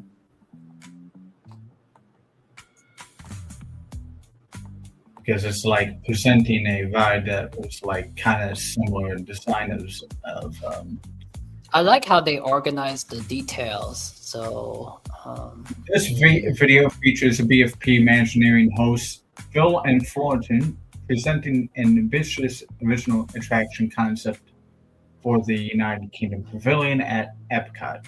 The host proposed Chronicles of the Realm, a United Kingdom journey, a historic epic designed to bridge the gap between early British history and modern times using advanced theater technology, much like the American Adventure. I was only a co-host to tag along this. This is not my creation. That's all mine. Actually, I had made it when I was while we were watching something on this channel here, because I didn't make it yet. I was making it backstage at the time, and that's when he was doing this, he mentioned Matthew Murr, and I don't know if Matthew Murr would be interested. Would have been interested. Maybe I'm not sure. It was. I don't know. You want to share this to him because it's all to do with the UK. Yeah. So show format. The attraction utilizes a 360-degree theater combined with a complex subterranean scissor lift matrix similar to the technology of American Adventure. This allows for seamless swapping of physical sets and audio animatronics mid-show, which is mentioned from minute 40 to minute 19, let's say. Narrative arc. The journey is planned to span roughly 30 scenes, which I've made it into 36 scenes now, or 37 scenes now, covering everything from pre-human primeval winds to Stonehenge to the Roman period to the Norman conquest, the Great Fire of London, and the Agricultural Revolution, or aka also the Industrial Revolution and two wars, that happened, etc. to today. Disney integration. The proposal for this concept is key here. For why I present it, there is many movies that were from the UK. Well, how about we integrate it into the ride storytelling? So it integrates Disney characters such as Peter Pan, Mary Poppins, Basil of Baker Street into the historic settings to enhance the storytelling, which is 2 hours and 6 minutes, which is amongst that time period right there. Technical inspiration. The host draws heavily on history and backstage mechanics of the American Adventure as a benchmark for their vision, arguing that a similar landmark attraction is needed for the United Kingdom Pavilion, which is the conclusion, roughly, almost of the show. Right. It was 2 hours and 53 and runs for 9 minutes. Yeah, no, it's a great tool, like to help you recap and figure out where you were and everything. Like I said, YouTube is almost like a digital yearbook of like all your memories and everything else. Like I think there was a mom that said, "I'm literally doing this YouTube channel to leave my daughter lessons, so that way when I pass away, she has the YouTube channel," which I thought was a very sweet thing. You know what I mean? So. Yeah, and by the way, here you go, sir. I linked your video there. Oh, thank you. There because we mentioned you in the video, and somehow we were talking about that was going to be my question of when Thornton said that I was out of control. Was I more out of control with Pleasure Springs or more with Kraft Heights? Because you said this live, I was on one. I think you went more Kraft Heights. Yeah. Looking forward to Yeah, that show I just didn't give a fuck. I was just saying everything that should be done and just not caring if the Disney SWAT team was going to be at my door. It's like, well, you've been saying a lot of shit out your mouth anyhow, so, this might be your last the one thing. that said, like, I'll protect you, sir. I said, I was the one that said, I'll protect you, sir. But you cannot... Showed up and knocking on your door and blowing up your house. Well, I think that... I don't know. Yeah, I think the show you did today, you was on fire. I don't know which one you were more on fire, but I think what sets the two separate from the Pleasure Springs. I think the Pleasure Springs, you had so much life into it because the Pleasure Springs was so nostalgic. It was so you brought the nostalgia, something of the 90s. You made something that is not dated. You made something timeless for Walt Disney World and Disney Springs. So that energy right there cannot be compared to the two other ones. Well, thank you, sir. That's very kind of you to say that. What is this? That thing I think there, I think the Pleasure Springs, that's one of your BFP legacy projects. Yeah, I would definitely agree. That was definitely a legacy project for sure. Like if Disney had a competition of like who wants to be an Imagineer and you had to send in like your best content, I would send that in. Like sincerely, like it was that good. Ooh, this is a really good summary right here. I'm just looking at the summary for the foundational preservation of the American Adventure that was uploaded this Sunday ago. Yes. Creator expresses deep concern regarding the removal of various Disney attractions. As example, given Splash Mountain, Rivers of America, Carousel Progress, and argues against what they perceive as a corporate trend of racing American-themed content. That's what the summarizing as. Our primary mission is to advocate for securing a corporate sponsor for their American Adventure to ensure its long-term survival, maintenance, and relevance beyond the United States 250th, as we are right now, anniversary. No, absolutely. I mean, when this came up about American Airlines, I'm like, let's not forget Delta Dream Flight was a ride for a very long time at Disney. Very long time. Still image of that is a poster of American Airlines right there too. It turned out really pretty. Yeah, it did. I like this part here. Strategic proposal and sponsorship video outlines detailed pitches and potential partners, emphasizing that these should not be passive logo placements but active stewardship partners. Suggested industries and companies include. I'm sure you clicked on the ask because I'm glad I clicked on the ask because it gives all the lists. Tech and infrastructure giants, IBM, Cisco, legacy manufacturers, Ford, Boeing, and John Deere, financial institutions, JP Morgan Chase, American Express. And the interesting thing about American Express is American Express sponsored the Pavilion in 82 to 2001, in case you didn't know that. Yes. So that could be a reunification. American Express and sponsored it up until only 98. So there could be a reunification. For 25 years. Yeah. Mm-hmm. So more you know. Aerospace and defense, Lockheed Martin, Northrop Grumman. I said, So I went with the. Hey, one person welcome in.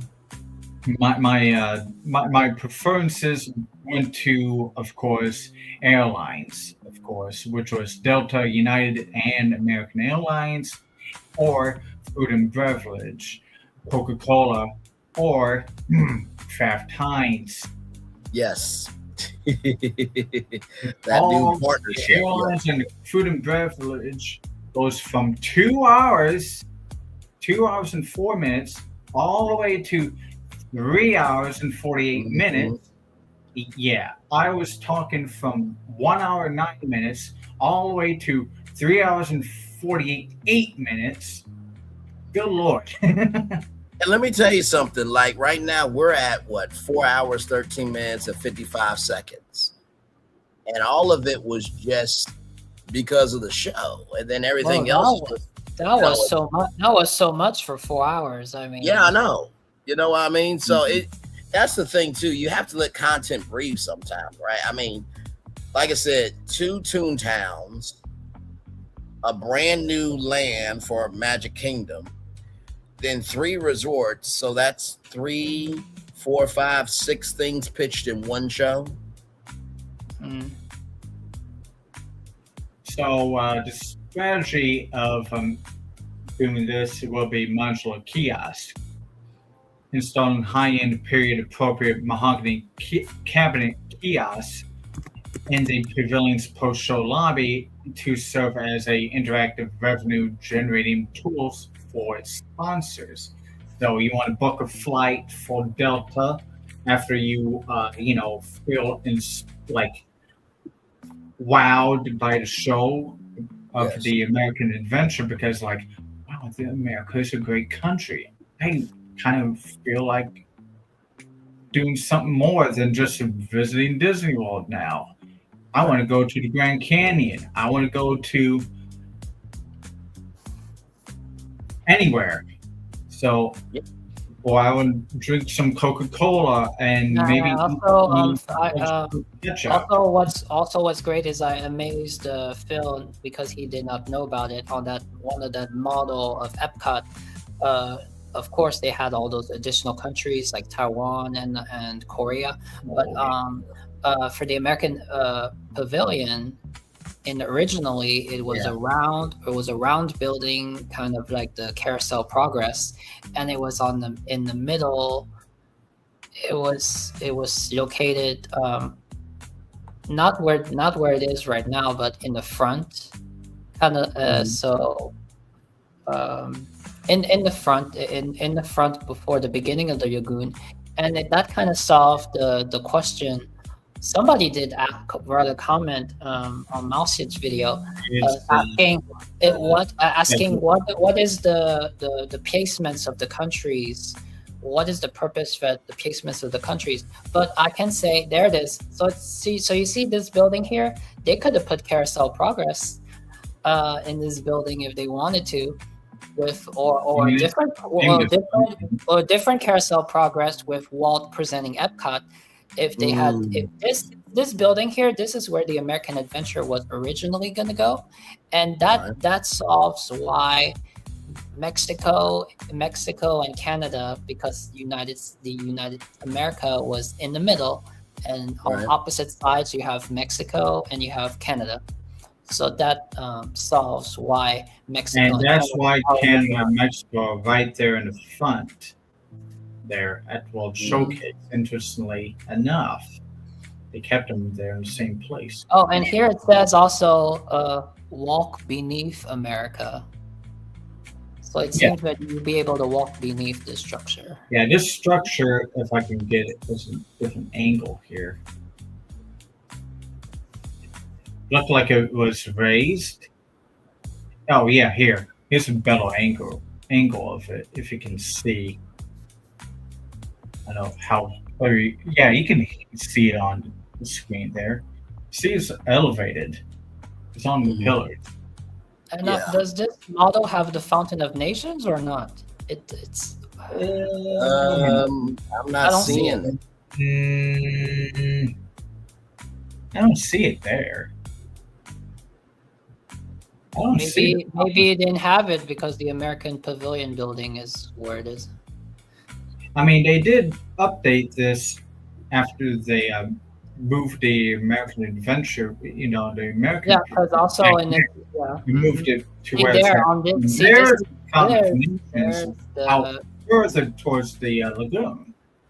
actually there they put it where the American building was. Yeah, they placed it where the American building is, and of course, you know, Odyssey over here before they discovered sinkholes, you know, was there. And the question was also, was Space of Birth going to be gold? As in Westcott, the space station Earth was. Yeah, I kind of found that interesting too. You know, I think they chose the right color for that. Yeah, I totally agree. Yeah, I agree too, but that's just a question that I would appreciate to get an answer, because even if they said, oh, at that time it would have been gold, that would have been cool to know. I mean, I do have a question over here at the Imagination Pavilion, because Thornton asked me, like, what the heck is going on in the theater? I mean, maybe I can have some good questions for Joe Rody if I ever, because it seems that in October he's going to be at the Contemporary. So, just kidding. Yeah. Well, yeah, I was just about to say, you know, he's got his new book out. Of course, I don't know if is he gonna be at the House of Mouse Expo, because I don't think I mentioned his name for that expo that I talked about. I don't think so, but I just saw a post today that WDWNT, they do like this event, and it's going to be on October. Yes. For 2 days at the Contemporary. I don't know if he can see it as clear as I can, but I swear I see. Oh yes. Oh yeah, Brian. One of the pavilions is missing on this map. Can you guess which one it is? Yeah, can you guess? Which is quite shocking. It's quite shocking. It's kind of there in a shell of itself all these years, but it's so we got Germany, we got Japan, we got Morocco, we got the United Kingdom Pavilion, Mexico Pavilion.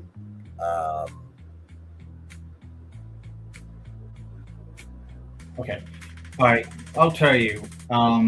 Over here, you don't see on the over by the Mexico side of the map. Okay. You know, we got China and Norway. Okay. Well, back in 1980, when this was part, you know, maybe finalized with 79, it was getting finalized. Norway was going to be like all the Scandinavian countries. So it was going to be a combination of Sweden, Finland, and Norway. Wasn't it also Denmark? Yeah. Yeah. So it was going to be 4 different countries representing the whole area, but it only just became only Norway itself. Okay. I don't know exactly why it was just only became I think because Norway, maybe one by one they won. Maybe Norway was the only one that came through for the sponsorship. My guess. Yeah. That's what it might as well have been, of course. Yeah, come down to it. So you do not see China here. Yeah, China is missing. Yeah, China's not there. Wow. But on the other side of where China is, because for whatever reason they got the Scandinavian building right there, I can tell by the architecture. What is on the other side of China? Other side of China. The United Kingdom? No, I'm talking about no. What do we currently have on the other side of China right now? When you say on the other side, when I'm going, you know, towards America from Mexico, you know. Now I passed Norway, I passed China, I'm heading towards Germany. Okay, before you reach Germany. Oh, the African outpost? Yes. If you look very closely It looks like a developed plan for the Africa's pavilion. Oh yeah. Is that the African pavilion there? Yeah. Yeah, I see it now. Yeah. And it's been an outpost forever since then, though. You know what? I think if they did Africa and did in a way where, you could, how can I put it? Because you do have Africa over in Animal Kingdom, but that's with the African savannah and stuff. But if they could show off some of the city side of Africa and get deeper into that, I think that would be cool to experience at World Showcase. Because think about World Showcase for people is the world, right? Some people may never go to those countries, right? So I think it would be cool. I just thought it very interesting. Like, this might be the first time ever I've seen it publicly presented on this concept. Like, me too. Because I was me too. That's now that I recognize the concept art because it's a famous person that was presenting the concept art. Now that I'm familiar with the Africa concept art, now it pops right out. Someone had commented a certain country, if I could find it, a certain country, and this country is very unique because it's on the border of Europe and Asia. So it's a kind of country where it's like a unique country, and it represents, I don't know, it's like, I don't know what country that was. It was a really, they said that would be a unique country because, and they even said that that country would kind of like fit in the Soviet Union plot. Okay. What would that be then? It has to be a country that borders between Europe and Asia. Can't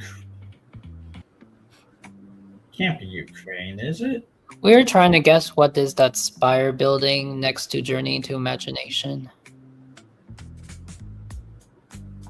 Maybe that spire there is the Life Pavilion. Oh.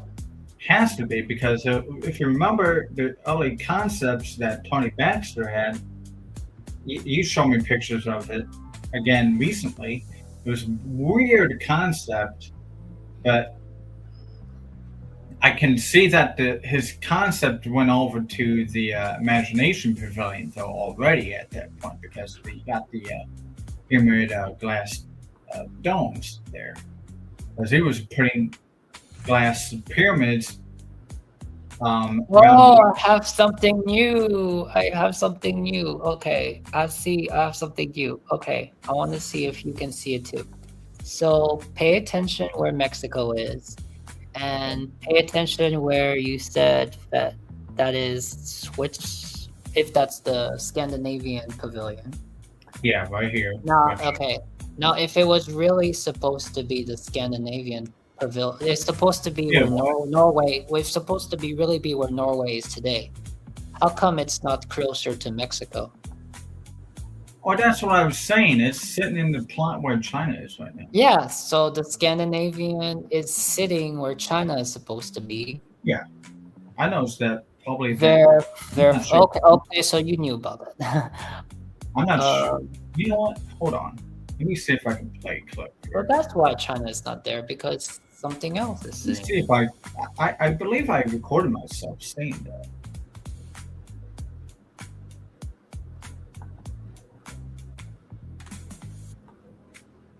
Of course, it's kind of hard. And what is the structure besides right there where your cursor is? What is that? This is the Imagination Pavilion. I guess. Oh, so does that now? We don't see China in this image.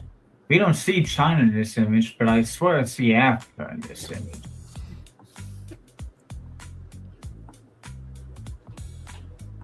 Maybe you have, but I don't recall. And what is the structure besides right there where your cursor is? What is that? Well, I did acknowledge that Africa was there.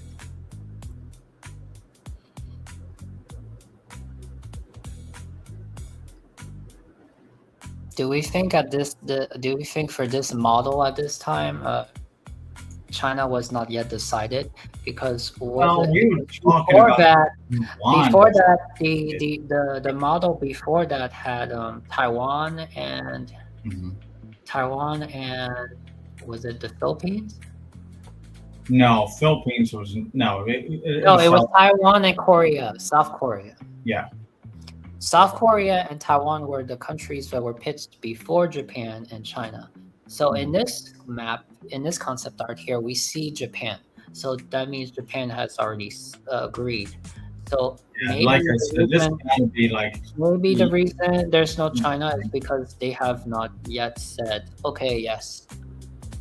I mean, I can tell you just by looking at this, they're about to break ground in a few months by this concept art.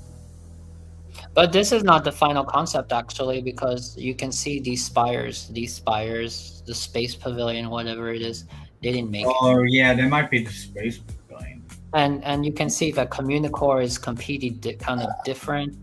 And you can see the Fountain of Nations is not in the spot that they went with at the end. So this was we know that this is not. But it's very close. They got the World Showcase figured out, except for 2 places. But don't you think they made remember they built an actual model? So when they built the actual model, was that at the same time that they started building, or was the model while they were building? I don't know. The actual model.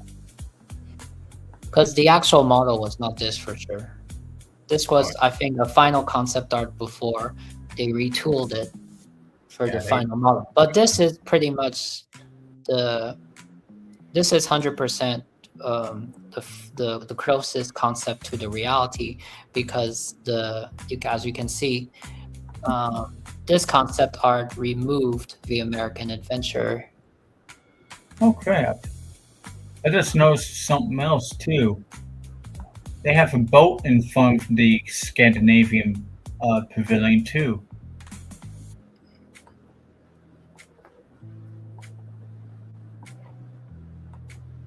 I guess this concept art was an example why maybe this concept art was made to show how the American adventure would appear since they moved it.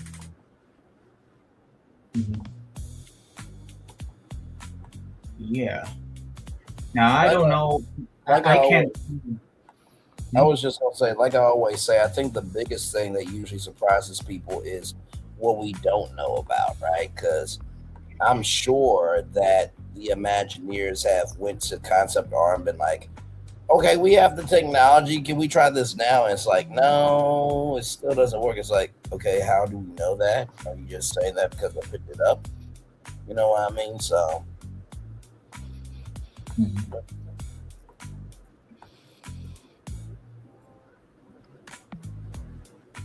Yeah, it looks like we checked everywhere else. It'd be so fun. It'd be so funny if we built a park. We built a new park, and how many times we modified it because Phil wants this area this way, and I want this area this way, and Brian says no, we should change it this way, and then it'd be funny when we have a whole series of different concept arts, just like here, and then you can sit back and says, oh, in the beginning it was going to be like this, but then over time it became like that. Yeah, no, that's how it usually goes down. You know what I mean? Like I said, the thing I appreciate about our group is that we are uninhibited in being exploratory in what matters to us. And, it's like what Walt Disney said, if we have to get it right, awesome. But if we get it wrong, it's not the end of the world. You know what I mean? So we give each other a lot of love, grace, and space in terms of just exploring ideas and thoughts. And we usually don't give up on what we believe in. Sometimes we just gotta work through it. Oh my God! How many times? Sometimes we keep. How many times? Like Phil was saying, every time you re-edit an image, then the quality goes away, and it's just like, Yeah. It's nope. Nope. It has to come off. It has to come off. I don't care how many times I do it.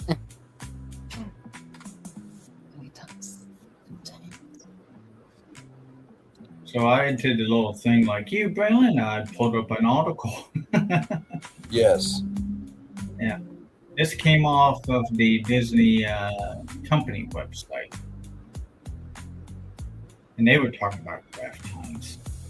Talking about the Landmark Alliance, uniting iconic companies across food, media, and experiences. Highlight experiences. Mm-hmm. Yeah, press releases I always utilize in all that I do, because that gives me the foundation of everything, right? So if I now, you don't have to use a press release every time, but a press release is a great jump off point, right? Like I always say for the Honest Lab, it's a jump off point, but not the main point.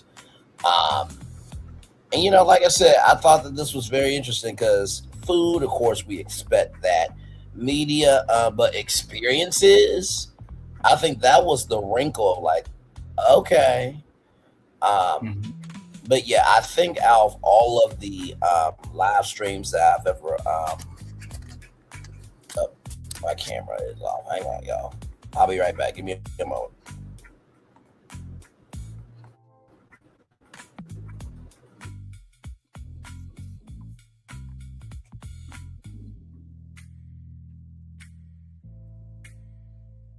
I mean, that's the thing. Even if when you do really deep dive, the other day I went for a rabbit hole. Yeah, I can say I went for a rabbit hole for this person. There is a video on YouTube that someone compiled all the dedications, all the dedication ceremonies for Epcot, and I went for a rabbit hole because even if I don't find videos, I want to find images. I'm curious. Did World of Motion have the same dedication? And I discovered that I thought that on Epcot's opening October 1st, 1982, that every pavilion was dedicated on the same actual day. But turns out not. I found a website that showed a whole month. So for a whole month, they had different pavilions in different countries dedicating itself on individual days. Sometimes doing a phased approach allows you to, keep the momentum, but also to fix changes and things of that energy. Like I was saying about the Kraft Heinz thing, right? Mm-hmm. There's not too many times that you feel like, oh, you actually said the quiet part out loud. Like I joke about that with y'all all the damn time. I mean, it's a part of our vocabulary. But when I pitched what I pitched with that fifth theme park and then saw that, it was just like done. It was just like the show that I did last night. And believe me, if you guys missed it, don't worry about it. That's what the replay is for. But last night, I think around like midnight, because I did 4 shows in one day yesterday. Yeah, I was curious if you were gonna make it through your final show, because I know you did two shows before that, and you really wanted to do that final one, but you did it. I saw it. You did it. Yeah. It was a bit of a push because I'm not Dr. Poi, but Cheyenne Brown was a lot to deal with, but I had to get that out because I was tired of her ass, but also tired about talking about. But no, I wanted to do that final show because I basically told everybody hey, Google could buy NBC Universal, and then in 2027 when you get YouTube Premium, you'll be able to get NBC Peacock. So y'all just want to keep playing in my face? Now, I'm not mad at Kraft Heinz like I was with NBC and Google, You know what I mean? Because this Kraft Heinz thing and Disney, we had no idea this was coming at all. There wasn't even an inkling, right? But no, I was very proud of that. So the cool thing about us is we are ahead of the culture of a lot of shit. And it's a wonderful privilege to do that. It really is. And like I said, I don't think any of what we've done in this past year or last year is going to be announced at D23. I know that for damn sure, because we pitched some shit where it's like, yeah, most of the stuff we pitch is D23 energy. If there's one thing that is made real, whether it's Florentine's, Epcot Hotel, whether it's Phil's Haunted Mansion Hotel, or, whether it's, me with the Kraft Heinz, or there was one other thing that I talked about with Disney that was like round the nose. If one of our three things happened, I would be stunned. Completely. I mean, the closest thing that's happened in that went the direction, but in a very small scale, and it's also a concept that I didn't present. I didn't make a video on it, but one day, on one episode, I did use it as my profile picture. Australia, and somehow the kangaroos and Buey made it into a small section. Right.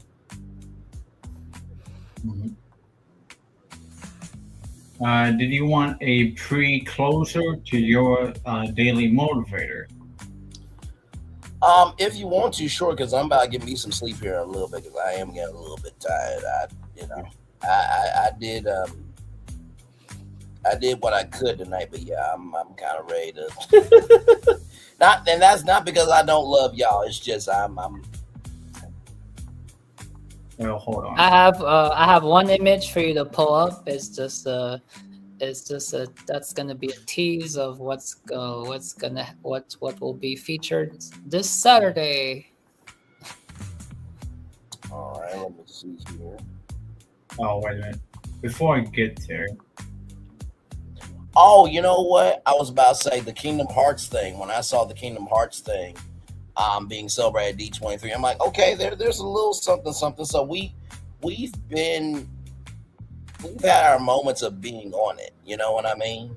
And like I said, if any of the things that we've pitched gets pitched at D23, I want our cut for real, because we actually put some real work in our creativity. So. I think it's possible I think it's possible you both might have spoken about Kingdom Hearts, maybe during the Ice Age Happy Feet show. It's possible. Yeah. But we all think that if Kingdom Hearts were to appear, it would first appear in Tokyo. Out of due respect, not to say that, but of course, the Disney Tokyo is a separate company. So, right. So what is this the video you sent me? Let me see here. that's the thumbnail, one of the thumbnails.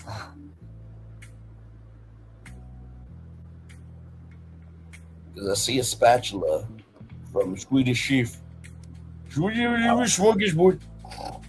Mm-hmm. Yeah. Hold on. Okay,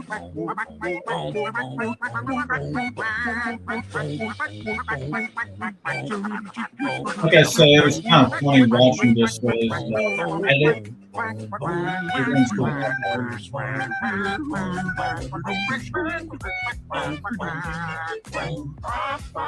you said it was like a people of the United States. Huh? I think you said it was like a craft reference in here, right? Yes, it's getting there in 30 seconds. In order to form a more perfect union, establish justice. Wait a minute, I memorized this part. Oh yes, and keep the world safe from weirdos have brought forth never mind.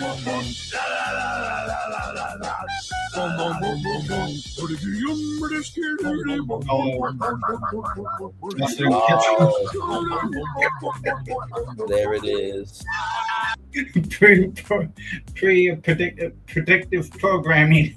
Yes, pre-predictive programming for sure. No, great job, good sir. Fullerton, you had one more thing for us before we head out? Yeah, just an image right here. Okay, well, let me take this down real quick here.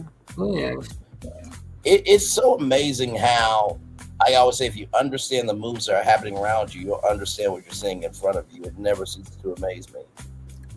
Tune in on Saturday at 6 p.m. So if Brian is if Brian were to be if Brian has his time off on the weekend, then you can catch it anytime.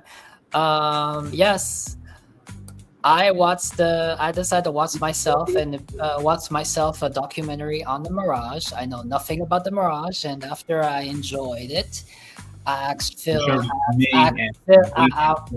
Phil if he knows anything about the Mirage, and he doesn't know anything. I think, Brian, you are familiar with the Mirage, or maybe you're not as familiar with the Mirage. No, very familiar with the Mirage. I covered the fact that I think it was sold for over $1 billion on the show, and a lot of people, wanted the volcano to stay around.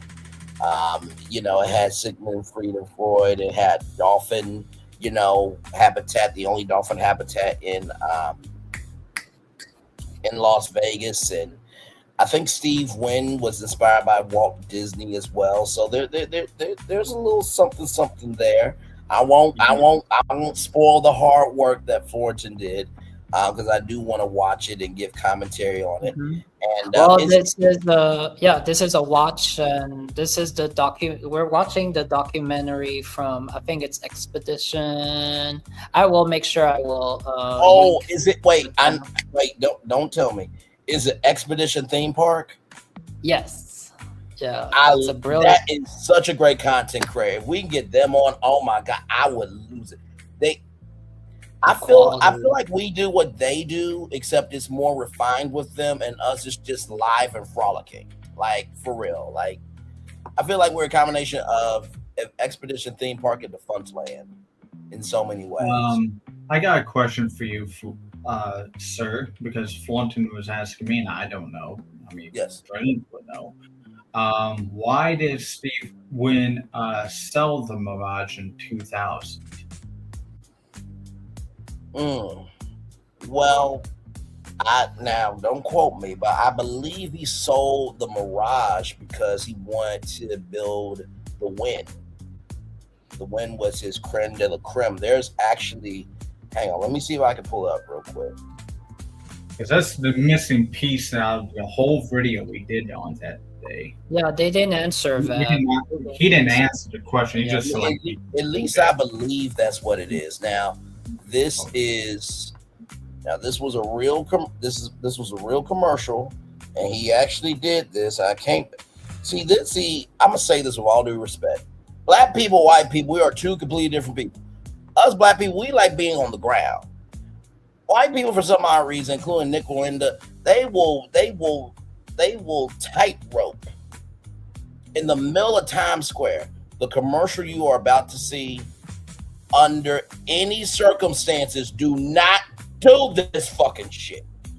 Okay, I just had to just bring that up because it's a very dangerous thing that I'm about to show you all. So let me remove that real quick and show you all this.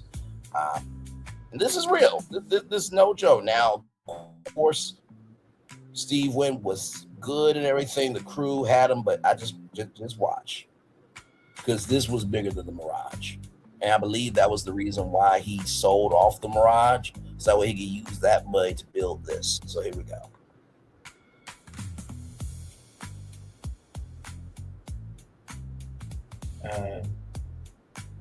Is there a video?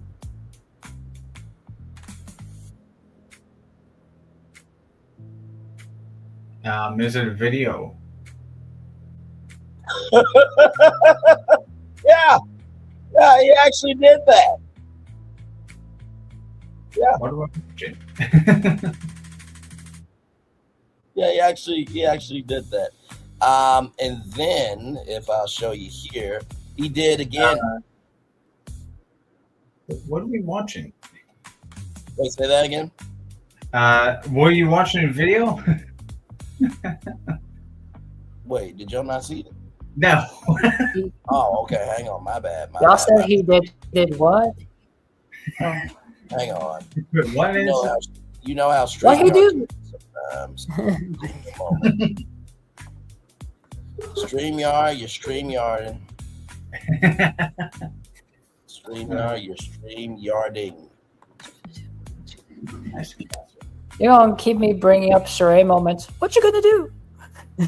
Okay. Can y'all see it now? There you go. Yes. Okay. So let's watch this. Okay. Now let's watch this, hopefully. Okay, here we go.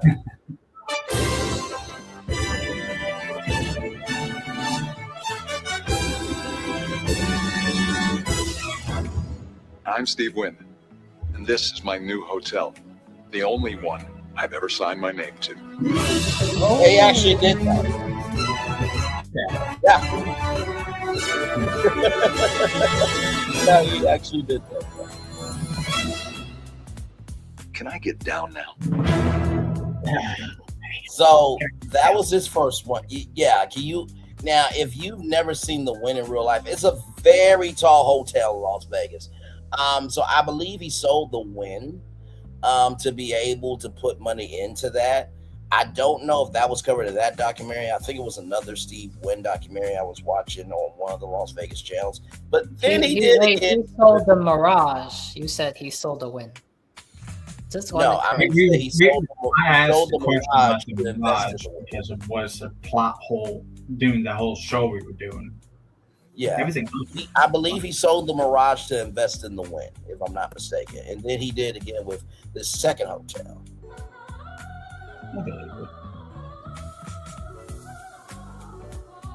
I so want to work for them and just. So we're really proud of the fact that we're LA's original. One day.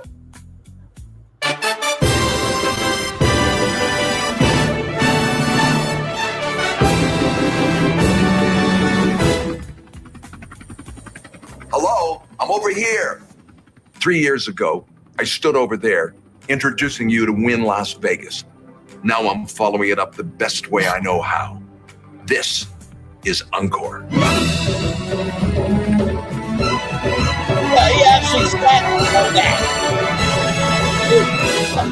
Yeah. Help me. Oh. Next time, we do this in the lobby. Okay. That's why it's called encore, because encore is the French word for again. Yes. Mm-hmm. By the way, do not do that. We're not building one. We're building two. There it is. Very well done, good sir. Good old Bob strikes again. But sincerely, to everybody watches, please don't do what Steve Wynn did. He had a whole stunt team help him stand on top of that thing and sit down on that. That was actually him. That was not stunt double. That was actually him. Do not do that. Yeah. Okay. So my question was, if Brian, if you open up the Brian E Resort, are you gonna be able? Are you gonna do that? Are you gonna sit up there? No, I'm not. No, you got his virtual. You got your virtual comfortable room. Yeah. It's exactly you. It's gonna be AI. Oh, wait, that was real. That was not like CGI. No, that was real. That was him. He stood on top of his own hotel and sat on the Encore and said, "This is Encore." And then it that was him. He not only did it once, he did it twice. Yes. Like Phil said, not me. I'm good. I'm gonna be like what he says. I don't know anything about. About this resort, but does it match? I don't think it matches up to the Mirage, because otherwise people would have mentioned it. The Mirage was its own thing. I mean, there was a whole Mirage commercial with Whoopi Goldberg, and seeing something, tropical. But every resort, he's the one that created the Bellagio with the fountains. He's the one that created Treasure Island with the pirates. Wait, did you say fountains by chance? Hang on, let me see if I can. There we go. Oh, you mean those fountains? Wait, he's the one that created the Bellagio, right? Right here. Right. All right. So what does the Wynn and the Encore have because each hotel has like an attraction? I don't know. So for like the Wynn Hotel, he has like these gardens and stuff. Actually, let me see something real quick. Give me one moment. Hang on. Everyone talks about the Bellagio. Everyone talks about the Mirage. Everyone talks about the other places. No one only talks about the Wynn or Encore. Well, I just got right now. Give me a moment. So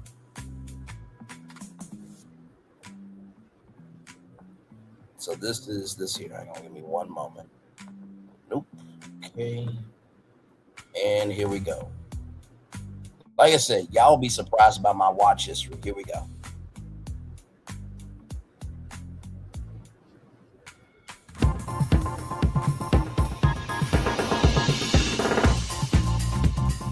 Hello, I'm Steve Wynn, and I'm very glad to have this opportunity to do a little tour of the hotel, show you around so that while you visit Wynn Las Vegas, you don't miss a thing. And while we're doing it, I'm hopeful that maybe we'll fill you in on some of the ideas that shaped its design. So let's get started, and I hope you enjoy the tour. There's no mystery as to what people want. The whole idea, though, is to serve it up to you in a way that's unique and different and better than you've ever had it before. And Wynn Las Vegas is our attempt to do that. We're very proud of the fact that Let me go back. So that's a LED screen. Mm-hmm. And there is a show that happens here pretty much every night. There's like a secret balcony that you can watch it for free. So that's the main attraction for that. But I want to play this tour because the way Steve Wynn talks about this hotel, he talks about it in a BFP Imagineering type of way, but it's more relaxed and conversational. That's because Steve Wynn's not Braylon Lee, but that's neither here nor there. But let's continue because there's a lot of good stuff in this tour here. We're very proud of the fact that here at Wynn, our tower suites were the first hotel rooms in Las Vegas history to win the Forbes 5-star designation. There's yet another layer, another level in this building, and they're called villas that have their own backyards, their own pools, massage rooms, and treatment centers. 36 of them overlook our golf course.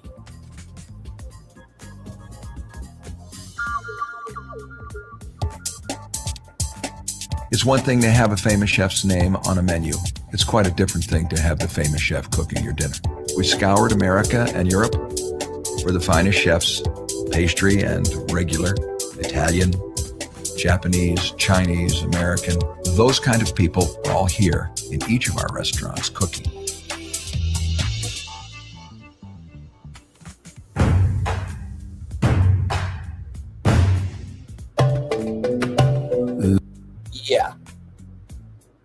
Yeah. I want to use that image for something of mine. Yeah. He had a Japanese restaurant at the Mirage. So yes. Steve Wynn created that. Yeah. Let's continue. That's beautiful. It really is beautiful. And that's in Vegas. That's the crazy thing.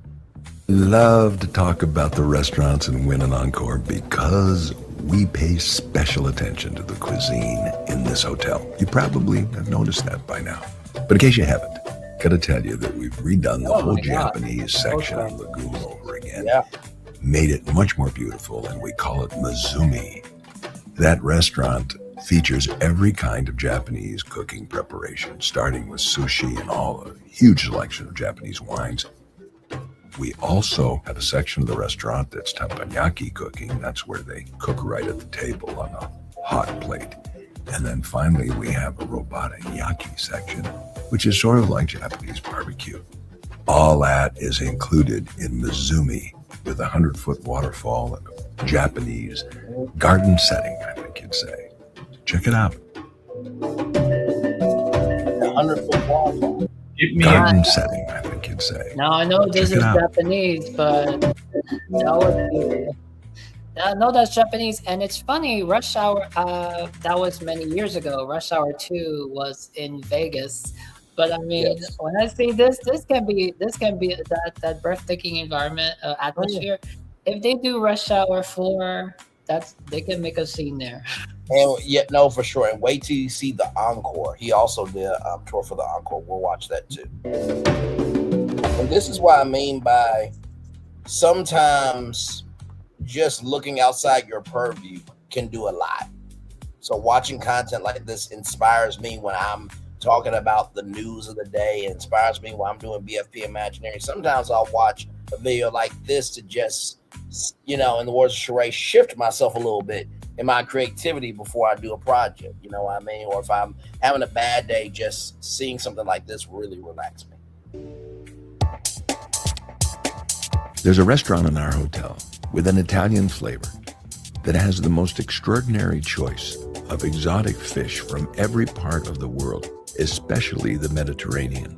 The kind of choice that is rarely available in this country, the kind of choice that you'd find if you were traveling in Europe along the coast of the Mediterranean. We have a special supply chain that allows us to have this kind of choice on the table within 36 hours of when the fish were in the water, swimming. 36. So if you like all kinds of Italian specialties in addition to the fish, with its risotto or pasta, this restaurant, Costa di Mare, has been the favorite of all of our guests since we opened in 2005. Costa di Mare, in the shopping Esplanade. There's a terrific late-night Italian restaurant called Allegro. It's very convenient to the nightclubs at the Wynn. It's on the corner of the casino, and it's cooking in there, and things are jumping until 4 and 5 in the morning when all the clubs let out. So if you're in for a late-night supper, Allegro was specifically designed for that.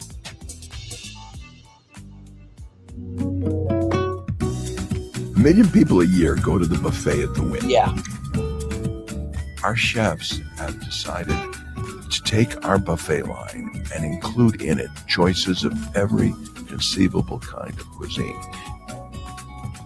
It's a place where you can eat to your heart's content for a very reasonable price. I hope you'll all check out the buffet. It's quite an experience. The buffet at Wynn. Oh my god, but that seems like a top Zuza quality crackers. buffet. It's like, yes. It was inspired by a man that was part of our company named Charlie Meyerson, who loved delicatessen food. By the way, did you see that sandwich? Let me go back. Zuza crackers. It was inspired by a man that was part of our company named Charlie Meyerson. That's the sandwich, basically. That's the burger, basically. oh my god. Meyerson, the who sandwich loved went. delicatessen food. Charlie isn't with us anymore, but the deli food at Zuza Crackers is with us, along with a picture of Charlie. And you can also watch the sports or the races in our big racing sports book, or play poker. All of that is handy on that north side of the casino. Earlier, I mentioned that this hotel was a lot about discovery, about you going and finding places that would allow you to experience a whole different environment, a whole change of energy and mood. I don't think anything captures that more than the country club. Now, you're probably saying to yourself, Braylon, is that a waterfall with a golf course in the middle of Vegas? Yes. Yes, it is. Why is there no Dinner waterfall in that Florida? place with the waterfall all lit up? It's like being in North Carolina. It's totally transportive, completely different than any other mood Oh, is that or a vibe in the in the whole building. Yes. Yes. As you walk back from the country club, you walk with the waterfall, captures that. Right there. I know, yeah, but from the vantage point from the interior, I mean, It doesn't look real, but it is, yeah. More than the country club. Dinner in that place with the waterfall all lit up. It's like being in North Carolina. It's totally transportive, completely different than any other mood or vibe in the whole building. As you walk back from the country club, you walk between two restaurants that look out over our pool. One of them is the Terrace Point. And Terrace Point is all glass, and it looks out on the pools and the gardens. You can sit there and enjoy that environment. Just a fun tip about the pool. He's right. There are two pools. One is a regular pool. The other one is a topless pool. Choose your own pleasure. Moving on. In the South Suite Tower is a restaurant called Tableau. The chef is a fabulous young man. And he does things with all kinds of American food and seafood that are strictly his own style. Wing Lei is our Chinese restaurant. In Chinese, that means forever prosperous, forever fruitful. The chef is a wonderfully accomplished man. It has a garden outside. One end of the restaurant's all glass onto a garden, and there are 4 pomegranate trees, each of them 100 years old. From parasol up, through the beautiful umbrellas that are rotating in our 2-story space, through the curved escalators that go down to the lower level on the Lake of Dreams, there are 2 restaurants. One on the left, SW. We couldn't think of a better name, so we used my initials. SW is a steakhouse, probably one of the most popular restaurants in Las Vegas. Very difficult to get in because it is beautiful, because the food is extraordinary, and because the terrace and patios look out onto the Lake of Dreams, where every night, every 30 minutes or so, that entire environment morphs and changes. Lots of fun. Very Las Vegas visual. Our lakeside restaurant, which sits on the side and enjoys a terrace on the Lake of Dreams, is a special selection How many of restaurants? wide-ranging seafood and non-seafood dishes. A huge assortment of salads by our chef, David Walsall. Our hotel has a guest. It's none other than Popeye the Sailor Man. This remarkable figure is here because Jeff Koons, the renowned sculptor, has created him in stainless steel, coated with saturated colors of red and blue and yellow. He stands 6.5 feet tall. And so, when Popeye says, "I'm strong to the finish because I eat some spinach," we're hoping that will inspire all of you to eat healthy and take advantage of our vegan menus in all of our restaurants. And most importantly, don't miss Popeye while you eat.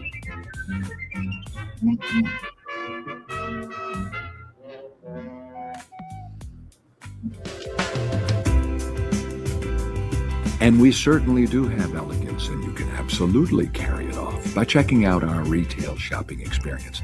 Everything from Louis Vuitton, Chanel, Christian Dior, Cartier, the remarkable British designer Alexander McQueen, fanciful cellular telephones handcrafted in England by Vertu. If you're into watches and jewelry, Wynn & Company offers everything from Patek Philippe to Panerai and everything in between. And while we're on the subject of watches, we're proud to host the only branded Rolex store in the United States. Every complete model of Rolex watches available for you if you're walking down the Esplanade. Our home store is one of my favorites because it offers all the wonderful things that you see in the hotel, including if you've enjoyed your mattress and your linens. We can send them to you at home. Our mattress was specially made for us after a lot of research, and our pillow top. And all of that is available in the home store, along with our linens and other beautiful things that our staff have prepared, including flowers.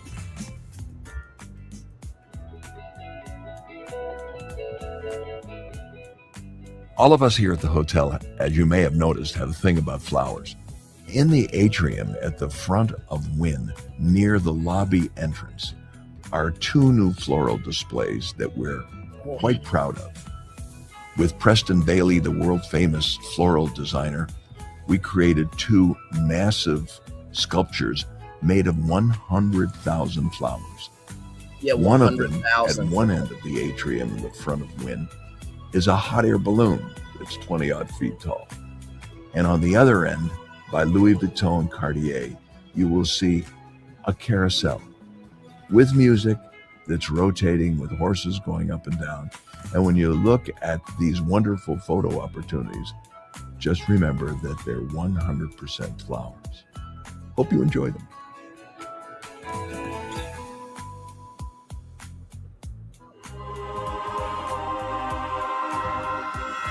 Las Vegas always has been and always will be about entertainment. And our hotel, of course, is no exception. Downstairs in our Rev Theater, you can thrill to the dazzling exploits of our cast in La Rev.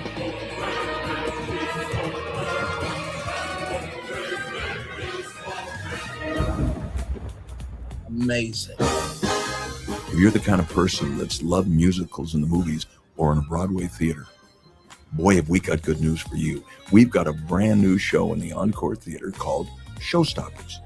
It's all those great numbers in the history of the musical theater, performed by 36 of the most beautiful dancers and singers ever collected in one room and backed up by 30 live musicians in a terrific orchestra, all together, jamming this into a drop-dead kind of show. So if you're that kind of person, we've got you covered.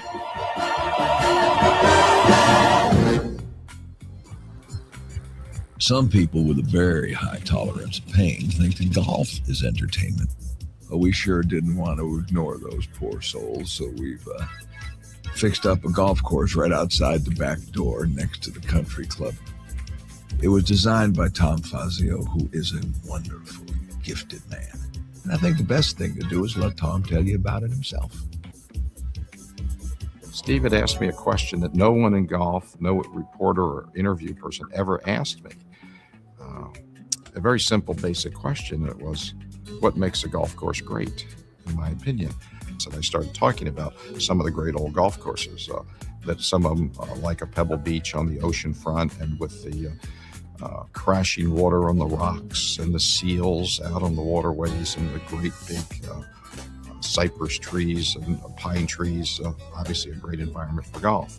And when you go to places like Pinehurst, that are in the rolly sand country of North Carolina with its big tall sentinel pines and rolling terrain, it creates great environment for golf. And whether it's the Pine Barrens of New Jersey, where Pine Valley, that's ranked as #1 course in the world by every poll that's ever been taken. So I gave him an answer like, Steve, I think it's some kind of environment is what makes a golf course great. There's no any one individual idea. And he looked at me and stared and thought for about 3 seconds and said, why don't we build an environment and put a golf course in it? Fortunately, I was sitting down, because if I wasn't sitting down, I probably would have fell down. And I thought, what did you say? He said, let's build an environment. Let's think about creating an environment, and we'll put a golf course in it. Can you imagine having a spectacular, great golf course in the strip of Las Vegas? I mean, right here, walk out the door of your room, and there is a golf course as good as any place in the world. I mean, that's shocking. Yeah. And that's that in itself is pretty unique. After shopping and in between dining experiences, one of the main things people like to enjoy in this hotel is the spa and the beauty shop. From hair coloring and nails to facials and perms and other do's, the salon is available with our wonderful hair cutters and stylists at your disposal. All you have to do is call for an appointment. We've taken the notion of a swimming pool and that environment, I think, to something of another level here.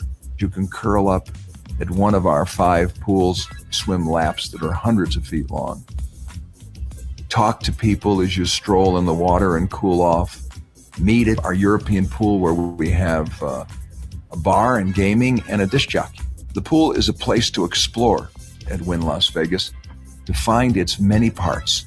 And throughout all of these parts are scattered cabanas that offer you additional privacy and very personalized service by our cabana food and beverage service personnel.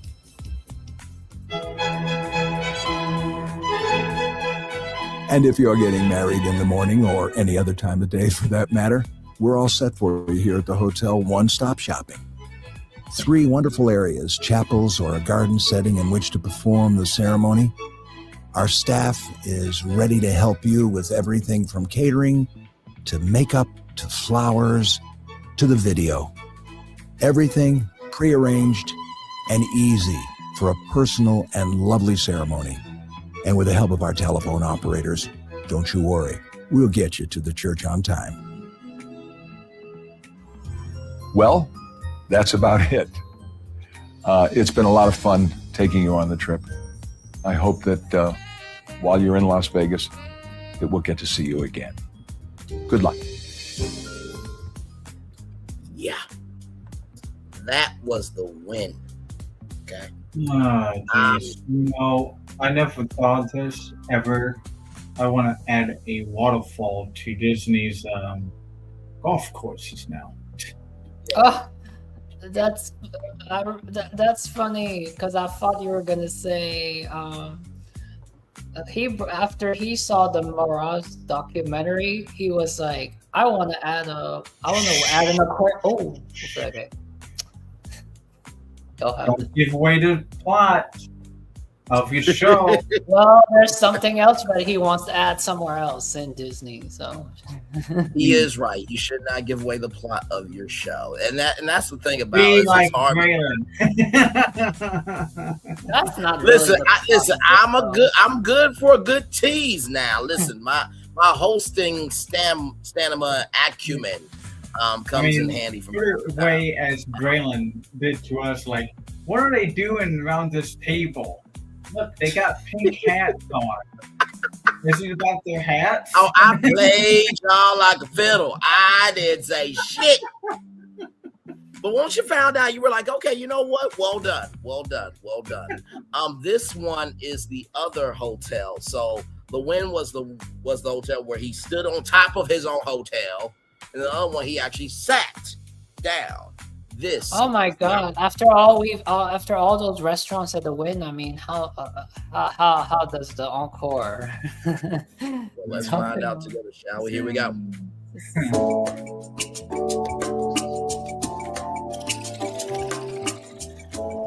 Hi, I'm Steve Wynn, and welcome to Encore. And this is a chance, while I've got you to myself, so to speak, that we take a look at the hotel, its restaurants, its attractions, and all the things that make up Encore, and sort of tip you off to where everything is and what we have to offer, so that while you're here, you won't miss a thing. So, together, let's take a walk around the building and see what's what. We have Sinatra. That restaurant is a very, very happy personal experience for me because it allowed me to meet with the Sinatra family, with whom I've been friendly for many years, and sort of bring back and relive all the great moments associated with Frank Sinatra's life and his music mainly. The newest restaurant in the hotel is called Andrea's, and it's a special kind of offering. We wanted to have Asian fusion food.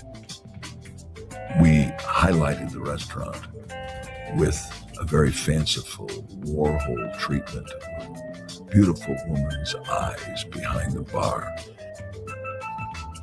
The name of the restaurant is Andrea's, and she's near and dear to me because it's my wife, and the eyes are actually hers. You go down the other side of the casino, you come to a restaurant with a 20-foot dragon on the wall called Wazuzu. And Wazuzu is a place where we go Asian for a bit.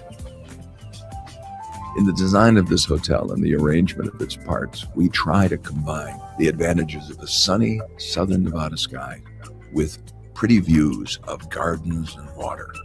It makes eating and dining much more pleasurable. And that's exactly what we've done in our restaurant Jardin, a fancy way of saying garden, which is located in the Esplanade at Encore. It's available for breakfast, lunch, dinner, and even late-night dining if you're out enjoying the club scene or visiting one of our showrooms. It's in the Esplanade, as I said, right across from Hermes in Encore. But of course, it's available for everybody who's staying at Wynn or Encore. Jardin, garden dining. And at Encore, we have two pools. The main one for the hotel and families And then there's the adult pool and its cabanas, which features loud music and girls in bikinis.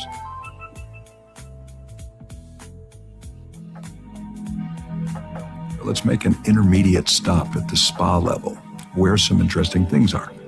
First of all, there is the spa itself. There's a ladies' side and a gentleman's side. Personally speaking, I am extremely proud of the mood, the feeling, the decor, and the design that our gang was able to achieve in this spa. We've done several hotels here in Las Vegas over the years, but the spa at Encore is something that represents a design achievement that's a little better than anything we've ever done before. Next to the spa, once you get off the elevator, is a very lovely salon where you can get your nails and your hair done, get a pedicure, makeup too, if that's on your schedule. Surrounding Excess is the Esplanade or the shopping arcade of Encore. Hermes is there, Chanel is there, watch stores, clothing stores. So I think that all in all, the choices are terrific. Next is Excess, the nightclub that was built at Encore that Condé Nast Travel magazine said was the hottest nightclub in the world last year. And based upon the 5,000 or 6,000 people that go there on the nights that it's open on weekends, it surely is. If you've got the appetite for unbelievable energy, pulsing music, you got to check out Excess. It is a remarkable experience. Next to Sinatra is our new nightclub, Surrender, that opens on to the Encore Beach Club. The Encore Beach Club is a place we built for people who wanted to be part of the Encore and Win experience who weren't staying with us.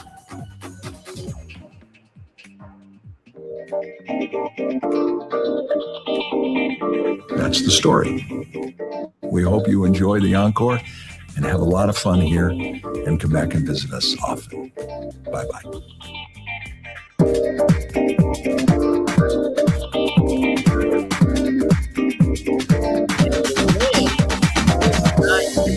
Done yet because apparently they are planning for a brand new 47-story hotel tower for the Las Vegas Strip. So there is the Wynn, there's the Encore, and then there's that right there with a little island in the middle, and then there's the golf course right here. So yeah, that is a little bit of Las Vegas for you. Which one was your each of you, which one was your favorite? Which one is more your style? Or you gotta visit both. You gotta make a go here. I think I would visit the Encore, but I want to stay at the Wynn. I would probably stay at the Wynn and probably explore the Wynn. I think the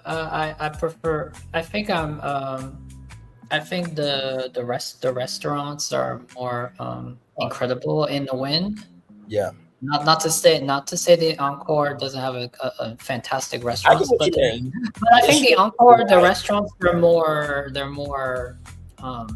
subdued. Like the Wynn, they're more like for I guess vibes or if you're not they're more themed, but like the Wynn, like you want that Italian, you want that Japanese, you want the Chinese, and then the Encore, it's like it's more luxe. So you got all the Chanel, you got all the it's like it's interesting.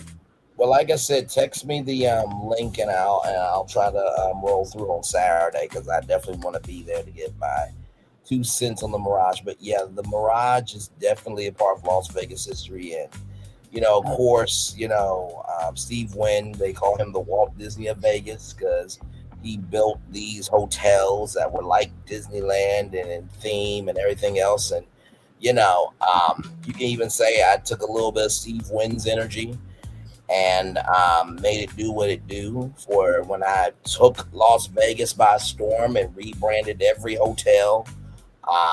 Very imaginative. Each one had its own vibe. I mean, let's not forget Ray-Ban New York, the Jumanji Luxor, the JBL Strat. I mean, Bellagio ringing the bell of curiosity. I mean, just it's amazing what you can do when you just allow your mind to be free. It truly is. And tune in after, because after the documentary, we got some live BFP Imagineering. Okay, sounds good. That's all I will say. So, like a live episode after the documentary watch. Right after the documentary, we were fabricating concepts on air. Okay. So sounds good. Sounds good. So just some inspirations and what ifs. Yeah. Yes. No, for sure. So please tune in for this, y'all. It's going to be a great time. You said Saturday, right? Yes, Saturday at 6 p.m. and it's premiering on the BFP Visions channel. Okay. Well, send me that so I can post it on my community wall. There, and of course, as you guys can see here, this is the Bellagio hotel. That vibe is happening right now live in Vegas. I just happen to be able to find a good enough video and make it a virtual background. So that is stunning. It really is. I mean, to be real with you, like, I remember when, COVID happened and everything, and everybody's like, what are we going to do with Hollywood and all these shows and stuff? And I was like, I worked so hard to, be on the sound stage and stuff like that. And, to see Braylon Lee, on the sound stage 21 and, the fame and all that. But I've come to recognize that fame is a spectrum, and it really just depends on how you view it. Like, we are virtually broadcasting live right now, and the Bellagio is our background, right? So we ain't gotta spend all this money to be in front of the Bellagio doing our show live. But hey, the Bellagio, it all fits in, because especially if we're doing BFP Imagineering, it's all about the potential. And there we go, the Bellagio right there was the Steve Wynn potential. Yes. That's the potential of Vegas. Absolutely. Like I said, we have the fireworks going off behind us. Like we're broadcasting virtually live from Disney. So I've looked at Brainley's virtual tour as a huge blessing. I'm able to broadcast live virtually from anywhere in the world. All I gotta do is just this. That's it. That's literally all I gotta do. I can be anywhere in the world. So you gotta you gave us a tour of the Wynn and the Encore. That was my very first tour of the Wynn and the Encore. And you got it from Steve Wynn himself. Steve Wynn went through a bit of a scandal, and he got banished from Vegas and everything else. It was the SA scandal. But also, too, in the same token, that doesn't take away from the genius of how he was able to put all that into a hotel. I mean, my God, you think what we do is something, and it is, but I mean, it was just one thing after another. And I feel like we do what Steve Wynn does, but it's just a bit more frolicking. It's a little bit more crazy. I will say, but it's a huge responsibility what he does, because I mean, having the best people to give the best experience is one thing, but like, how do you monitor that? Yeah, and like I said, teamwork makes the dream work. And like I was saying before, our concepts, they are great, they're big, they are bold, but they work for the platforms that we talk about. To do all of what we do inside the Wynn, it can't work, because the environment is more of a buffet of exploration.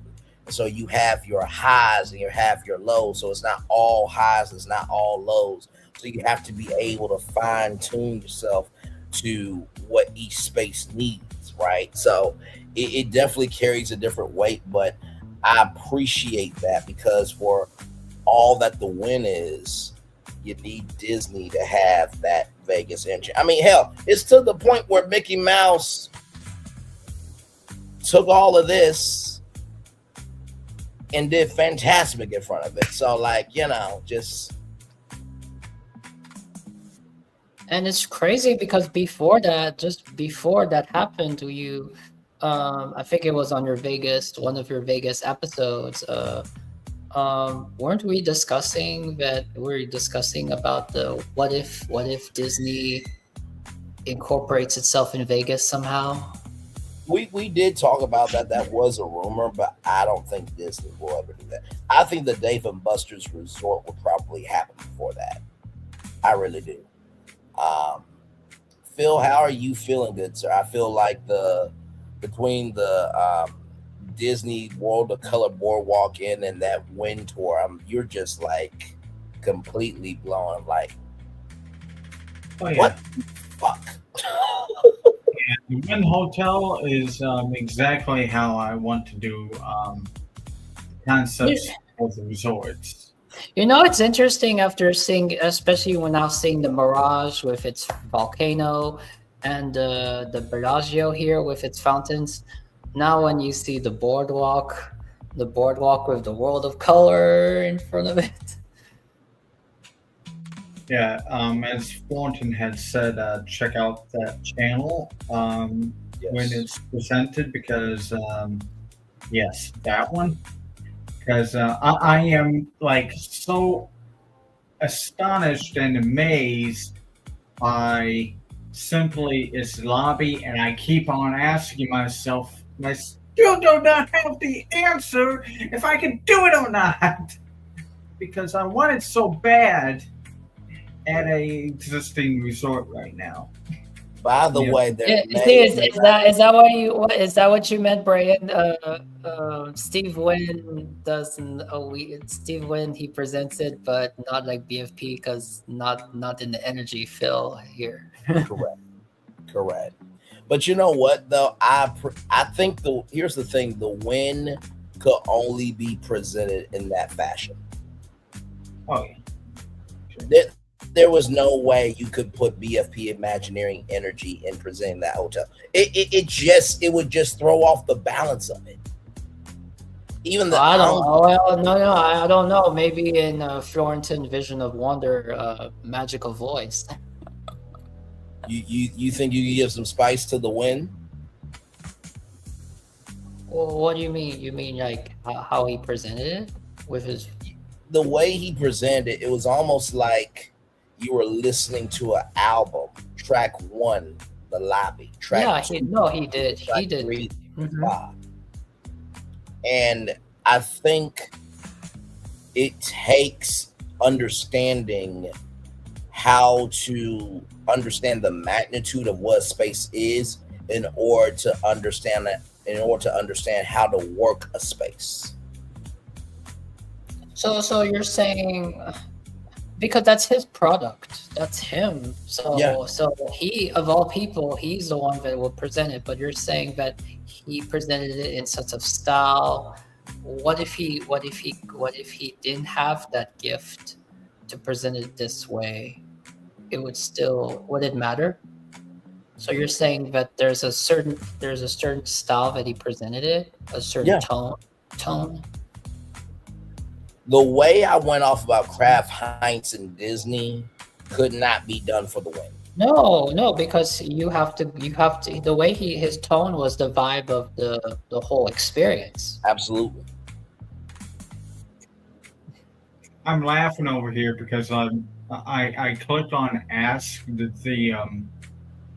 I said I wanted to ask the Sunset Room here video.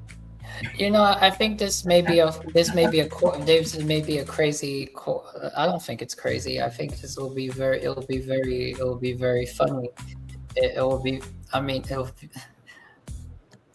what if one day we pitch our own resort? Yeah.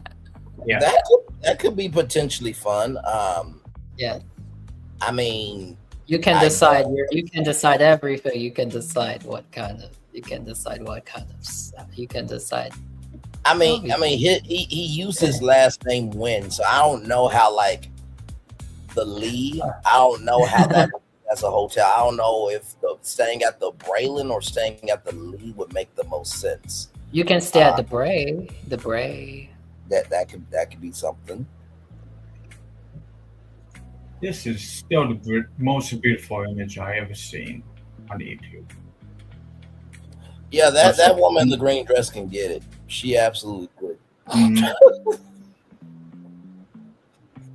Actually, I don't know why I keep on not using the logo in the corner now. I mean, anyways, can you read on the on this side of the screen over here, the right side of the screen? Yeah, the team frames the experience through the lens of the Twilight Zone, where the restaurant remains in a pristine, frozen state, unlike the weathered, dusty lobby of the attraction. It is described as a place that never sees a sunrise or a sunset. That's what you said. Yeah. Just like, oh my God, just right. Listen, consider this for your approval.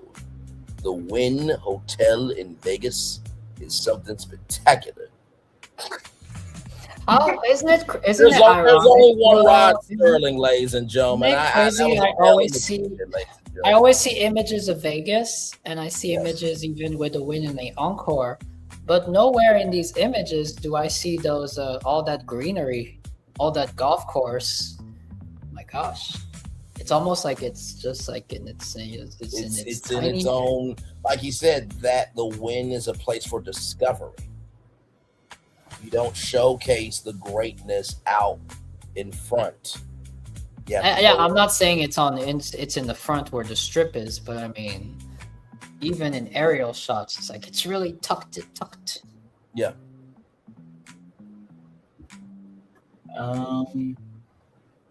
That's it, guys. You want to wrap up the show? Yeah, let's do it. A great show tonight. We did a little bit of everything. We went to the West Coast with Disneyland. Went to the East Coast with Disney World. We ended it all from Vegas. I truly love what we do. I really do. Like it's nothing like being able to be in peace with your creativity and having nothing but a long stretch of highway to drive on, and like the road trips are endless. It's truly a blessing to do that. It really is.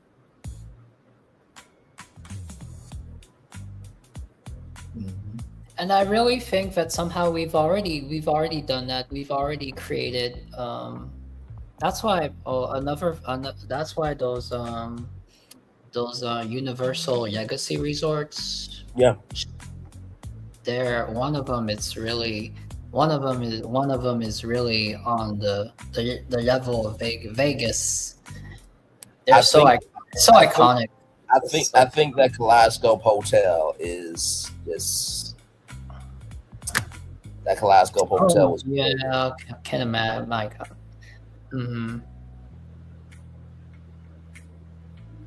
Absolutely brilliant. Well, y'all, let's do the Daily Motivator and then head on out of here. A great show. Tomorrow I will be at work, and then Thursday I got an appointment, so everything will be okay on the appointment. I'll be off. And then Friday at 6:00. You know what? Yeah, I think I'll do that then. Friday at 6:00. We're talking Disney Pop Century and how it could be enhanced. I got some brands for y'all. We're gonna have a good time. Very good times. Cannot wait. for that conversation. Yes, indeed, there. And then, of course, right after that, of course, like I said, Florence, send me the link so that way I can post it on my community wall. The Mirage documentary watch. Please be there. I'm gonna try to be there so I can give my commentary on the Mirage and all that good stuff as well. And then, as you guys know, Housewives, I deal with them heifers on Monday. Don't ask me on Sunday. I deal with Horror Hosts with Houston on Sunday. But nothing but a full weekend. And then, of course, let me see here. Actually, so Saturday, so Friday is the new show, Hood Ring on Cheat Hab. That airs on Friday. So Saturday will be the Mirage. So it's at 6:00. So I may have to watch the show early in the morning. Then I may do my Cheat Hab show later on that evening. But we'll get all done. Basically, you got a weekend of content to look forward to. Okay. But all good things. Yeah, but we would. If you were asking, you would have loved to been part of the Mirage documentary. We can always do one day of follow-up video on. I think it's a follow-up video on. Well, it's basically talking about the new Hard Rock resort and whether. And it's asking it whether it's. I mean, here's the thing, right? My genuine take on that is, I think that Hard Rock should have kept the Mirage for brand capital purposes. I know that Hard Rock is known by everybody, but that was a very historical Las Vegas landmark that made way for all the super resorts in Las Vegas and really in America as well and around the world. And not to mention too, the Mirage, it was like a fantasy of like, wait, is that a Mirage? Is that a tropical hotel in the middle of a desert? No, you're just seeing things. I think they could have played on that with rock and roll. Oh yeah, my gosh. And mystery of, anything and everything that, You know how in the it mentions in the. Well, I'll just say it without teasing, but it mentions a pop icon in the documentary because Steve Wynn had a good relationship with this pop icon, and there were almost going to be an experience or just a merchandise store, an experience. I know who it is, but I'm gonna leave it. Yes, but now that was for this pop icon, but now if you brought the Hard Rock and made this the Mirage. Now you could incorporate another pop icon, another king, right? Yes, the only way that the Mirage should have been shut down is if you could not do anything on the inside to it. If the inside is dated and this, that, and third, you can't really, salvage it. That's the only way that should be torn down. Otherwise, you should have just went in, played off of the power of the Mirage. Not to mention too, you could have left the volcano and did a rock and roll volcano show in the middle of Vegas. That was the whole draw, but they're the smart. But also if the volcano would have worked with Hard Rock, I would think too. Absolutely. And the only thing about the guitar tower. For me, it's not impressive because they already have one in Florida. Correct. If you are going to be a brand, you need to diversify.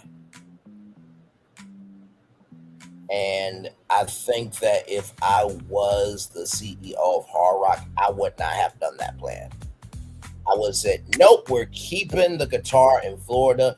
People will have to. Or else their dream was to have this guitar in Vegas more than in Florida, and they're like, "Well, we already, yeah." But they made that Florida spot its own vacation destination, and that's the thing that people are not getting. diversifying how people experience things only increases the capital of people investing. You know, the very first time that I saw that the very first time that I saw that the guitar where it was positioned before I knew it was part of where the volcano was, I thought Vegas was trying to find a way to cover the Phil, this might be political.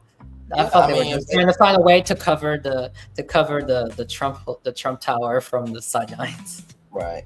I mean, if they just implement my hotels, they want to have had to do the guitar hotel to showcase, a vitality of life. But restlessness and discontent are the first necessities of progress. Thomas Alva Edison very well said.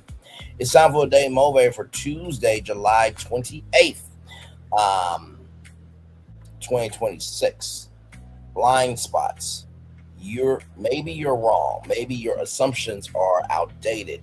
It seems harsh to think that at first, but it can actually be refreshing and liberating. What if your perspective is holding you prisoner? What if there's a whole world of possibilities out there that you're stubbornly refusing to see? No, of course you're not wrong about everything. In fact, in most matters, it's likely that you're absolutely correct. It's also likely that you have some blind spots. Correcting them could have a major positive impact on certain aspects of your life. Exercise the strength and humility to consider that you could be wrong about some things. It can make you even stronger and more fully aligned with the power of truth. Ralph Morrison. Josh tomorrow, did you hear that? Disney executives, you got some blind spots, okay? Right? No, it's talking about me too, child. So let's talk about this, right? Maybe your assumptions are outdated. I don't think there's anything wrong with assumptions being outdated, but there is something wrong if you hold on to them forever. The Mirage was the ground breaking of the foundation of what was to come. Maybe some of those ideas in the Mirage were outdated, but that doesn't mean the assumptions of how people enjoyed it does not matter. So recognize that in assumptions are tools. In assumptions are tools. In assumptions are tools. Now, if you're assuming things without facts, then you're just being a dumbass. Okay, let's just keep it a buck. That's the first thing I want to tell you there. The second thing is correcting them can have a major positive impact on certain aspects of your life. Like I said, we've been up here for almost 6 hours, right? 2 downtown Toontowns, a brand new land in Magic Kingdom, and not 1, not 2, but 3 hotels, a deluxe, moderate, and value resort at Walt Disney World. And me doing what I did and correcting what Disney does not have has had a positive impact on me to let me know, hey, guess what? Disney can do more. And if I can see that they can do more, that means that hopefully in due time, Disney will be like, you know what? There's something missing here. And Tim's story has a great story about how life can take the shout out. I've talked about that before. And I think in the world of creativity, sometimes when we don't know if an idea will work, we'll take the shout out of our own selves. And I'm so blessed to say that I have 2 brothers here that we don't let the shout be taken away from us. We create the shout. You know what I mean? And finally, the third thing is this. Exercising the strength and humility to consider that you could be wrong about some things. It could make you even stronger and more fully aligned with the power of truth. Being wrong is a gift. Being wrong is a gift. Being wrong is a gift because it allows you to learn something. Like we talked about with the Wynn Hotel and the Encore. Steve Wynn needed to be the person to do that because Las Vegas needed an end of the spectrum to know that, hey, if you don't want all the noise of the strip, is that side of the audience that just wants cool, calm, and collected. Can they be respected? And I think we need to recognize that every part of the spectrum needs to be appreciated, right? If we can have a whole castle, right? Let me do this here. If we can have this castle, right? For every castle, right? After all the fireworks are done and the if we can have active castles, for every active castle, we need some cooling fountains. Everybody deserves to be relaxed or to be active. So, with that being said, everybody, that is it for us here. BFP Imagineering, another great show. More shows to come. Like I said, Mirage Saturday, of course.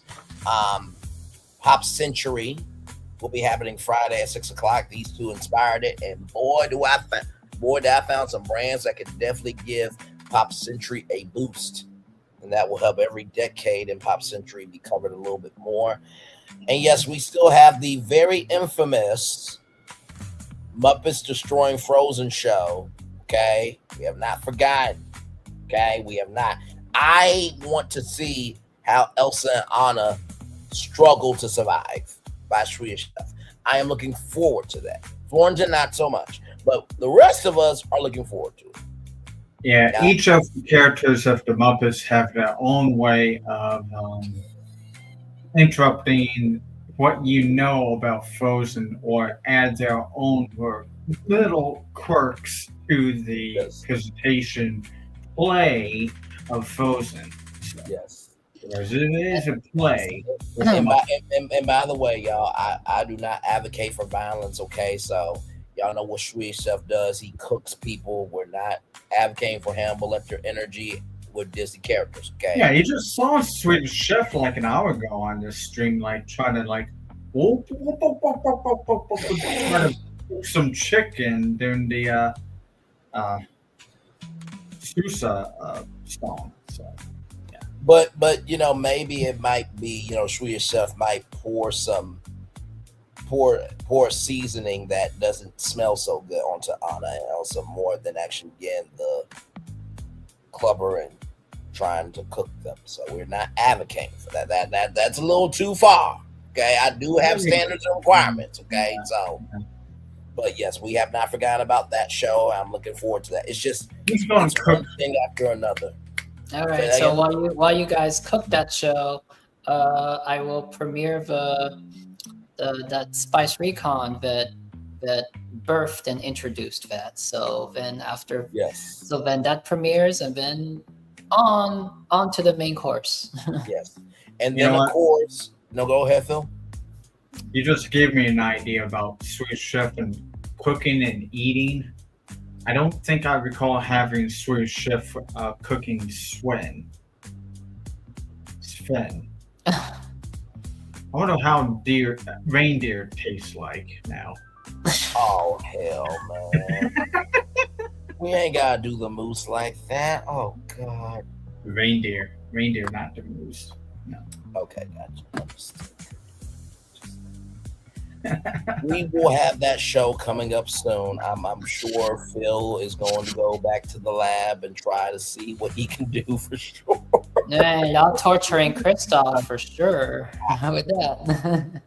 Listen, I advocated for Anna and Elsa to stay alive, okay? I'm not going to be that mean to them. Maybe some season that don't get on them, but, you know. They are okay. They just like laugh it off into the whole show.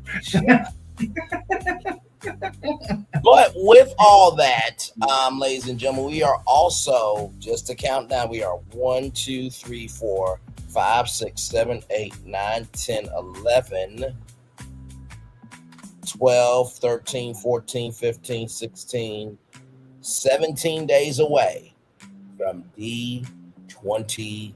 BFP Imagineering will be here to break down all the announcements from the movies and TV shows to the theme parks and everything in between. We will do it in the best way we know how. Phil will be the map and determine if there is space. Fullerton being the visionaire wonder with vision and wonder. The alternative extra perspective sometimes. Correct.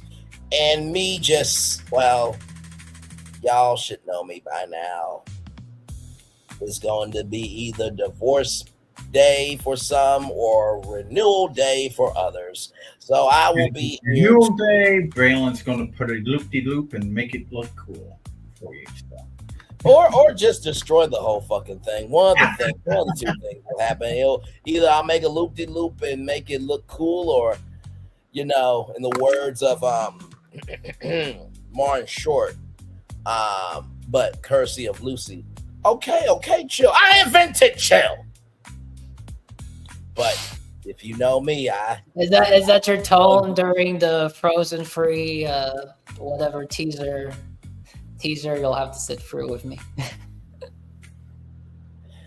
Florentine, let's just cross that bridge when we get there, okay? Let's cross that bridge. Can we get there? Okay, let's. Hey, we're sitting for all of it, right? So. Yeah, we are.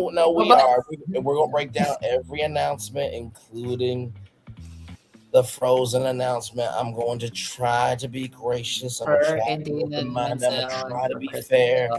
But as you all know, like Martin Short said, I invented chill. I did not invent chill. I am the heat miser. Yeah, he's no Steve. He's Mr. White Christmas. He's Mr. Snow. And Braylon is too much. So you got all three of us to look forward to with D23. So should be a good time for damn sure. So my favorite moment from Drew, I was gonna say my favorite moment from Drew, the Disney dude. He did a full episode on his D23 predictions. Yes, I watched it. And and he thinks that the one significant part is the majority of potential, because they did say for the Monsters Inc. Area that they can make it even that they're going to expand on it, make it even bigger. And he was saying that there might be some animatronic experiences for Monsters Inc. But then he said, you might also hear from that Olaf, it's going to be a really amazing animatronic. So, the main focus will be Monsters Inc. Well, let me just say this to Drew the Disney Dude. Phil, I think Drew the Disney Dude is absolutely correct. We saw the greatness overseas. He is right. He is right. He is absolutely right. The greatness of that animatronic is going to be seen, even though it's already seen overseas. When he fell on his ass and died in front of children. Yeah. Somebody still says that if you listen closely, did he die? Yes, he did die. Braylon, there's children here. Well, they asked a question. What was... Okay, fine, Fortune. Go console the child that I just told the damn truth to. The snowman just died. Go do your job, Fortune. The child asked a question. What was I supposed to do? Hell.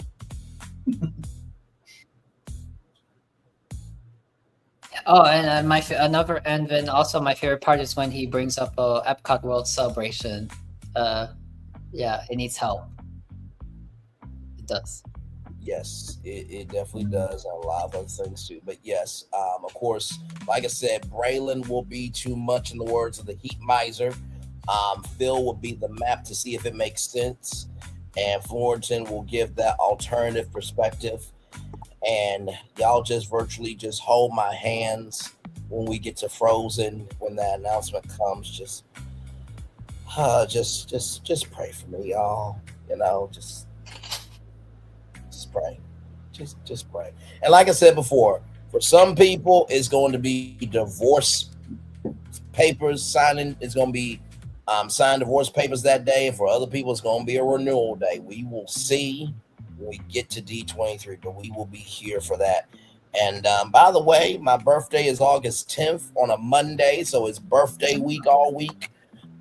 So I'm looking forward to that as well. So so August 10th is your birthday, and Phil, you know the exact date. What is the exact date? Because we kind of said that the BFP, the 1 year anniversary is on August. Oh yes. 2025. I don't know. You said there's an actual date. I believe I said on the calendar. And by the way, the crazy thing is the first day of the D23 Expo, it is close to the second to last day of my birthday week. How crazy is that? Like D23 14 through 16 weekend. Your birthday is on the 10th, which is a Monday. Yes. And the 25th is what I called was the day when I showed up. For the anniversary of BFP Imagineer. Yes. Yeah, because even though I think before, even though maybe during that time it was BF, the BFP actually wasn't that when you first presented something too? Yeah. Kind of ironically, you could say that because it falls on Tuesday, and it was just only two of you until I showed up. So. But anyways, whatever day, I think August 2025 is a celebration in itself. And I asked him the question, but now I'll ask Brian the question. Are you amazed how much we have, especially how much shows? Are you amazed how much we've done with Imagineering in 1 year? I feel like we've done like 2 series of BFP Imagineering. Like we've done season 1 and season 2. Like we oh my God. Well, Phil has a different answer because he has so many projects that I agree with you, Brian. It's like it's incredible. I got probably like 80 or 70 different projects. Yeah, I 40 think of them are probably like done, I guess, or 35 of them are done. Even though 20 and 30 more I want to do too that I have not prompted yet. And my question to you concur what Braylon just said about like, we did many. I say to you, from me myself, that I have not done enough. So. Right. Well, here's the thing too, right? I think in the same token, the way we work is we work when it's complete, right? We put out the episode when we're ready to put it out. So that way we can let the creativity breathe.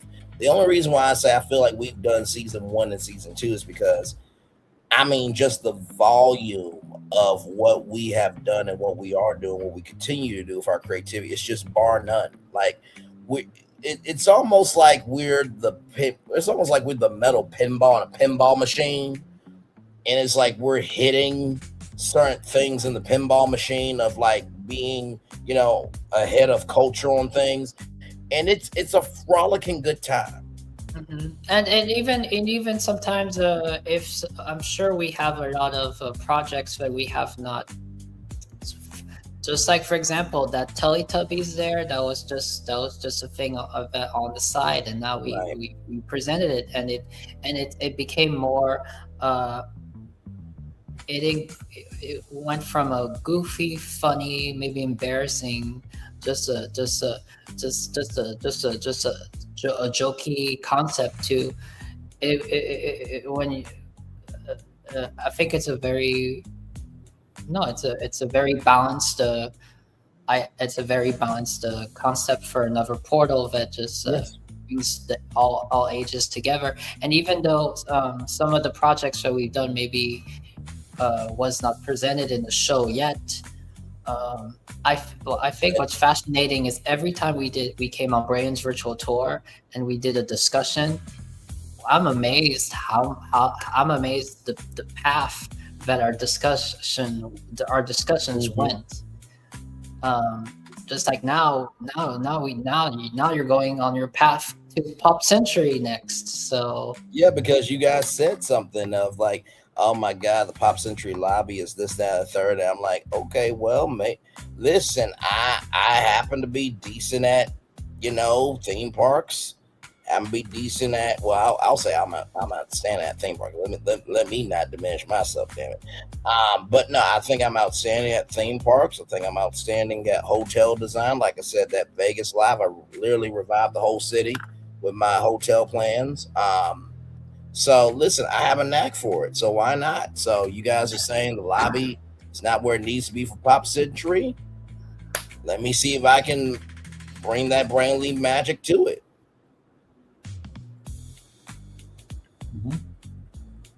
And I think we all know, based on past results, that will happen. So, I would bet on me, So. But in the words of our title here, Disney is a bunch of zanies and fools who don't care about sensible rules or sensible people, but yet we do. And with that being said, it's time for the best outro on YouTube. Know what you do and do what you know. Never say you weren't born special, because you were always born a blessing. And trust, you may not be where you want to be, but at the end of it, you'll be where you need to be. Do what you've been chosen to do. Why it's one thing to call yourself, it's nothing to be chosen. One love, much love, all love. We have spent time with you. You have spent time with us. And hopefully, by spending time together, we'll also be great together. And always remember, we're doing radio, television, YouTube, living your best life, or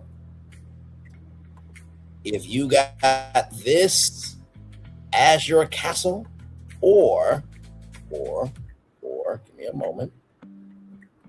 Let's see if I can do this live here real quick.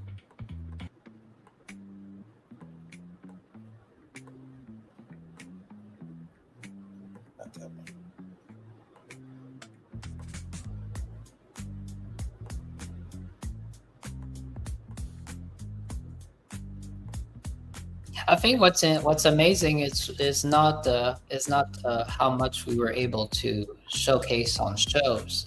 It was how many amazing things we've mastered. And sometimes some of those creativity ideas that we've done wouldn't have happened without the kind of discussions that we have. Amen to that. Mm-hmm. No, I fully agree with that. Absolutely.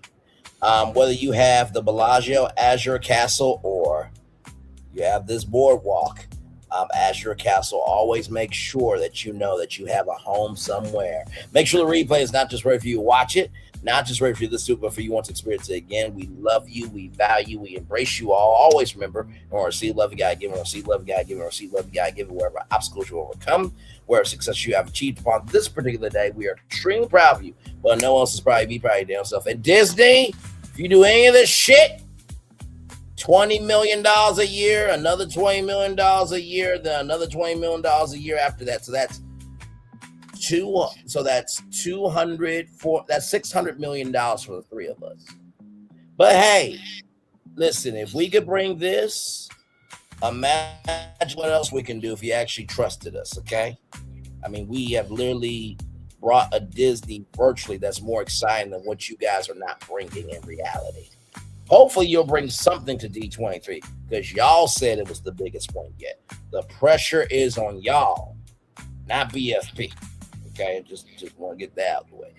Commercial break and fireworks are coming your way for the day that was, for the day that's to come, and for the blessings on the way for you, me, and all of us as a society, as a people, as a culture.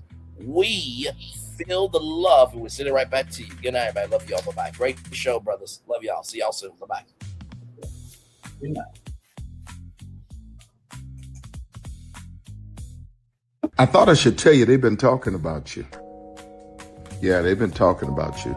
They've been talking about the fact that they've done everything they could to stop you, and everything they could to block you, but you still win. They've been talking about the fact that they have undermined your success, and they have tried to sabotage your seasons, but you keep winning. They've been talking about the fact that even though they don't like each other, they get together to try to kill you, but you keep winning. They've been talking about the fact that you were voted least likely to succeed, but like cream, you keep rising to the top. They've been talking about how they tried to burn your world down, but like the phoenix, you rose from the ashes. They've been talking about you. And you know what they say? Oh, she's just lucky. He's just lucky. But no, you ain't lucky. You're anointed.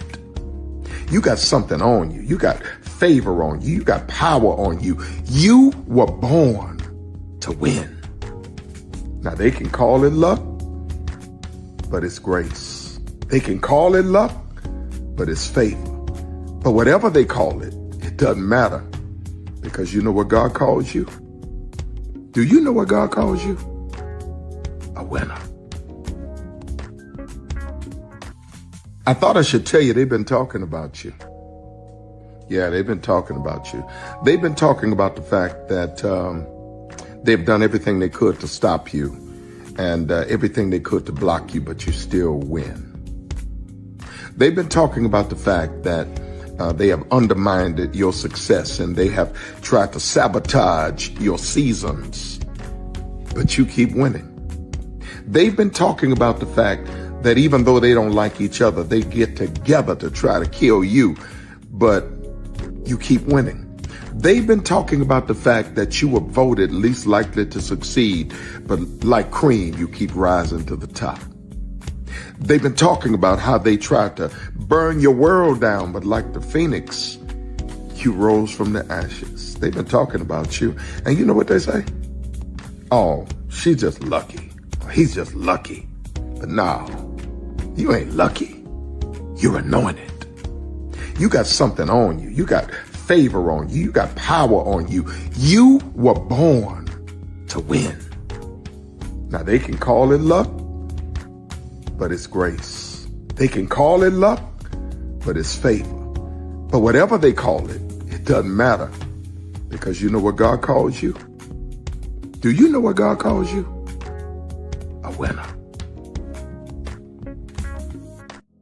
I thought I should tell you they've been talking about you. Yeah, they've been talking about you. They've been talking about the fact that they've done everything they could to stop you and everything they could to block you, but you still win. They've been talking about the fact that they have undermined your success and they have tried to sabotage your seasons, but you keep winning.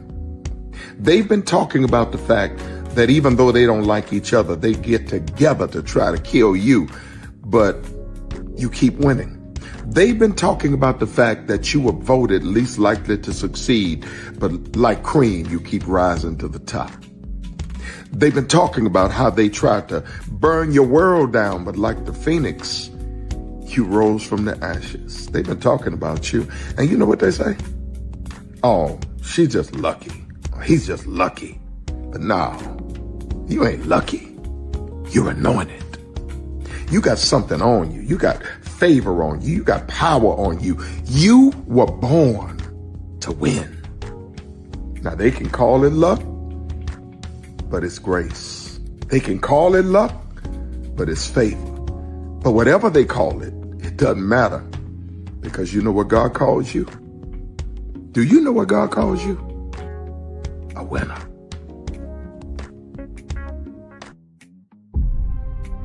Open your eyes. Think of the one place you've always wanted to see.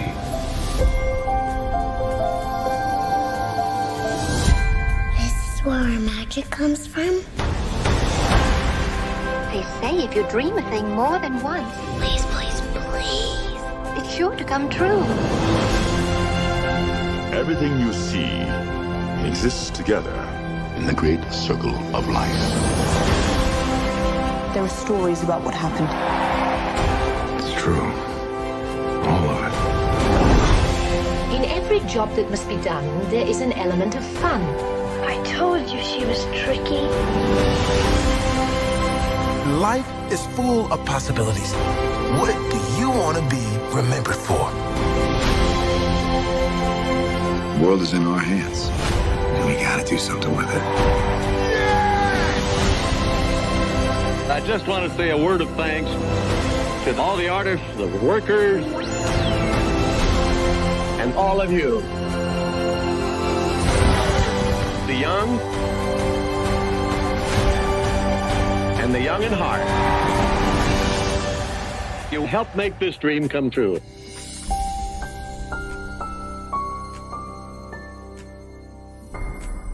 Because here's the thing, a good streamer can find other content. Because here's the thing, a good streamer can find other content. Because here's the thing, a good streamer can find other content. I have been moving on my own accord, covering Black culture. There is more to life. I heard that, friend. Braylon, shout out to Braylon. Make sure y'all go follow Braylon in case y'all haven't. I love your content. I have been moving on my own accord, covering Black culture. There is more to life. I heard that, friend. Braylon, shout out to Braylon. Make sure y'all go follow Braylon in case y'all haven't. I love your content. I have been moving on my own accord, covering Black culture. There is more to life. I heard that, friend. Braylon, shout out to Braylon. Make sure y'all go follow Braylon in case y'all haven't. I love your content. Child, Braylon been over there doing his thing, minding his GD business, staying out of trouble, trying to get the folks some positive stuff to talk about. Besides lying all the damn time. Child, Braylon been over there doing his thing, minding his GD business, staying out of trouble, trying to get the folks some positive stuff to talk about. Besides lying all the damn time. Child, Braylon been over there doing his thing, minding his GD business, staying out of trouble, trying to get the folks some positive stuff to talk about. Besides lying all the damn time. Child, Braylon been over there doing his thing, minding his GD business, staying out of trouble, trying to get the folks some positive stuff to talk about. Besides lying all the damn time. Child, Braylon been over there doing his thing, minding his GD business, staying out of trouble, trying to get the folks some positive stuff to talk about. Besides lying all the damn time. Child, Braylon been over there doing his thing, minding his GD business, staying out of trouble, trying to get the folks some positive stuff to talk about. Besides lying all the damn time.